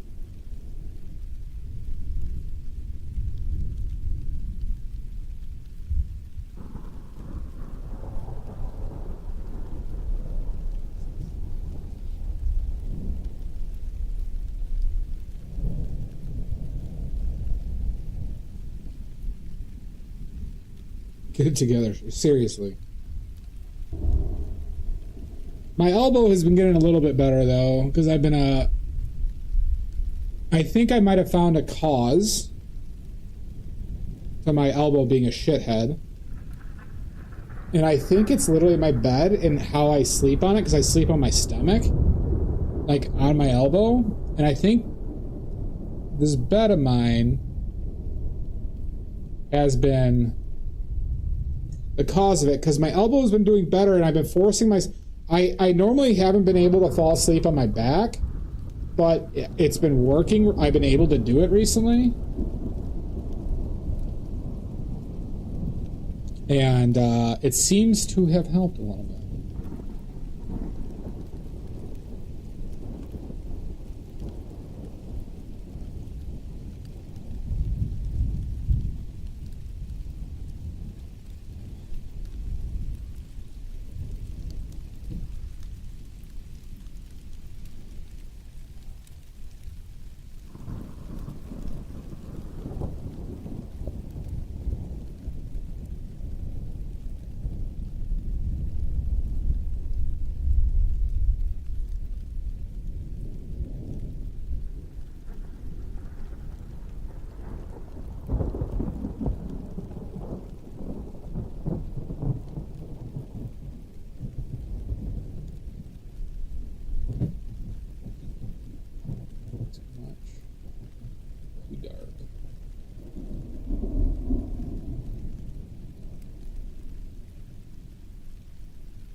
Who is this guy? Who is what guy?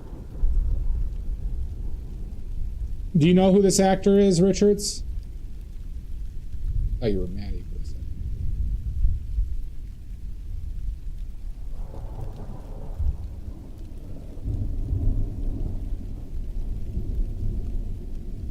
His name is Keith David. You've heard his voice before? This is from the movie The Thing. I haven't painted in like a year. My brushes that I've left in a jar. I didn't see the...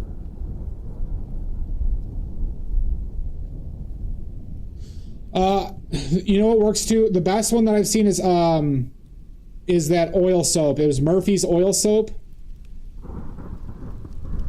King. You can save your brushes with that too. He's been in 400 plus things, Richard. I haven't seen the Abyss, but very possibly. Do you remember that Gargoyles cartoon show? He was the main character's voice in that.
Nope, right into the shirt. God damn it.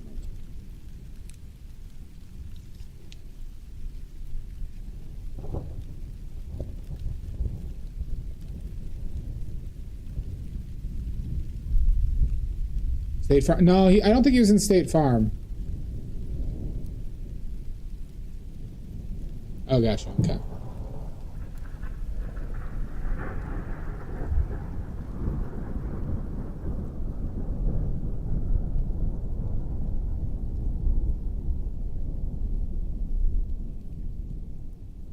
Was he in a State? I don't think he was in a State Farm commercial, though.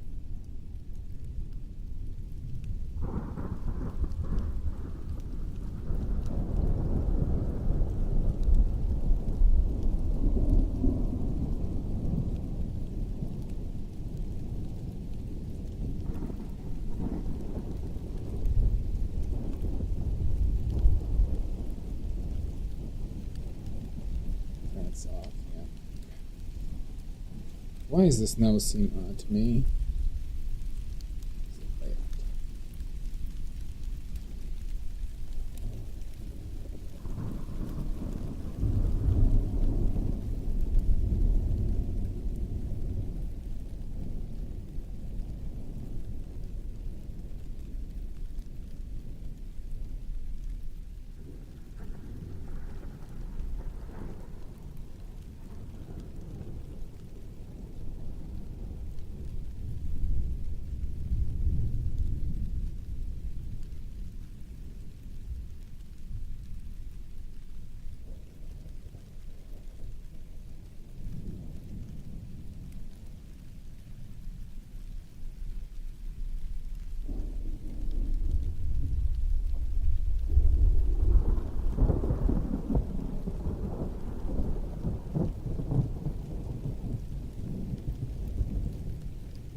Heathen Crow, thank you for the follow.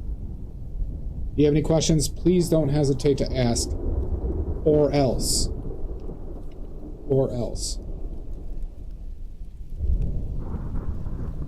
That is a legally binding threat, according to my lawyer.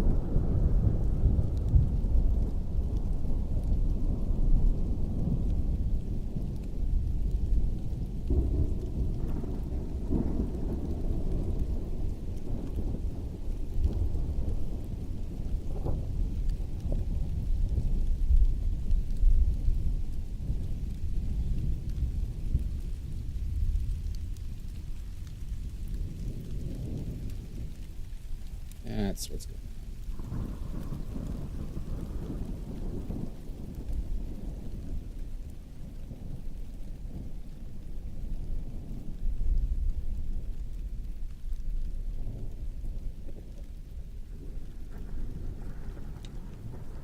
Good threats. Thank you.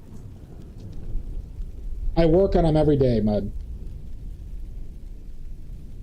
I look into a mirror and threaten myself to see if I'm freaked out.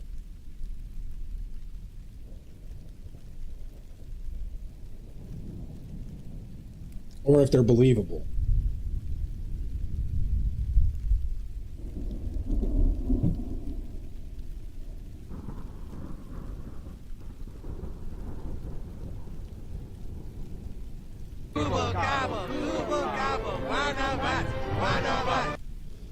This is Pew.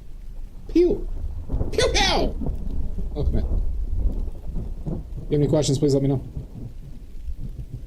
Or else.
Ugh.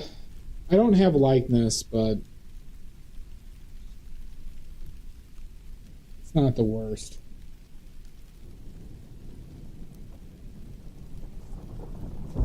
Key to oil painting is to start with a potato and then cut it up into a human and start, yeah, that's basically it.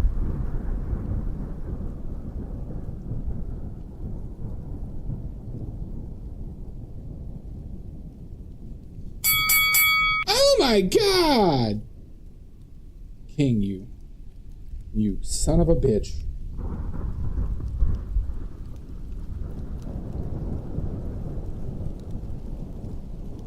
A second. Listen, I'm not Bubba, okay? Or you're not Bubba.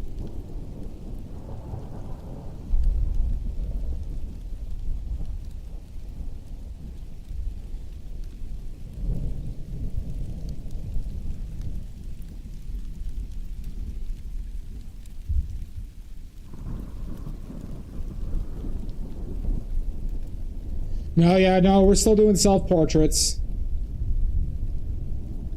By the way, Blink Dog, do you see that message I sent you?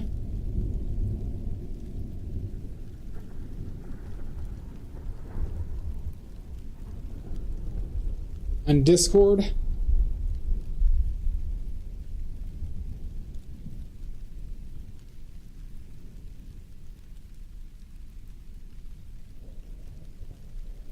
And how have you been? Hope you've been well.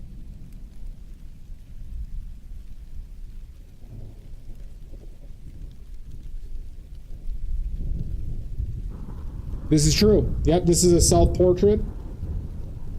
It's a self-portrait of me I took this morning.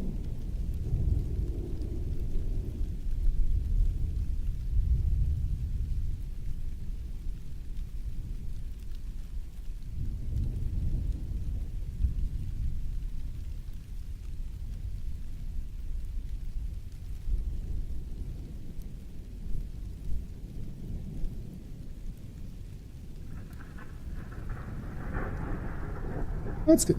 I mean, busy can be good, can be bad. I hope you're just happy with the busyness.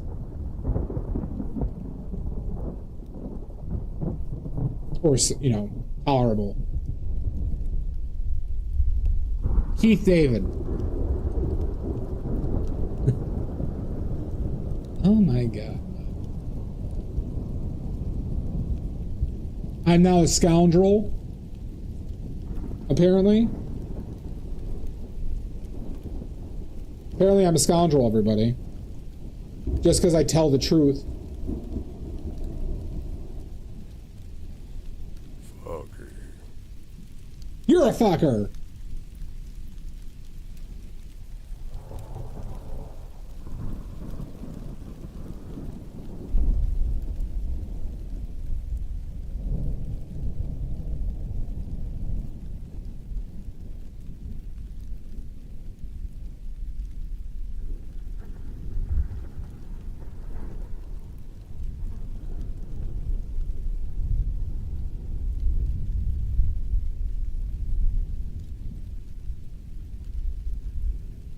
What's for dinner? Burrito. I made I made beans, pinto beans. I have tortillas. I fart in your general direction. Oh, come on! I got rice.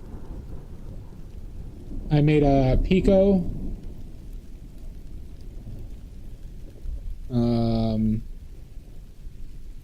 And I have some cheese.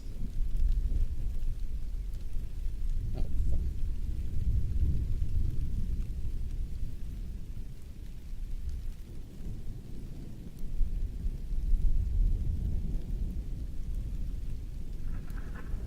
Yeah. So I kind of made myself carnitas, essentially, because I braise the pork, and then I crisp it up in a pan.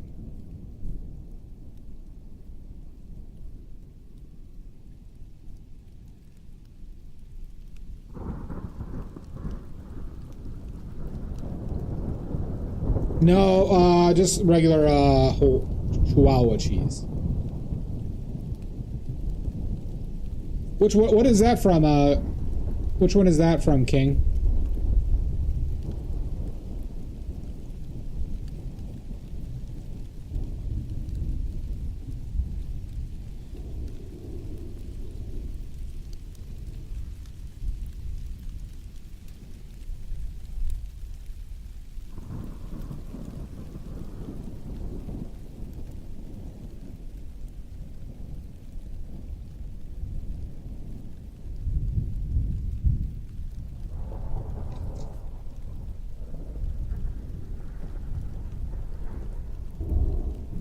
Queso Gringo, yeah. Men at work. That's with Charlie Sheen, right? In Estevez.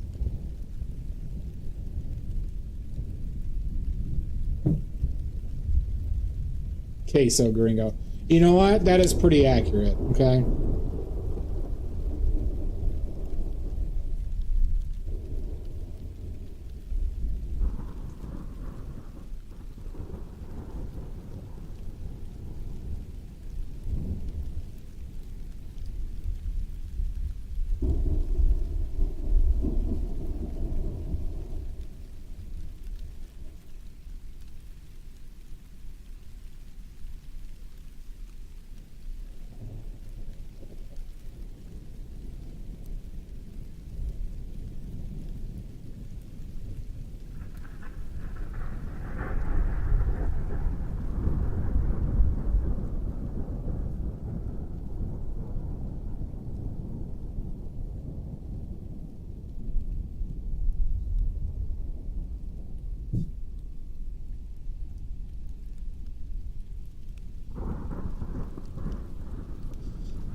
They had moles.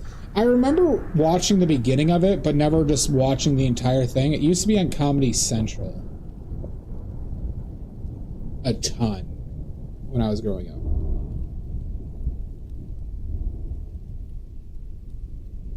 Have a great night, Mud. Yeah, I'm gonna be calling it soon.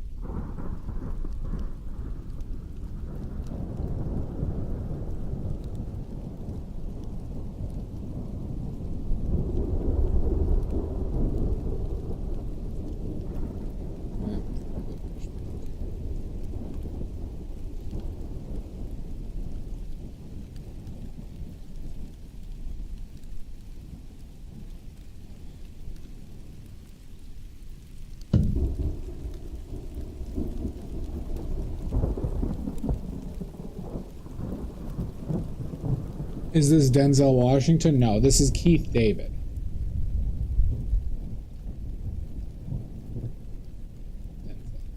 The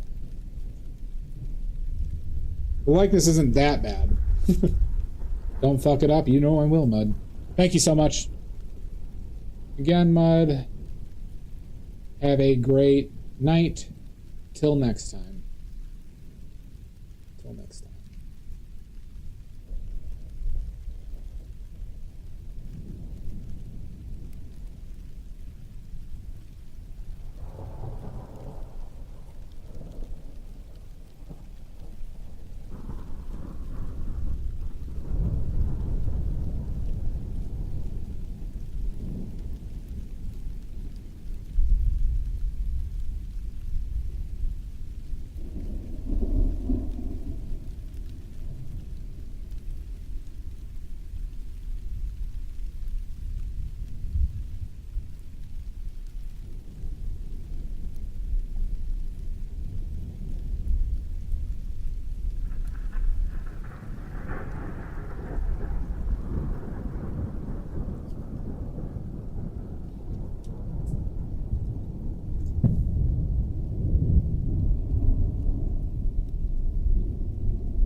Did I fuck up his head shape a little bit?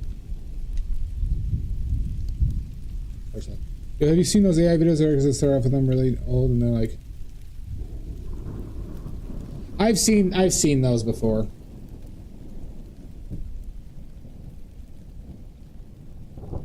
But I also just block every AI channel that I see.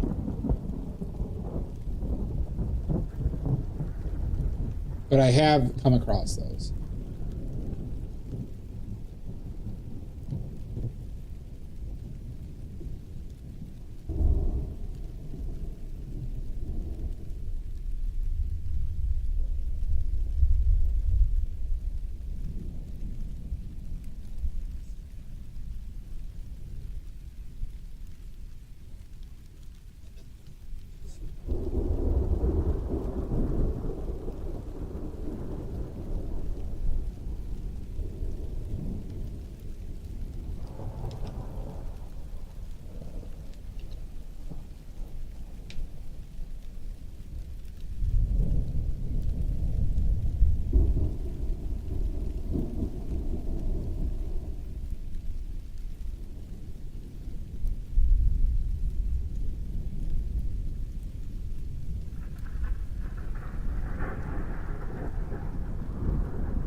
Yeah, I get it. It's not because I don't necessarily think it's interesting, but I just, I don't want to support it in any way, even it's kind of one of those things. It's a little bit moot to a certain extent, but one of those things where it's like, every little bit counts.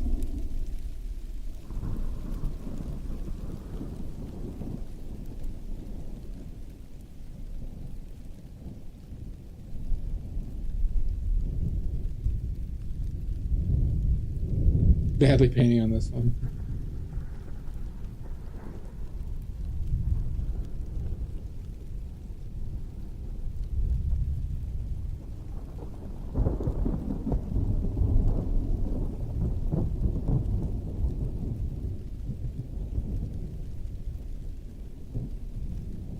Well, wait, I was gonna watch what was I gonna watch that somebody told me about? Oh yeah, I gotta catch up on South Park. I've heard the South Parks are fantastic right now. But I do kind of want to watch The Thing now.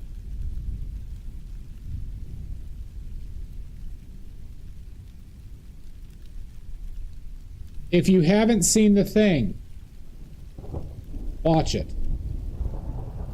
Love it. Understand that it's one of the greatest films ever made.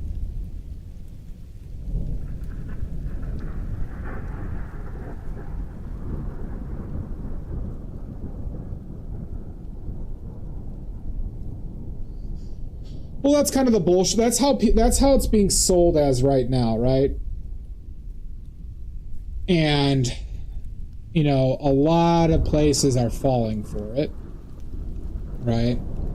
Creating this bubble situation that we're in right now.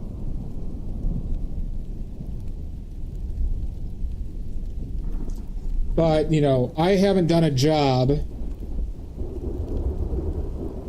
in my life that AI could replace. As of right now. Through some additional work through humans, there's a possibility some of my stuff could be, but it's not anytime soon.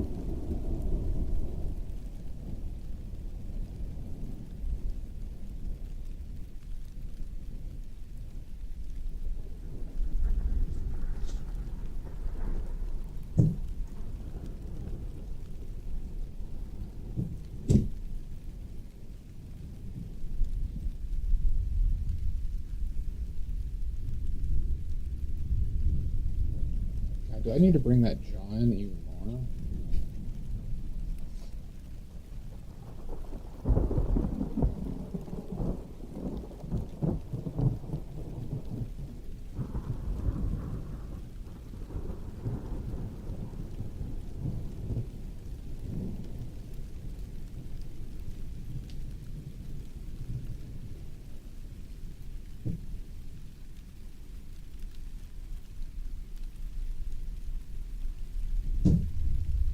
So, yeah, of course there are things that AI will be good for, especially with regards to research. That could definitely be a huge game changer. But the fact of the matter is that companies are using it to try and cut jobs, and only in that manner primarily. And so I am taking the approach of to try and punish companies for doing so.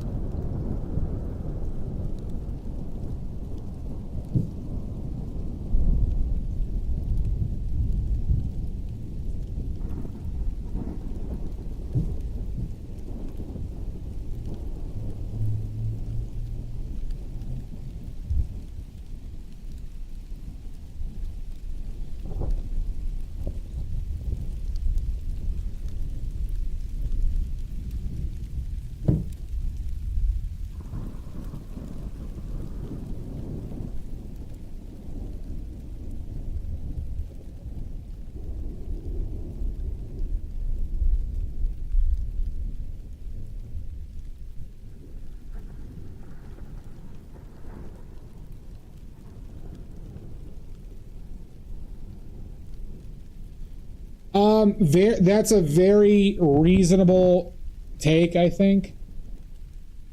And I also think that some of that is in play. I just don't think it's all of it. I think what every company is racing to be the one, to be the Amazon of AI.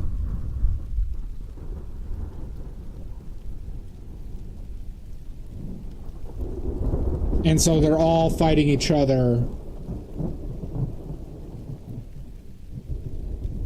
to get to that point, you know.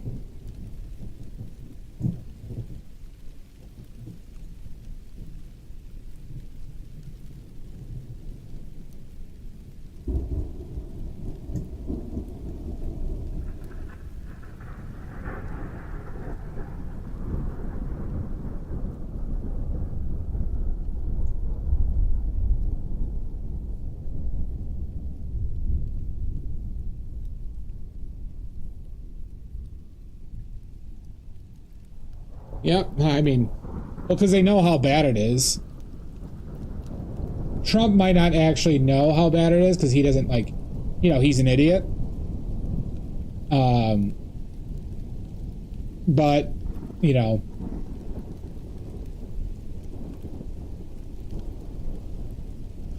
we won't know we're in a recession until nobody can get jobs and that type of shit.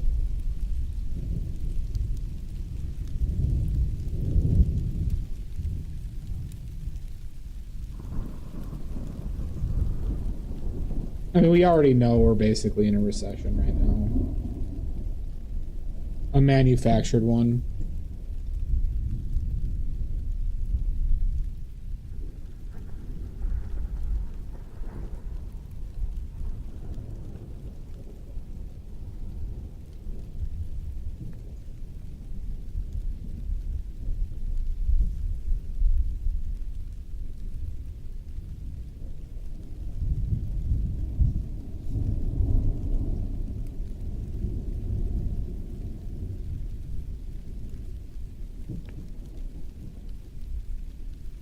But you know, Richards, we are in the greatest country in the world. Okay?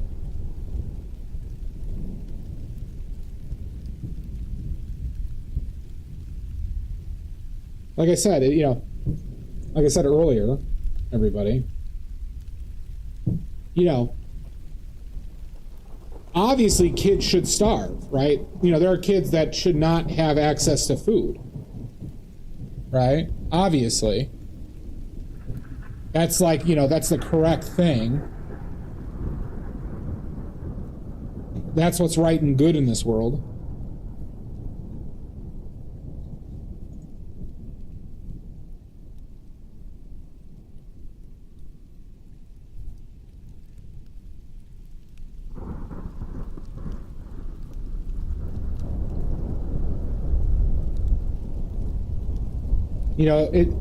Because those, Elon Musk needs to get a $1 trillion pay package. That's what's right and good. That's true. That's true. Right? Because it makes sense that somebody has $1 trillion and other kids are hungry. That's fine. Well, that's what we want. That's what we're striving. That's American exceptionalism. That's American exceptionalism, everybody.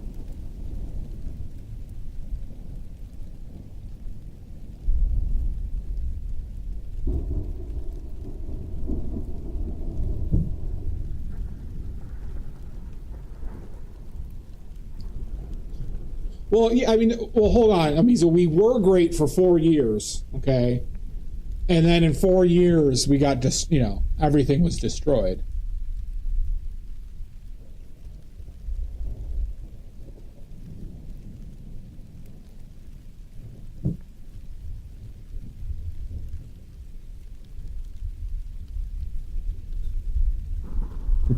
So you just don't get it sometimes.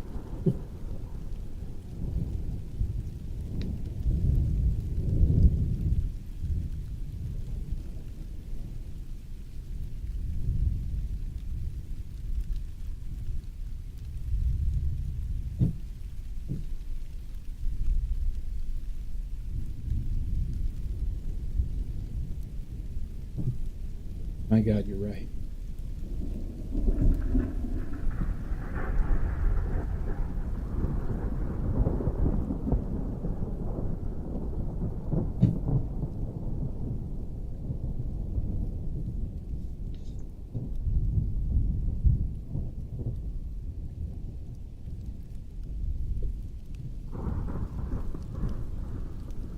Groceries have never been cheaper, everybody.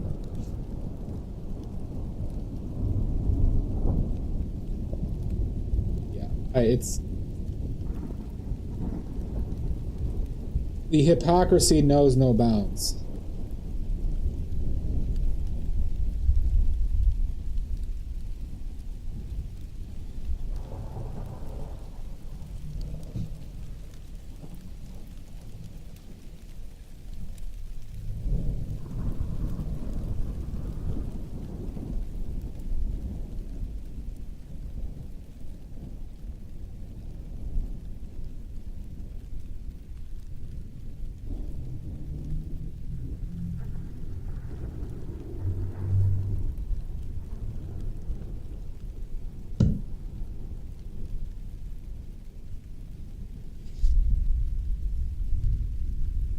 Exactly.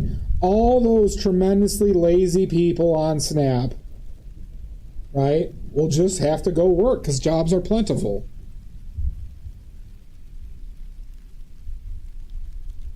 Because obviously, I know, it is a self-portrait, but yeah, if this was Keith David, that's a good just random thought to have, though. You know, Keith David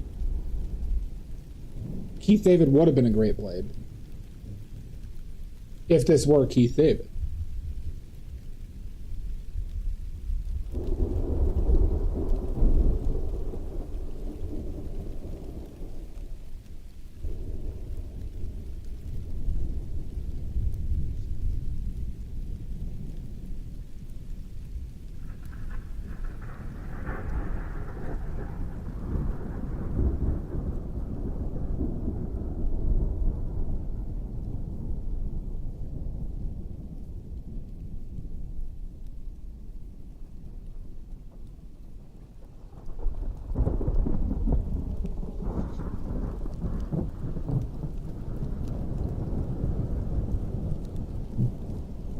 Because you know, Mizu, the cause of this is all the lazy people on Snap. And Medicare, obviously. Like, that's the cause of all of this. So the only way to get out of this is we need to pay our CEOs more. Okay?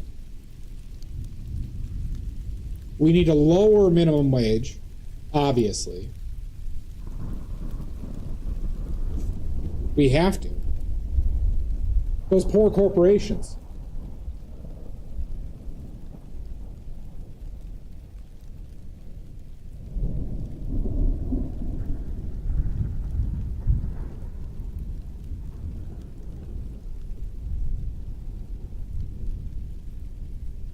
I mean, they need to do their stock buybacks, everybody. And artificially inflate their company's net worth.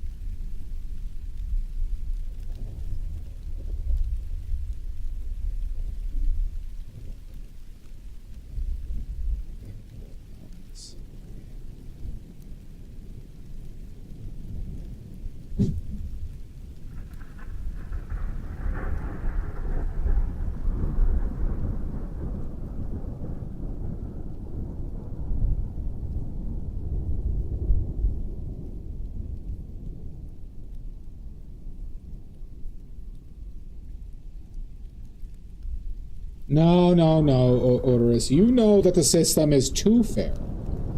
It leans too in favor of the worker. Are you going to tell that CEO that they can't have their third yacht? Are you going to be the one to tell them?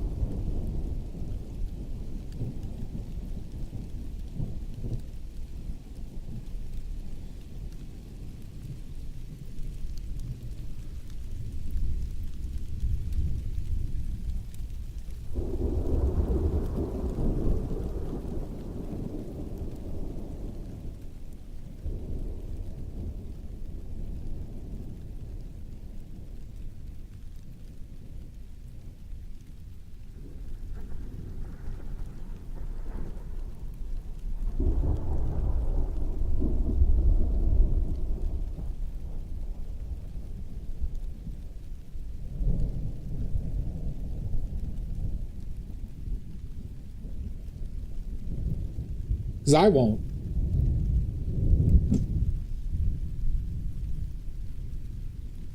Do you know how devastating that'd be?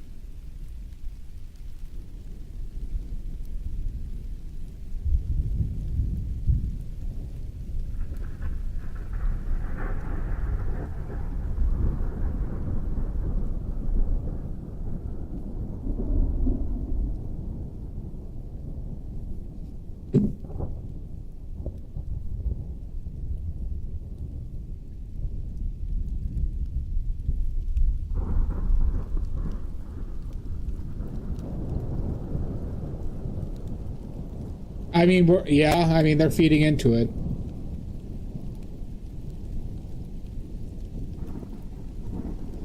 I mean, we could only hope we can live in a society that understands that that's what needs to happen, Amizu. All of our taxes should go to subsidies to, you know, Warren Buffett, Elon Musk, Bill Gates. They deserve them. They're smart. You know, they're smarter than all of us, everybody. They didn't hit lotteries. They're just smarter. They're smarter than us.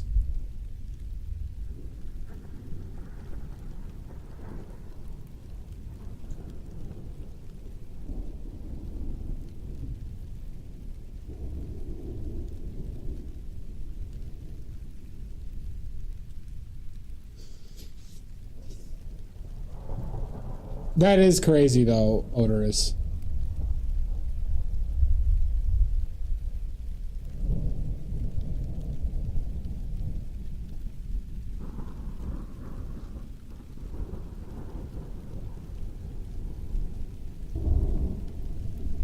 I know Warren Buffett is probably not the best example, considering he's donated a lot, but he's not necessarily. He's in the right direction, but he's still not necessarily, you know, in the right.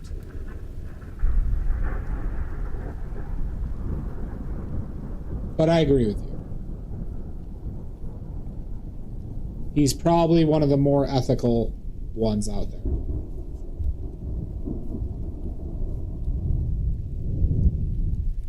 Well, as they should be able to do, Odorous, right?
Is that it?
didn't want to put out more white.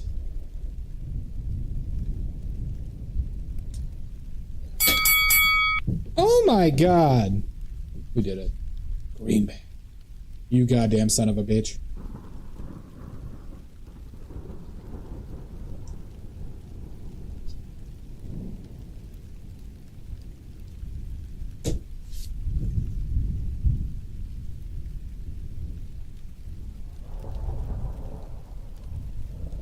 Nice. Oh, fuck you. Green bag's a myth. Green bag doesn't exist.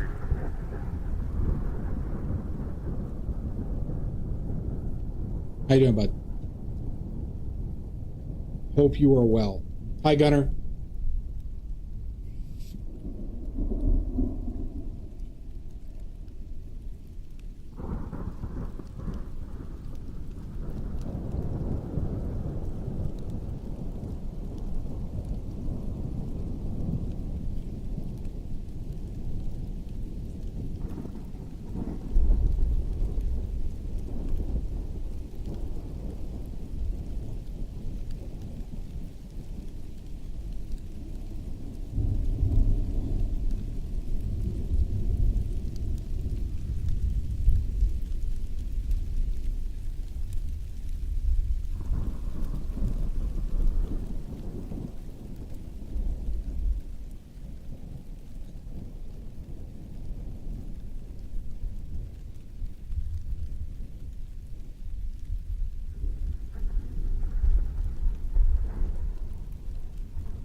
Oh, that sounds like a real gas.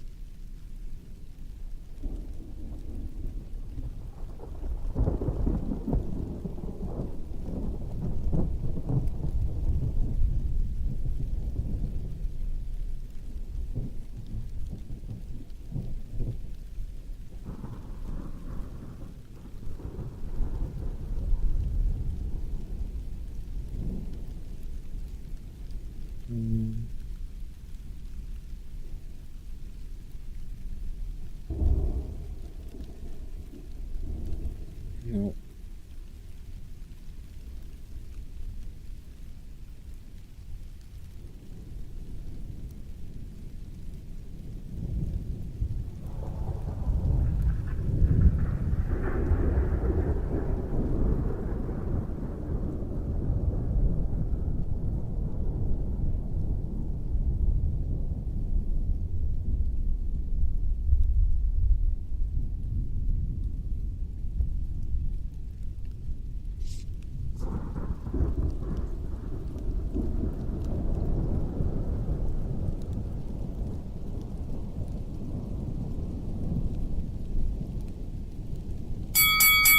Son of a bitch!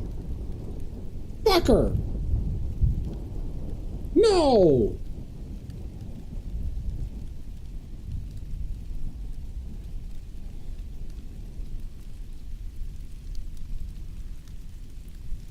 Existence is suffering, everybody. Just remember that.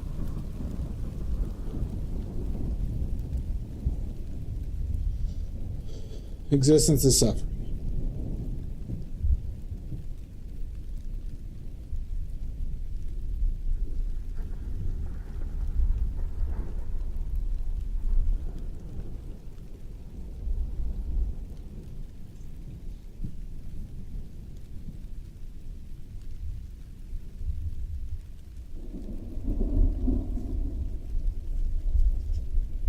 Get dead, idiot. I'll see you in hell.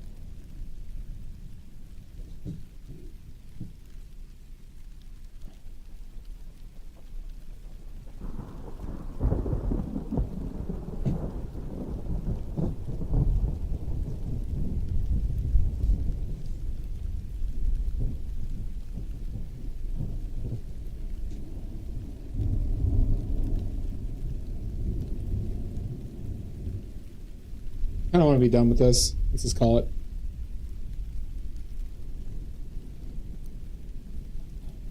After this one more brush stroke. Are there washing machines in hell? There's dryers, but there's no washing machines. Visual Jamie, thank you very much for the follow.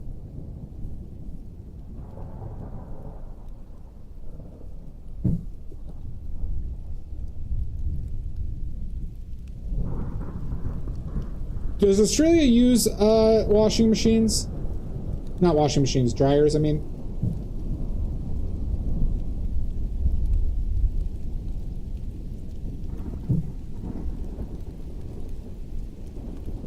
I never know with you crazy New Zealand. Did I say Australia? New Zealanders.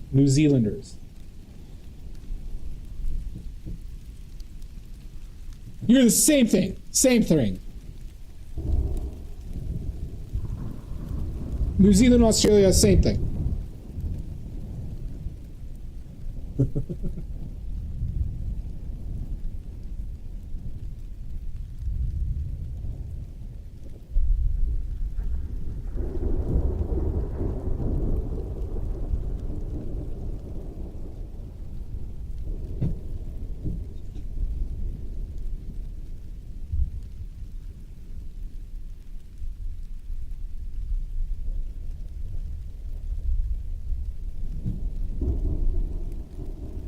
Well, I award you no points, and may God have mercy on your soul. I thought New Zealand was Australia's criminals that they exiled.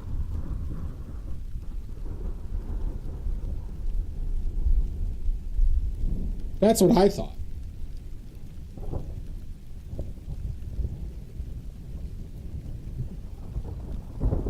Is that wrong?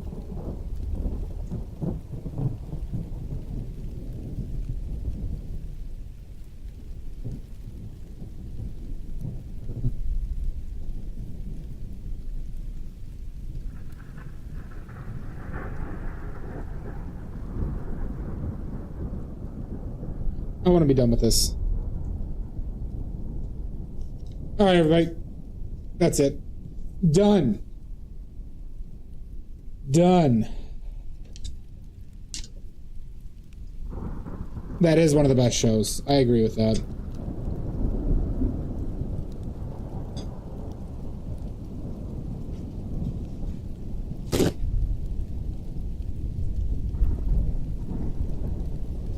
I'm missing some.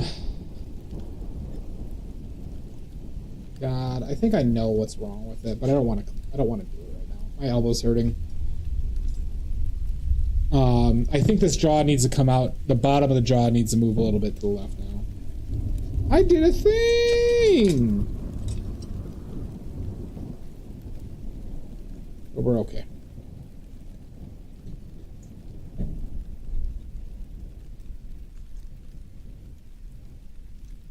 God. Fine, let's just fucking try it one. Hold on.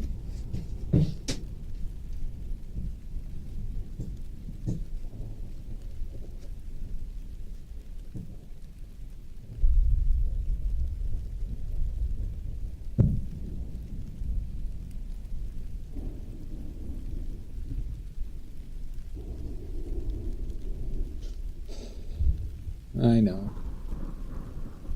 No rest for the wicked, Maddie.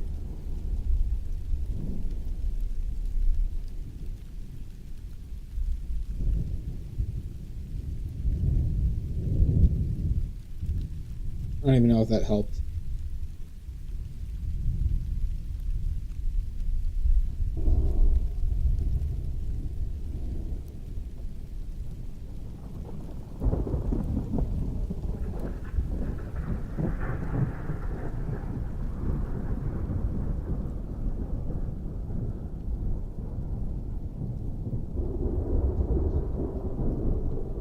Good enough, whatever. I wouldn't know, because you don't eat the goddamn paint, you son of a bitch. Now we're done. That didn't really change anything.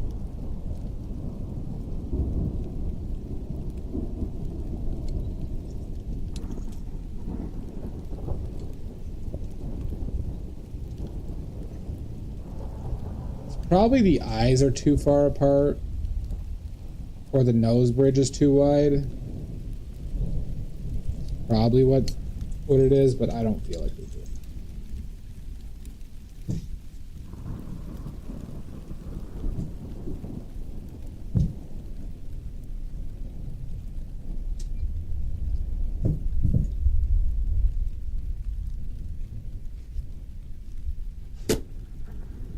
I'll see you in hell, greenbag.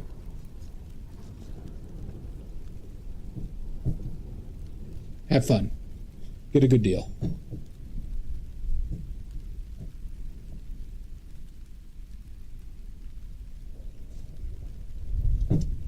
Hate that guy. Oh, it's just the worst.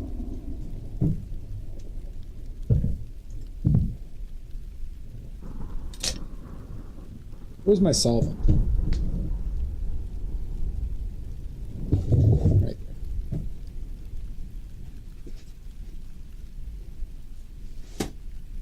All right, if any of you aren't subscribed to my YouTube, you know what to do. Name that movie. Rico! You know what to do. Anyone? Name that movie.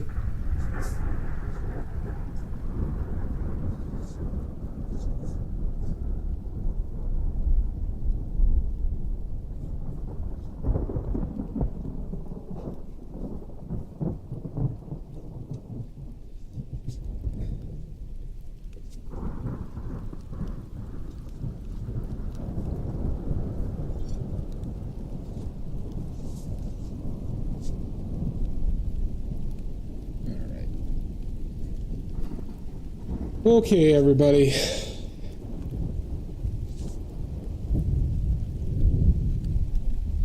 Lost Boys? Nope.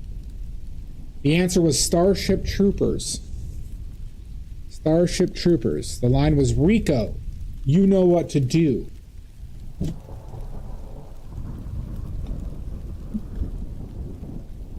From Michael Ironside, where he proceeds to get executed by his own soldier.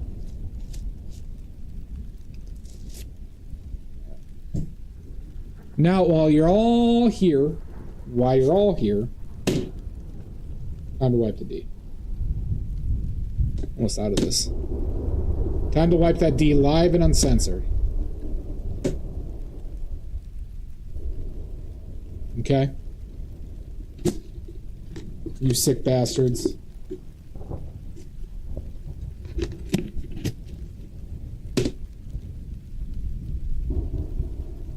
Oh my god. Oh lord. Oh, this is sick. Looks nothing like him. That's true. That's true. God, is it head shape? I'm trying to figure out where the likeness issue is. Ears a little bit big.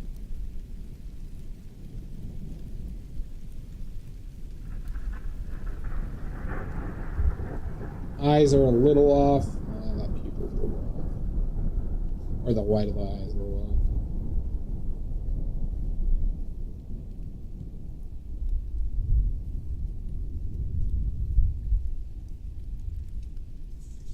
off. Okay. Alright, let's find somebody to rate.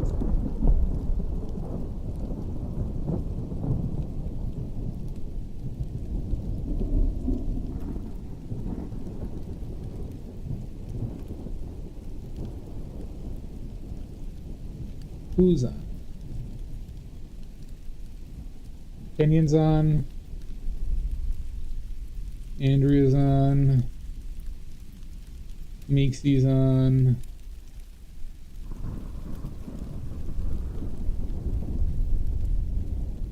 Sumo's on. Thanks, Richards. Maddie. Meeksy or Sumo?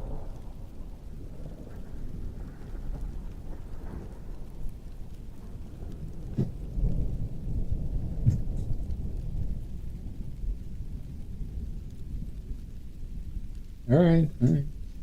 Your loss.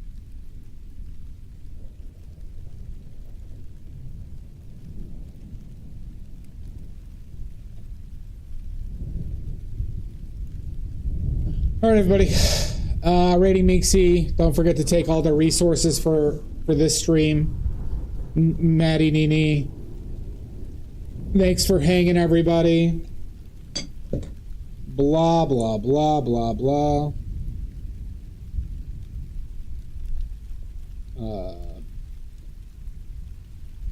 Greenbag, I'll see you in hell once again. Amelia, have a good one. Amelia, are you still in Mexico, or are you still in New York?